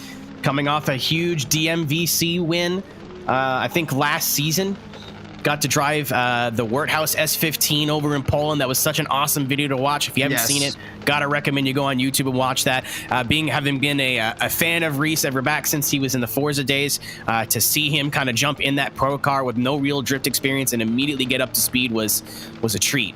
It put a big smile on my face. But Joachim Hogue trying to play spoiler for Reese, making their first appearance in an ESDA final since we moved on to the Assetto Corsa service. It is Vossen versus Pro Drift Academy. There can be only one.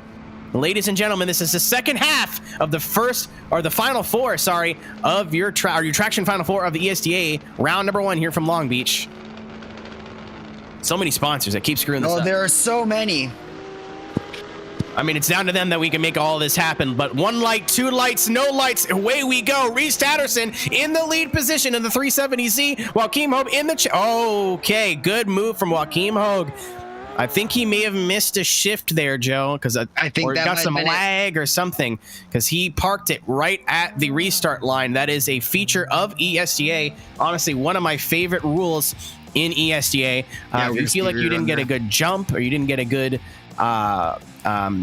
run off the line, as long as you're showing intent to stop before that first blue line, you will get a reset. It's not something you can abuse, of course, but Joachim opting to big battle for Joachim, so I do not blame him. Don't be afraid to be that guy. If you feel like you didn't get the run, take the reset. Okay, so we're gonna line up and see this reset. Happy to see it here. There we go. You know, because Joachim's not driving to the line, and neither of these guys are going to the line, I do think we may have some desync, some lag issues. So we'll keep you guys posted on that when we know. It's just a hypothesis, but I did see a lot of jittering from Joachim. They're pulling to the line now, so we'll see what happens here. Yeah, I hope that we will see actual battle here. It's always such a letdown to get all excited, start your run, and then have to call it right off. Yeah, I gotta yell all over again now. Thanks, guys. Yeah, of course. Get excited one more time. All right, rerun of that first battle. Joachim Hogue opting to take the reset, and that is a smart move from the Vossen driver. Reese Tatterson gonna see if he can mentally reset from throwing it in there. It looks like he did not complete the lap, so still lots of strength left in those tires of that Pro Drift 370 machine. Yep. And we'll see they're lined up, and it must feel like an eternity sitting on that line. Again, the longer you wait, the more pressure you build, and it could cause a lot of these drivers to crack here. as we are set to go. There we go. On this reset. I think they're just waiting for the stream team to be ready, but we were born ready, ladies and gentlemen. Reese Tatterson in the lead in the Pro Drift S. Oh my God. Before I could even correct myself, Reese Tatterson getting really comfortable with that turn one wall. Joachim Hogue is going to do his due diligence and try to finish this run, but I think maybe we'll have to take a look at the replay. I think we'll have to see, but I think maybe Joachim Hogue just knew this battle was super important, knew he had to put it on the door, and I think just got a little too aggressive. Maybe a little too much there, and I hate to see it, but it's so easy to do as a driver. It's so easy to just send it a little too much, especially after a reset like that where your nerves are all shaken, you're out of your element. We'll see what happens, you know? Yep, but we just saw it there on the replay again. Sorry to cut you off, Joe. Front to front wing contact. Saw the front quarter panels touch there. That's not something you want to see at all. So Reese not able to control the car, opts to shut it down, runs it a 0. So Joachim Hogue sitting on a 0, going to take a monstrous run from Joachim Hogue right now to force this OMT. Yeah, I think so. Reese is just going to play it very, very easy in that chase if he's smart. We're going to wait one moment here. Okay, and we are good to go. So, Reese Tatterson in that 370Z in the chase. We got Joachim Hogue in the league in that S15 right on his door. And yes, it seems like Reese is playing it a little bit safe here, or at least safe for Reese. Right on him through outer zone 3, outer zone 4, and through the inside clip. Maybe cutting it a little too tight. But I think after that first run, they don't have to worry too hard. So he has 2 single tire drops. One on the first corner and one on the last corner, both on the only inner clips. I do not think that's a 0, but I have been wrong before. Not to build tension to where there is none, but that is 2 single drops. I think that's just 2 individual deductions. I did not see 2 tires off, which would be a 0. Joachim, though, going out swinging, and he's not done here. This is not a certain series that doesn't run third place battles. We absolutely do. So the winner of this battle is going to move on to the finals. The loser will be battling Alexander Element for 3rd place. Super excited to see it as well, because I think that all of these drivers, I'd love to see them run again here, even with the contact. Hopefully we won't see that in a 3rd place battle or the finals, and we don't have to worry about mechanical gremlins keeping a driver out of the finals as well. So I'm excited to see. We got both these battles, or maybe a 3rd one if we get an OMT from our judges, but so far they're just like a stone wall back there. We hear humming and beeping coming from their room, but we don't have anything else from them yet. Only some murmurings. The smoke has not come out of the chimney yet. Yeah. So we'll see if we can get a call here. I think they're just going to weigh those 2 single tire drops and see if that is enough to... this is not going in Joachim Hogue's favor, unfortunately. I do not think so. It is either going to be I think so Reese Tatterson, or they're going to say that it is a 0 and going OMT. But that's, again, I think 2 single tire drops is not really equivalent to, or is not really equivalent. Sorry, buy me a dictionary. Not really equivalent to the contact and forced 0 of that lead vehicle. But I mean, a 0 is a 0, so we'll see. But we do have a result from the judges. Yes, the smoke has gone from white to black out of the smokestack. I'm really glad you picked that reference up. So really we're going to get through it here. Got the judges. They're walking out here. They got their robes on. Reese, slide it to the right. Joachim, slide it to the left. Leave it in the middle for an OMT. And we will see 1 to Reese.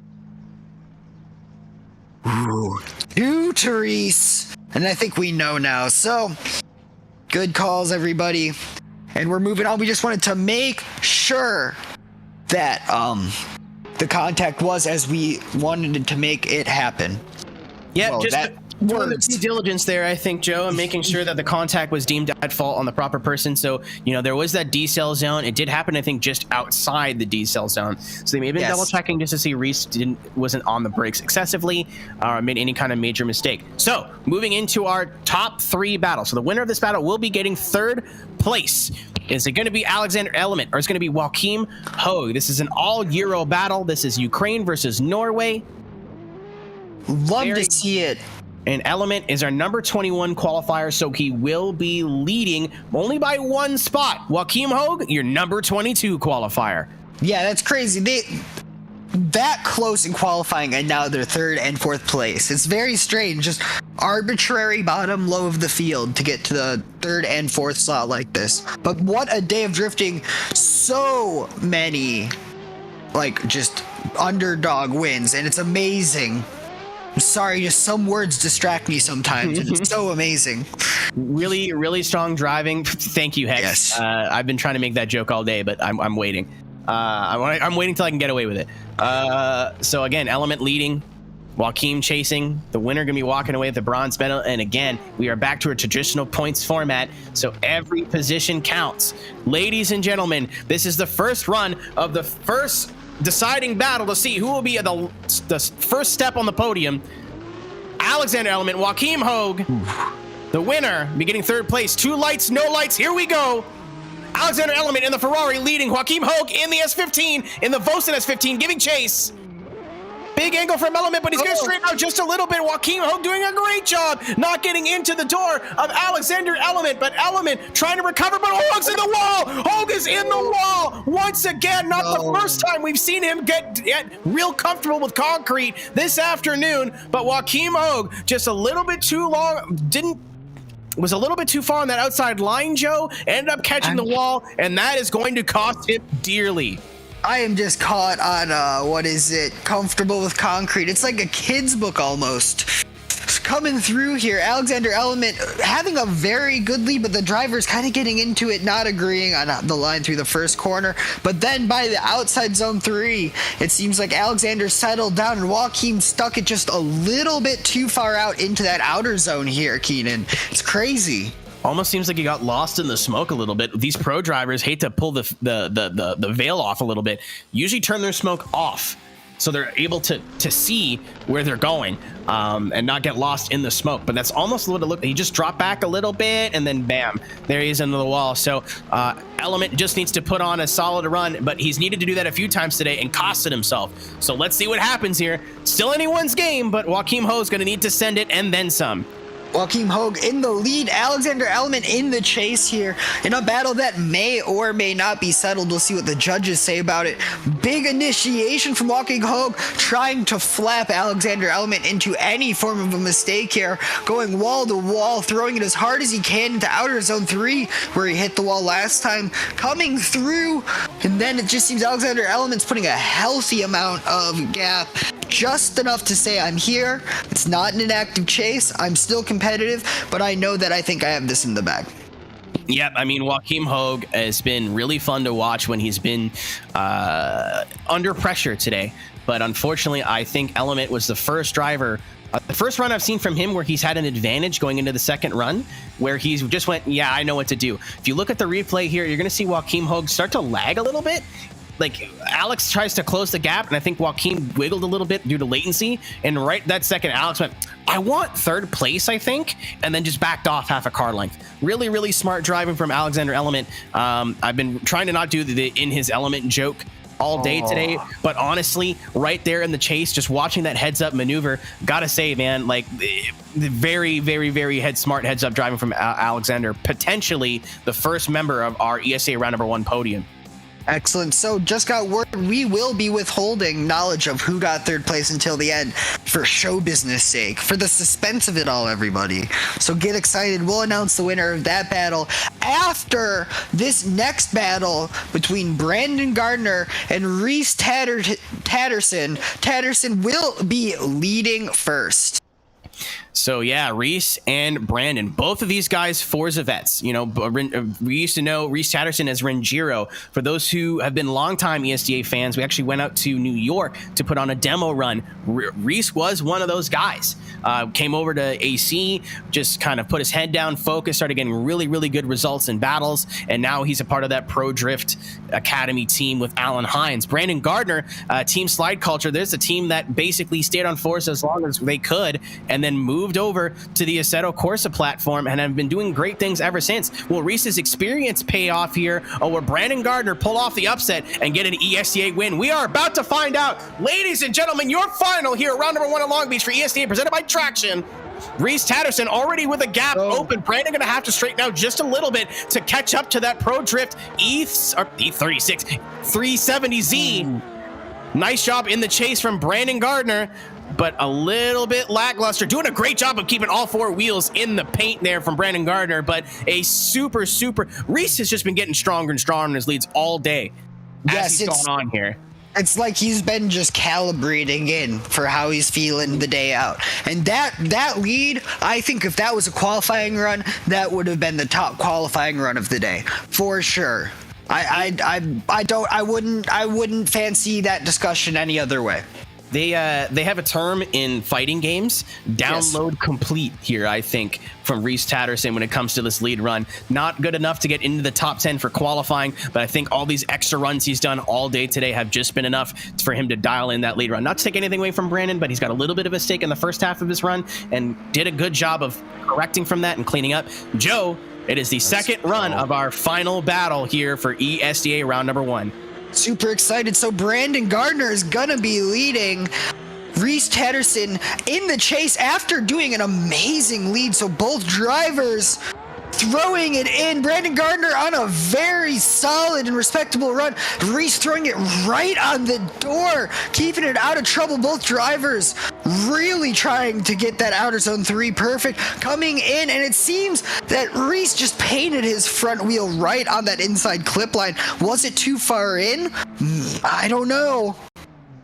I don't know, but Reese is not going down without a fight. Brandon neither. They both really want this today, Keenan. Yeah, I gotta say, you can see it in their driving. Both of them want this win. Again, this is a huge victory to come out of round number 1, with a W. It sets you up for the rest of the season. Huge points day, huge win. Brandon wants it. You know, he's not used to the top step of the podium like Reese with his big DMVC victory, but Reese, I got to imagine, wants to come back in ESDA after a hiatus and show everybody, hey man, I'm not here to second place. I'm not here to have fun. I'm here to win. I'm here to show why Pro Drift Academy is the most dominant team in esports right now.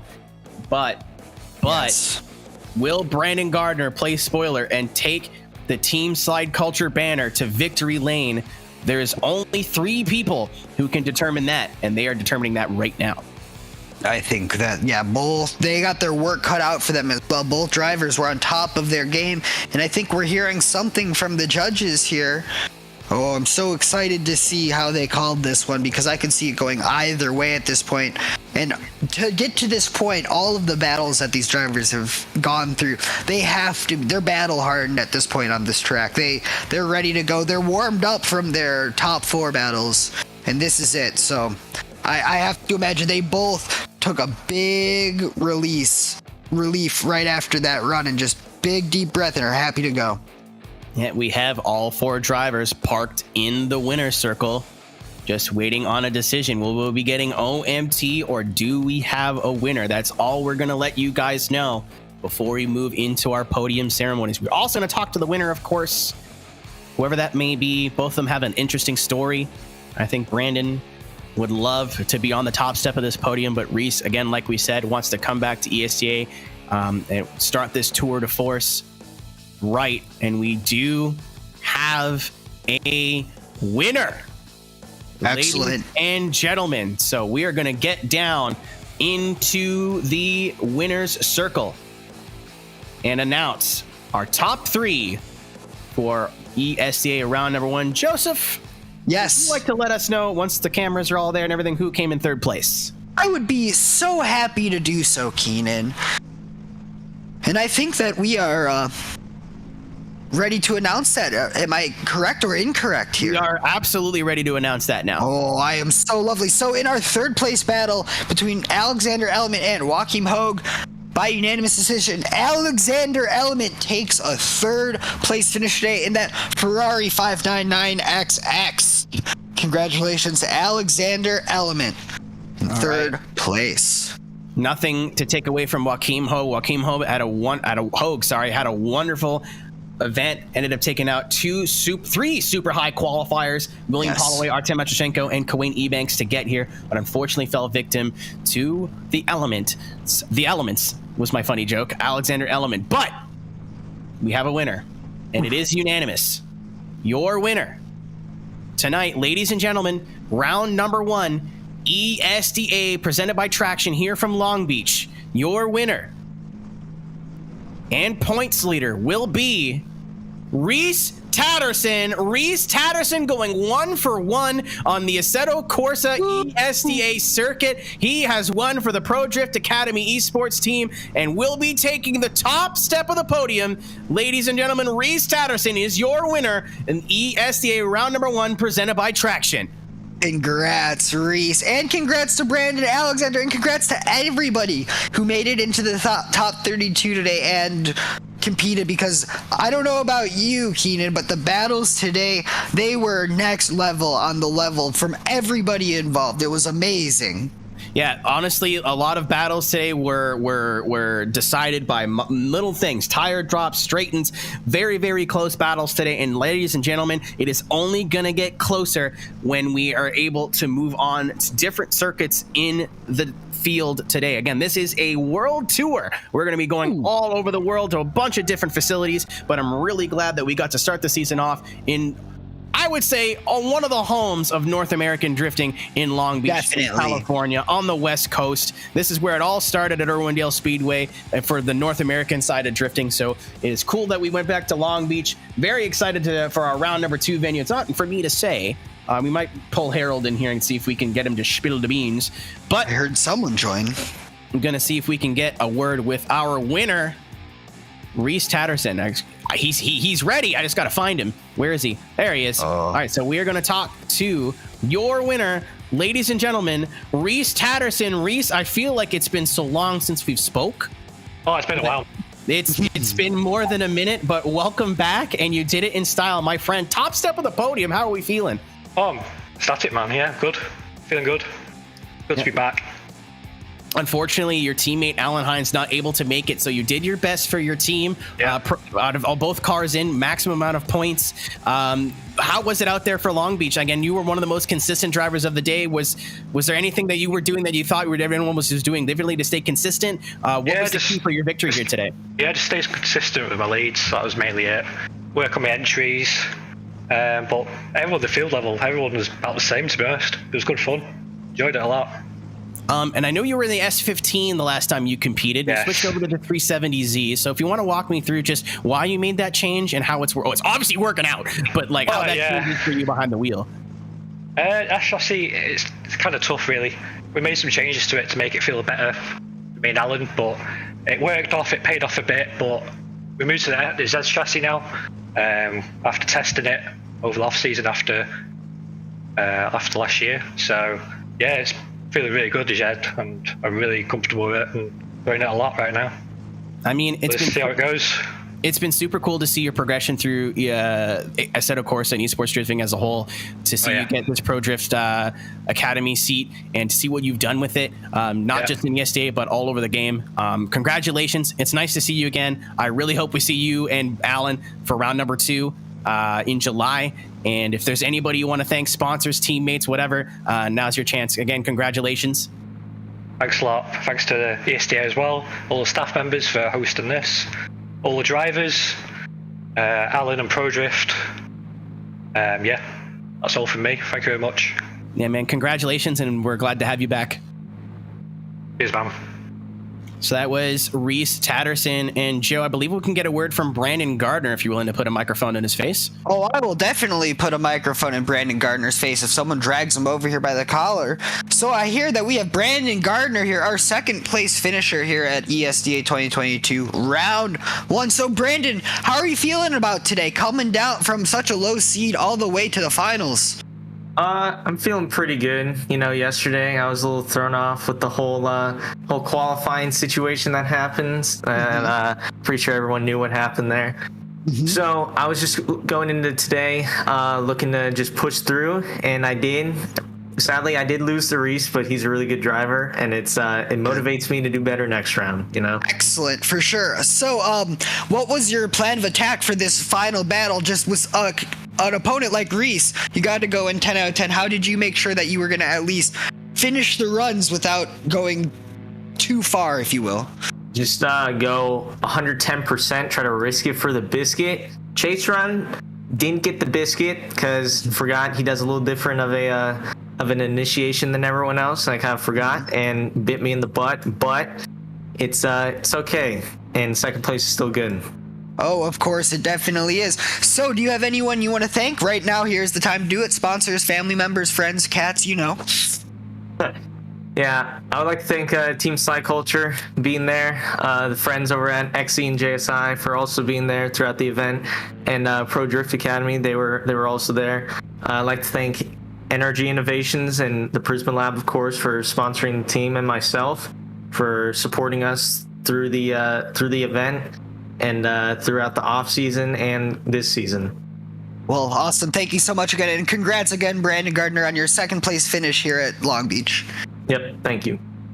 And goodbye, Brandon Gardner. We do not want to talk to you anymore. I'm just joking. A big Brandon guy. He sounds pretty jazzed up about it. So, you know, looking at the positives. A lot of time when you get to sit down with second place, they're more concerned with, oh, darn, I should have won. But again, it's a long season. I'm sure we'll see him back up here again. Yes, for sure. Starting out the season on second place is nothing to shake a stick at all.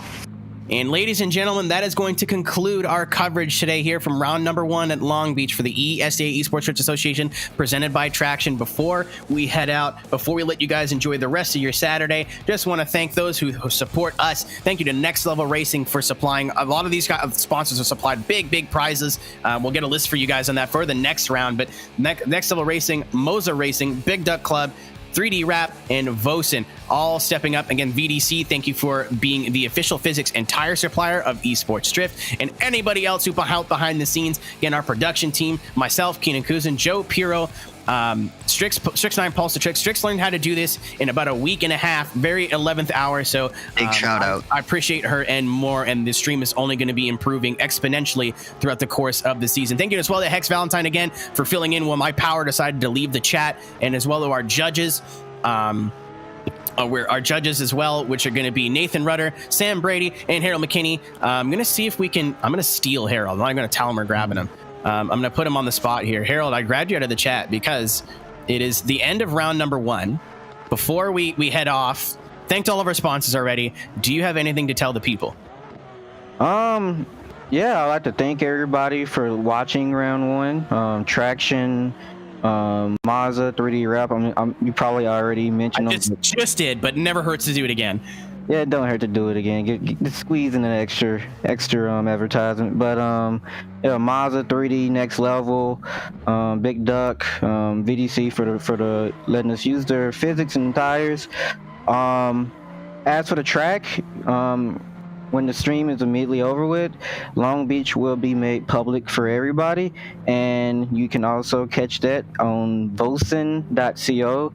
They're the official website where you can find all tracks regarding anything for street courses, comp tracks, everything, car packs, individual cars.